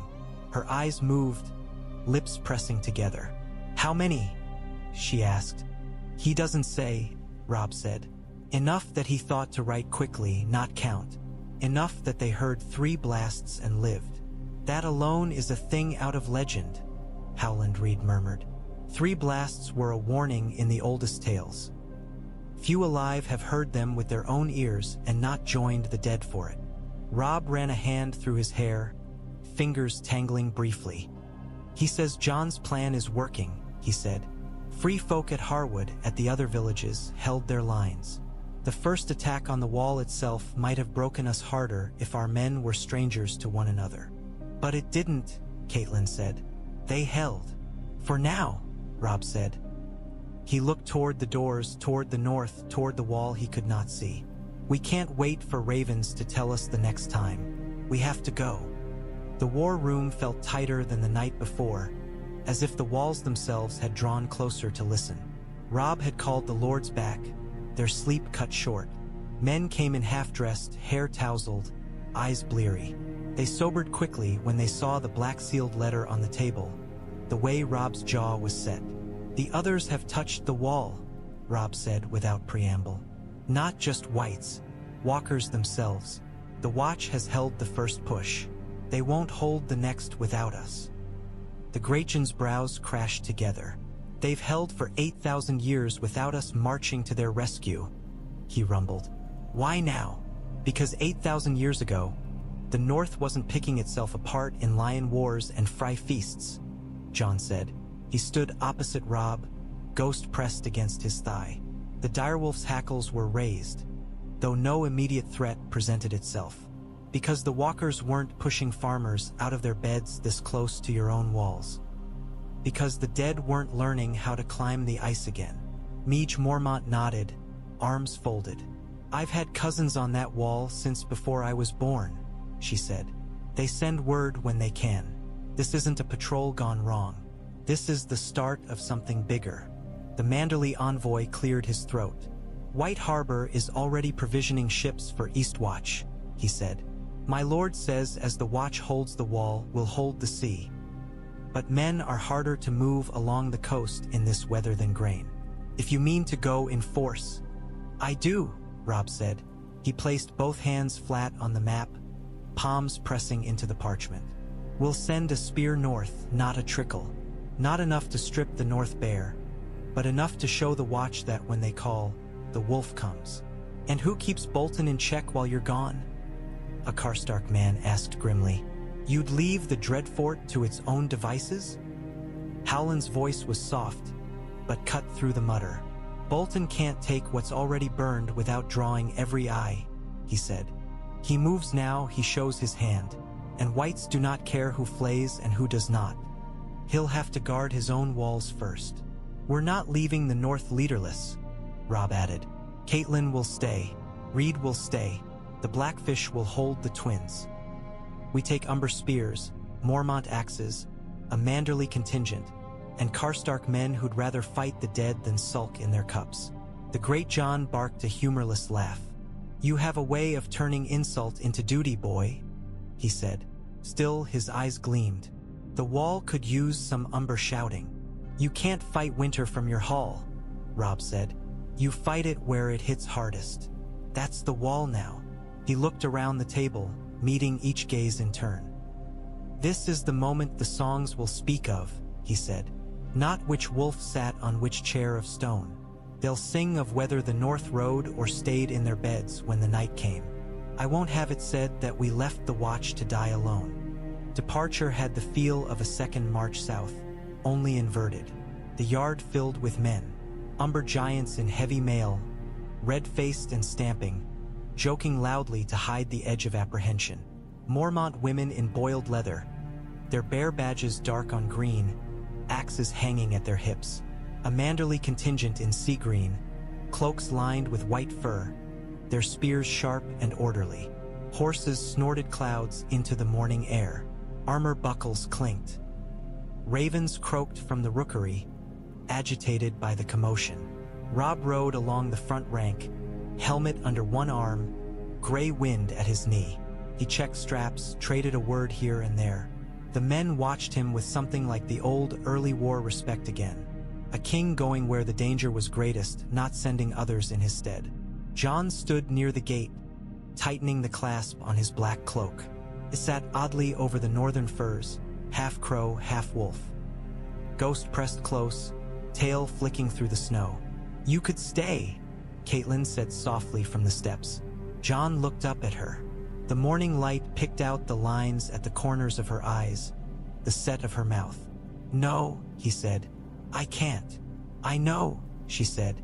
She descended the last few steps, reached out, and straightened the cloak where his fingers had fumbled it. When Ned rode to war, I thought the worst thing that could happen was that he would not come back. Her hand dropped. Now I know there are worse things. Men coming back wrong. The world breaking. If your being at that wall keeps that from happening, then... She exhaled. Go. He hesitated, then did something he had never done before. He bent and pressed a swift kiss to her cheek. Her eyes widened, then softened. Tell Sansa and Arya I remember them, he said awkwardly. If they're found, if any word comes. I will, she said, and I'll tell them you remembered them when it mattered most. Robb joined them, reins in one hand. Ready? He asked. As I'll ever be, Jon answered. They clasped arms one last time. Bring them back, Robb said. Meaning the men, the watch, whatever could be salvaged. Hold, Jon said, meaning Winterfell, the north, the part of the world that still believed in hearths. Then Robb swung into the saddle, raised his hand, and the column began to move. The gates groaned open. Snow hissed under many hooves. Wolves, gray and white, moved at their kings' and bastards' sides. The north rode for the wall. The first sign of their coming at Castle Black was a dark smear on the southern horizon. At first, the brothers on the gate tower thought it was another storm front, the way the snow thickened and swirled around that distant patch. But as the hours passed, the shape resolved into more ordered lines, more regular movement. Banners, Sam said, squinting, his breath fogging his spectacles. Wolves, bears, some others I don't know. Jeor grunted. About bloody time, he said, though relief softened the words. I'd feared the boy had found a new war to chase instead. Tormund leaned against the palisade, grinning broadly. Look at that, he said. Crows and wolves and all their cousins, marching up to share the cold. Who'd have thought it? Ghost burst from the trees near the King's Road, racing ahead of the host. He crossed the last 100 yards to the gate in a blur, slid to a halt before Jeor, and shook himself vigorously, showering them all with snow. "Nice to see someone still got energy," Dolorous Ed muttered beside Sam. Behind Ghost came the riders, Robb at their head, crown under a snow-rimed hood, gray wind at his stirrup. Around him rode Mormont women, Umber men, Manderly spears. Behind them tramped ranks of foot. Fewer than Jeor might have wished, more than he had dared to hope. The gate creaked open. For a heartbeat, the yard felt like a meeting of two worlds. Black cloaks, patched and smoke-stained, faced northern colors fresh from their keeps. Free folk watched from the edges, hands on spears, eyes flickering between old enemies and new. Robb swung down from the saddle, boots squelching in the half-frozen mud. "Lord Commander," he said, striding forward, hand outstretched. "We came as fast as we could." Jeor looked at the offered hand for a moment, then took it in a grip as firm as any oath. "Faster than I expected," he said. "Slower than I'd like. That's the story of our lives now." Robb's gaze flicked around the yard, taking in the free folk, the battered walls, the new faces among the black. "You've been busy," he said to Jon, who had come out to stand at Jeor's other side. "Some of it was my idea," Jon said. "Some of it just happened when the dead started walking." Gray Wind and Ghost sniffed at one another briefly, then turned in tandem to study the looming wall. For a moment, everything felt poised: men, wolves, wall, winter. Then Tormund hooped and strode forward, clapping Robb on the shoulder hard enough to make his armor ring. "Boy King," he bellowed, "you finally decided to see the good side of the wall." Robb actually smiled. "And you decided to try living on the right side of it," he said. "World's gone mad." "Aye," Tormund agreed. "About time." The hall at Castle Black had never held so many colors. Black remained the dominant shade, a background of well-worn cloaks and faded leathers. But now patches of green and gray and red and blue broke it up. Bare badges and roaring giants, tridents and half-remembered sigils of smaller houses. Interspersed among them were the rough hides and bone trinkets of the free folk, leather and fur and the occasional bit of improbable bright cloth. It should have looked like a riot. Instead, it looked like a gathering storm. "There's not enough meat in the north to feed this many mouths," Bowen Marsh muttered, eyeing the crowded benches. "There's not enough meat on any of us to feed the dead if we don't stand together," Meej Mormont shot back.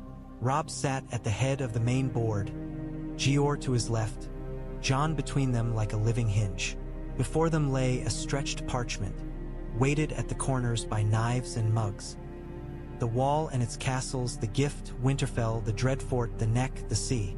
Sam pointed with a chewed quill. "Here, here, and here," he said, tapping near Harwood, another village and a lone holdfast. "We've had confirmed white attacks. They probe, then pull back. Here." His quill moved to the stretch of forest directly north of the wall. "And here, scouts report larger gatherings. More fires going out in Mance's camp too. He's pulling in." Mance himself wasn't there. Jeor had refused to have him under the same roof as his brothers. But his hand was in the marks on the map all the same, carried by Tormund's relayed words and Crannogman whispers. "We can't sally out in force every time they show," Jeor said. "We'd bleed ourselves white on skirmishes and have nothing left when the main push comes. And if we sit behind stone while villages fall, we hand the dead more blades to turn against us," Robb countered. "We need something between." "Lines," Howland said. He stood a little back, as ever, but his finger traced the map with the assurance of a man who knew not just what was inked but what lay beneath. "We hold the wall as the last line, not the first. Ahead of it, scattered lines of men, mixed bands, harriers. Free folk are good at this. So are Crannogmen. So are your rangers." "Not so good with orders," Marsh observed. "Then give them fewer," Howland replied mildly. "Tell them what must be done, not how." Jeor grunted approval. "Small, fast groups," he said. "That hit and fade. that burn any corpse they find, dead once or twice over, that never stand long enough for the others to fix on them. And behind them, Robb said, the main host, the wall with the watch and half my strength, Winterfell with the rest. A net, not a wall. A net with a lot of holes, Ed muttered. Better than drowning without one, Jon said. He looked between Jeor and Robb, feeling the weight of their regard. I'll go with the small bands, he said. As many as I can. Teach them what works against the dead, what doesn't. If I stay on the wall, I'll only be another sword. Out there, I can be your eyes. Jeor opened his mouth to object, closed it again. You're the only fool I have who's fought both free folk and whites and lived, he said. Fine, but you'll come back often enough to shout at both me and your king. Robb's lips twitched. If he dies doing it, he said quietly. He dies doing what Father trained us to do, stand where others falter. Jon thought of Ned Stark in the godswood, sword across his knees, speaking of duty and hard choices. He nodded. Then we know our places, he said. Now we find out if they're enough. The first of the hunter bands assembled in the yard like strange reflections of one another.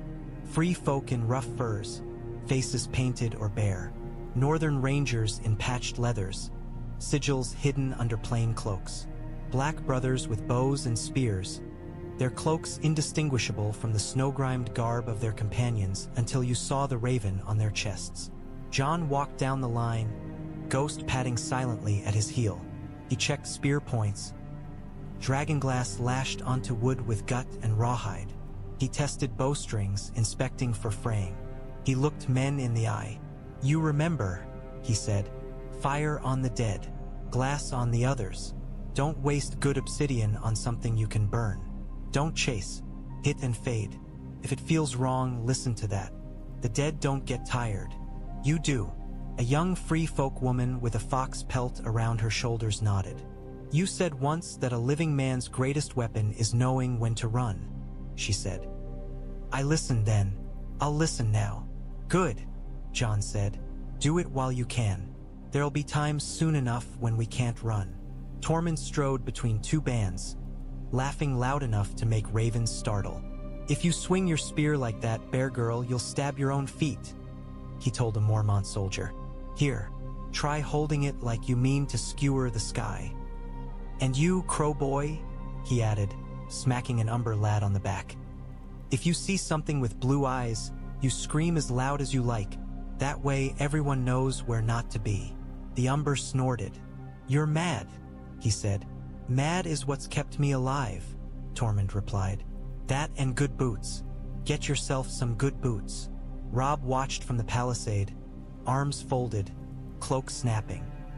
Jeor stood beside him. The two men who led Stark and Watch as different as stone and ice and yet alike in their stubbornness. Ready? Robb asked. Ready as we'll ever be, Jeor said. Which is to say, not enough, but more than before you came. Jon looked up at them once, exchanged a brief nod with each, then turned away, mounting his horse. The hunter bands filed out through the gate, slipping into the trees in different directions. Ghost loped ahead of Jon's group, his white fur already blending with the snow. Lines and nets, Jon thought. Threads in the dark. He just hoped they would hold. The first hunt was almost too easy. They had followed the White's trail through the trees for half a day. Broken branches, unnaturally straight tracks unmarred by the usual hesitations of living creatures. Ghost's nose led them, never wavering. When they reached the clearing, Jon called a halt, hand raised. Here, he said. We set for them. They gave themselves minutes, only that, to arrange. Free folk took the flanks, moving with the ease of those used to making themselves small in hostile lands. Black brothers with bows took the higher ground, a fallen log here, a slight rise there, where they could see without being easily seen. The northern ranger with them, Jorin from Harwood, slid into a drift near the center, dragonglass dagger in his hand. Ghost vanished. The whites emerged as if summoned by his absence. Half a dozen. No more. Once they might have been farmers, hunters, a deserter or two. Now they were just meat arranged around blue fire. Their movements were wrong, too smooth and too stiff all at once. Snow clung to them, stubborn and heavy. Behind them, between the trees, something glimmered. Other, Corey hissed at Jon's shoulder. Far back, watching. Good, Jon said. Let it watch. They waited until the whites were halfway across the clearing. Close enough that they could not easily throw themselves back into the cover of the trees. Far enough that any rush would give the archers 2-3 chances to loose. Then Ghost let out a low, rolling growl from somewhere behind them. The whites' heads lifted in eerie unison. Now, Jon said. Arrows hissed, obsidian tips glinting briefly before burying in rotting flesh. 3 whites went down in the first volley, limbs locking. A fourth jerked, spun, and kept coming, an arrow jutting from its shoulder. A free folk spearwoman lunged from the flank, torch in her offhand. She rammed it into the thing's face, pressing hard. It shuddered, spasmed, then sagged. Another white reached the fallen log Jorin crouched behind. It hauled itself up, fingers clawing at the bark. Jorin waited until it was halfway over, then drove his dragonglass blade up under its jaw. Blue light flared, then went dark. The body slumped down, nearly taking him with it. The remaining whites faltered, turning as if listening to some unheard command. Don't let them go, Jon snapped. If they carry tails back, we don't get a second chance to be clever. They finished the rest with fire and glass. Only then did Jon turn his gaze to the trees where the other had watched. It was gone, but the cold lingered, sharper than before, biting at exposed skin. They learn, Jon thought. So do we. The question is who learns faster. By the end of the first fortnight, the map in the command tent looked more like a game board than a simple representation of land. Small scratches showed where hunter bands had gone and come back. Tiny crosses marked white packs burned. Larger symbols denoted other sightings, some confirmed, some only suspected. The charcoal smudges clustered closer to the wall now, like bruises. Your lines are working, Jeor said grudgingly. He tapped one thin sweep of chalk. They've slowed, confused. They're being forced to show themselves in places that favor us. At a cost, Sam pointed out, tracing casualty marks with a finger. We've lost men, free folk and crows both. We'd have lost more on the wall, Jon said. And we've gained time. Time for ravens to fly, for lords to muster, for farmers to pull back from the outermost reach of their fields. Time for stories to filter south, through the neck and beyond, of blue-eyed corpses and wolves on the wall.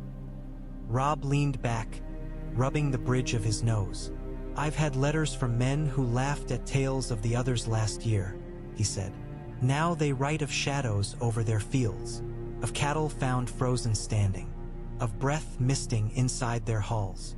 Fear will make some do the right thing for the wrong reasons, Reed said. Let it. We're still guessing, Robb added. Still reacting. We need more than that. What do you suggest? Jeor asked. A trap, Robb said slowly. We know they're drawn to fire and life. We know they're testing our edges. So we set a bait. A village we know they can't resist. Old walls, tight streets, places we can flood with fire and arrows if they commit. Dangerous, Jeor said.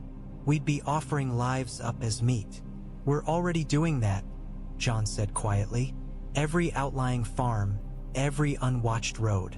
At least this way we choose the ground. Winterfell, Tormund suggested, eyes gleaming. No, Robb and Jon said together. Not yet, Robb amended. Too many innocents, too many memories. The first time they fall on that yard, I want it to be because we failed everywhere else, not because we invited them. Then where? Howland asked. Jon looked at the map. Here, he said, pointing to a village mark between the wall and Winterfell. Not as far south as Harwood, not as close as the gate. A place we can reinforce fast and leave faster if we must. We fill it with men who know what they're doing, with fire, with glass. "And hope that the dead take the bait," Sam said. "Hope," Jon said, "and make it the kind of hope that stinks of blood and breath. They're drawn to that, always have been."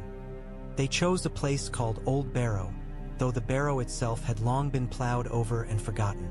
Once it had been a minor holdfast, a ring of stone houses around a central hall, a low wall encircling it all.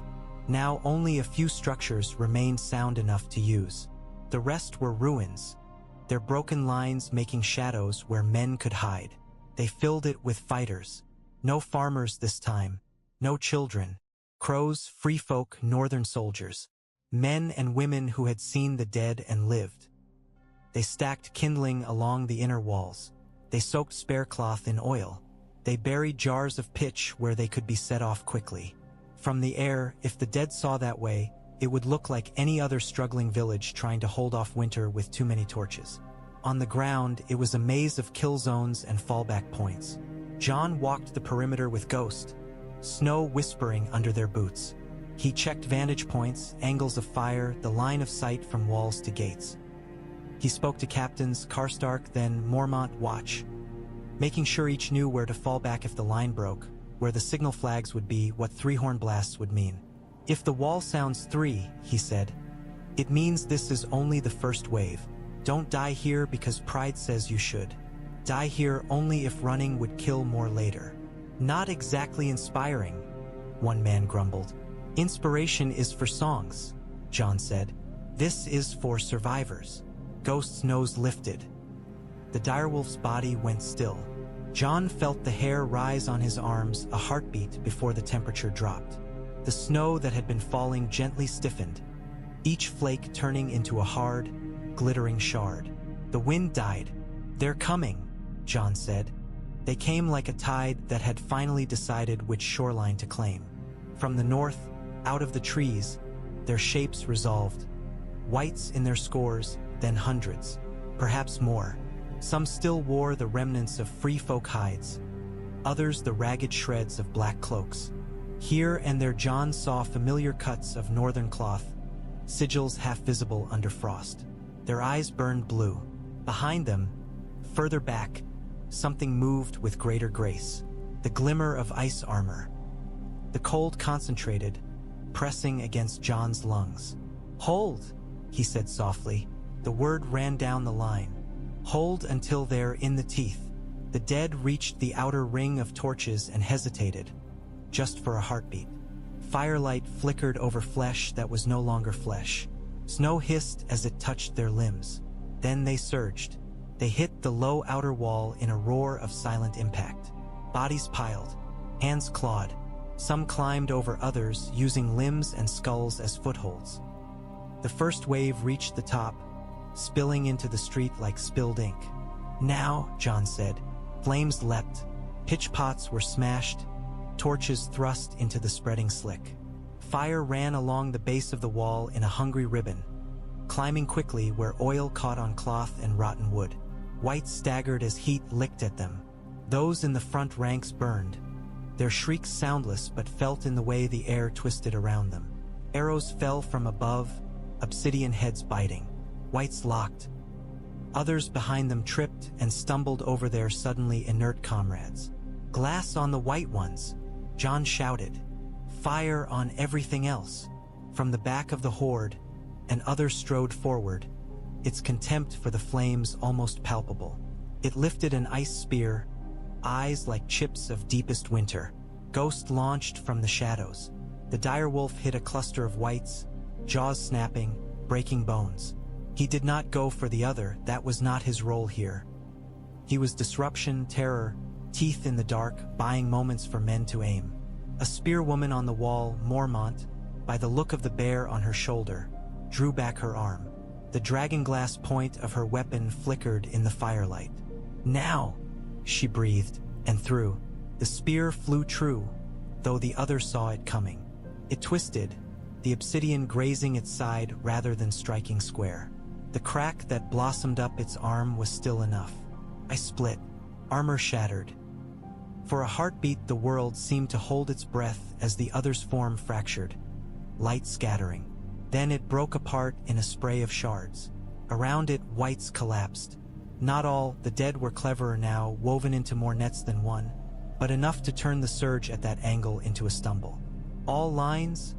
Jon shouted, though his throat felt flayed. Fall back one. Keep them in the streets. Don't get penned. They fought through the night. Old Barrow burned, as 100 villages would burn before this war even half finished. But it burned on men's terms, not as a panicked rout. Fire in planned alleys. Traps sprung. Glass spent carefully. When dawn came, the snow around the village was black with ash and strewn with frozen limbs. The dead had pulled back, drawn by some silent command, leaving their broken behind. Men and women stood on the smoking walls, char streaking their faces, eyes hollow but alive. Back at the wall, word would go up on the map. Old Barrow held. Others shattered, too. Wights destroyed, numberless. And far to the south, in Winterfell and beyond, whispers would carry of a night where wolves and men and crows and free folk had stood in a ring of fire and thrown the dark back for one more sunrise. It would not be the last such night, but it was the first where the North, the Watch, and the Wild shared more than just fear.